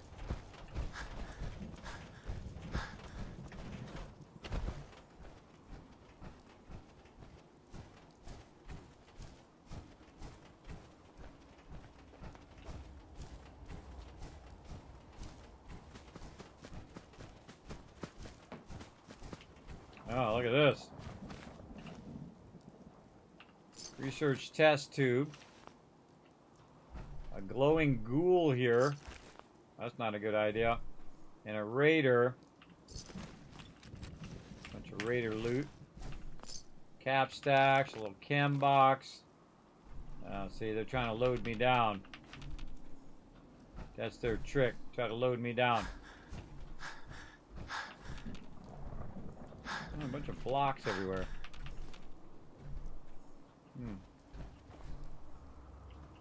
Interesting. Hey, Preston. Look alive. What do you need? Sure. Here's my supply. Let's see if I can give some more stuff to Preston. Doubt it, but we'll give it a try. Oh, yeah. No, we can. I didn't max him out. All right, let's give him all this junk. All right, it's enough to not be overburdened. Keep your eyes out, Preston. Anytime I see that, where there's a bunch of mobs that were killed, you know something's going on nearby. Keep your weapon fully loaded. Maybe eat some food while we're at it.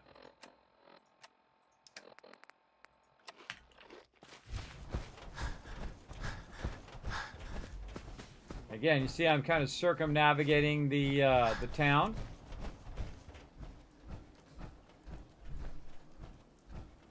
Oh man, I'm gonna run out of minutes. So 7 minutes left. Last chance to donate, everybody, to keep the stream going.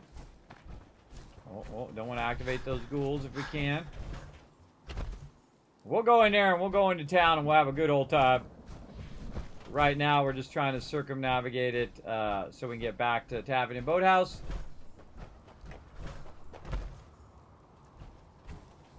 We might go in there and we might clear that whole area. Get all the resources out of there.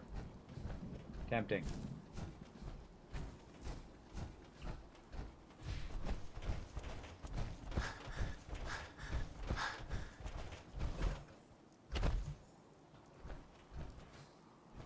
Now we already cleared the front of that area. Man, there's so many areas for us to go and do. But you'll see that I work a bunch on the settlements, and then I will go out in the wasteland. Whoa. Hey, you pressed it? God, I thought that was a ghoul for a second. Then I'll go out to the wasteland and run around, because it really is better for me to have as many settlements doing as many things as possible than running around, I think, in the early I game. don't know if I believe all those boogeyman stories about the Institute. It all sounds like paranoia to me. Not what I wanted to do.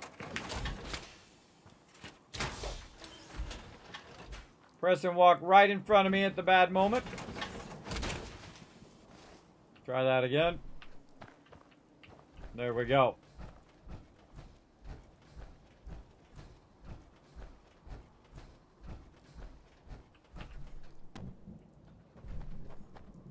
Over that way.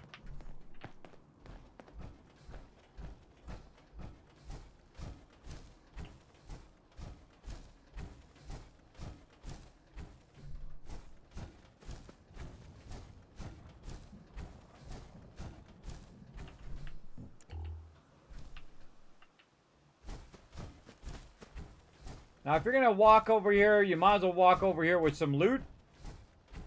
Because you can carry things like tires and cones with you.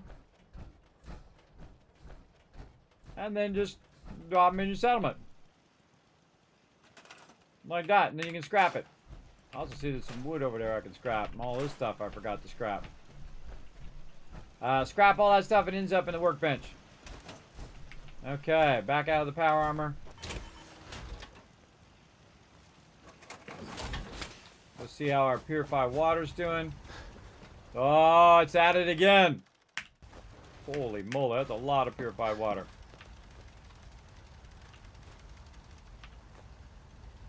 Look alive. Pointed.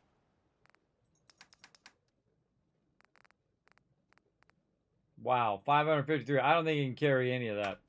You can carry one. All right, that's way too much. All right, way too much. All right, so we'll go ahead and put that away. And we'll, what else can we put away in here? Maybe some ammo for right now. Trying to get us so we're not overburdened. Save for an hour. And then get our fusion core out of the power armor. Or no, we'll just take the power armor with us. That's a better idea. We'll take the power armor with us, and then we can try to repair it on the way. Now, hopefully I didn't sell my power armor things. Do I have both of my power armor things? Yes, I do. Should do it. All right, come on, Preston. We got to go drop off a bunch of loot. Oh, I should go back for that loot now that I have my power armor on.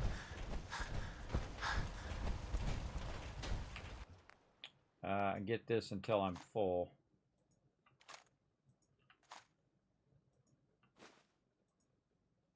And I'll leave a little bit in case I run into some stuff I want to grab on the way. Let's go, Preston. We got 3 minutes to make this happen. Let's go. Gonna burn some fusion cores here.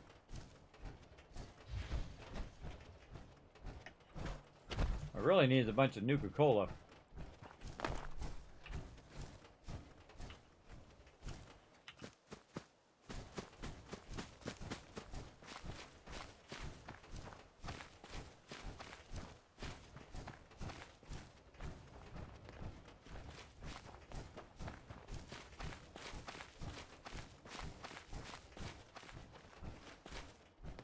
running along the road.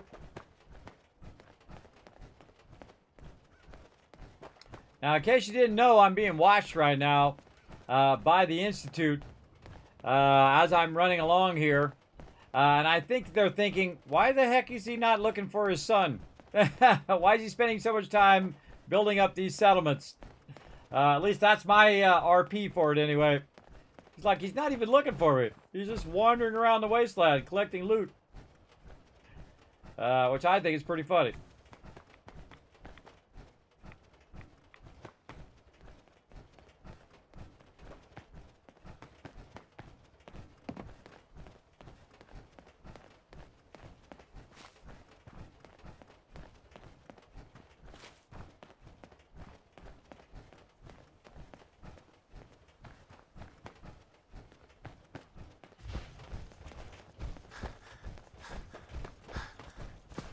We're using this as a landmark, the little junkyard. Carrot flowers just love to respawn. Nice. Just walking around the wasteland as you do. We gotta watch out for death claws coming up. There was one up here last time. My provisioner's coming through okay. Now, my provisioner is being attacked, and usually that tells you there's something going on through here. Because this is a common respawn point. I said keep your mouth shut. What's going on over here? Please. Please help. I don't want to die. Please. You gotta help me. This guy's a synth, and he's gonna kill me and replace me and my family. Oh, God. My kids. Don't you dare bring them up. He's the synth, and he wants to replace me. Please. Please, you gotta believe me. You can't let that thing do this. Hold on.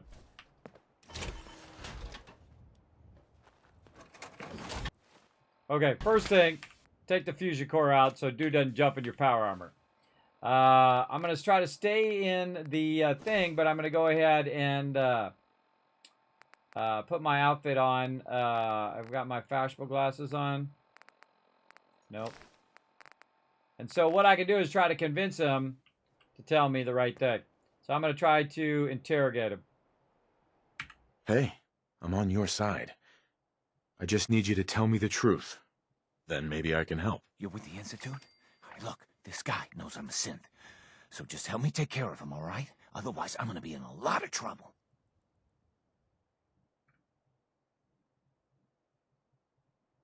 Just kill this thing and be done with it. What? No! Preston liked that. It's done. I need to get out of here. God, I'm still shaking. There we go. And how do we know it's him? Synth component. We know that guy's a synth, and that is why I play a charisma build. So that I can convince them to tell me all their secrets.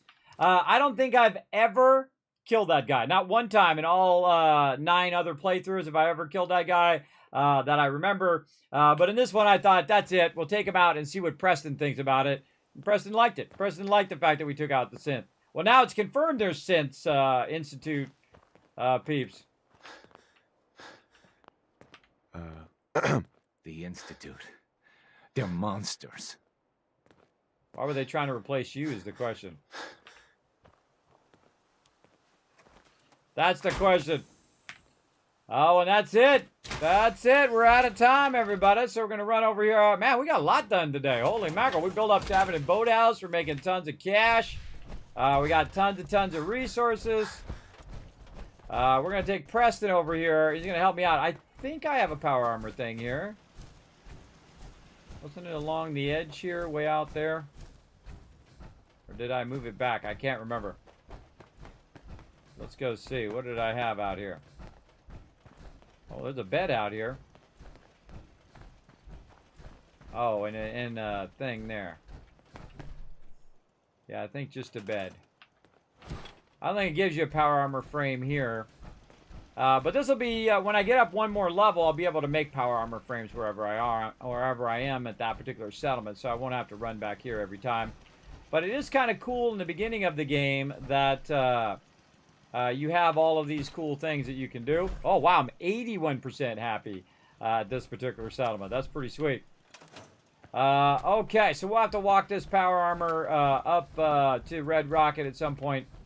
But for right now, we're going to go ahead and stop right here. Now, we're going to pick this up again tomorrow on Twitch, everybody. If you did enjoy this video, make sure to go ahead and let's go ahead and forward time to while we're at it. If you did enjoy this video, make sure to like it right down below over there. And, of course, if you did miss any portion of this, it'll automatically drop onto my YouTube channel under my live streams from YouTube as well. So it's time for the Kismet Love Train. Let's see if we can get that to do its thing here. Let me see if I can get the Love Train working right as we go across. All right, I think it might work. All right, let's give it a try. Here we go. Yeah, there we go. It didn't play the transition, though. Let's just play it like it was doing it the proper thing.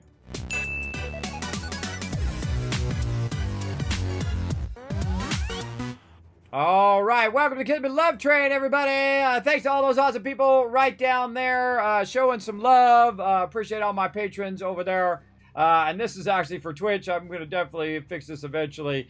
But again, lost my ability to do that stuff because my Stream Deck got messed up. But I can ask you guys to take a quick moment to go and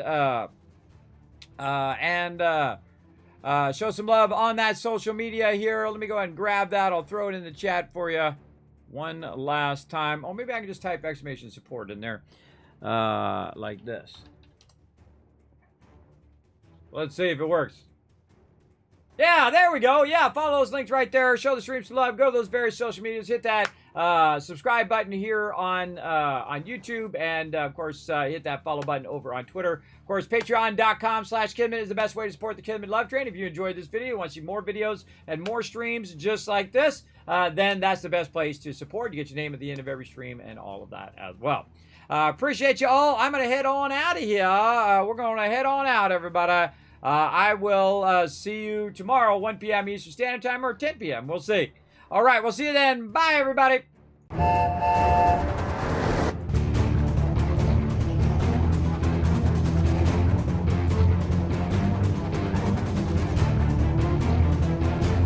this is Noru. Thanks for watching.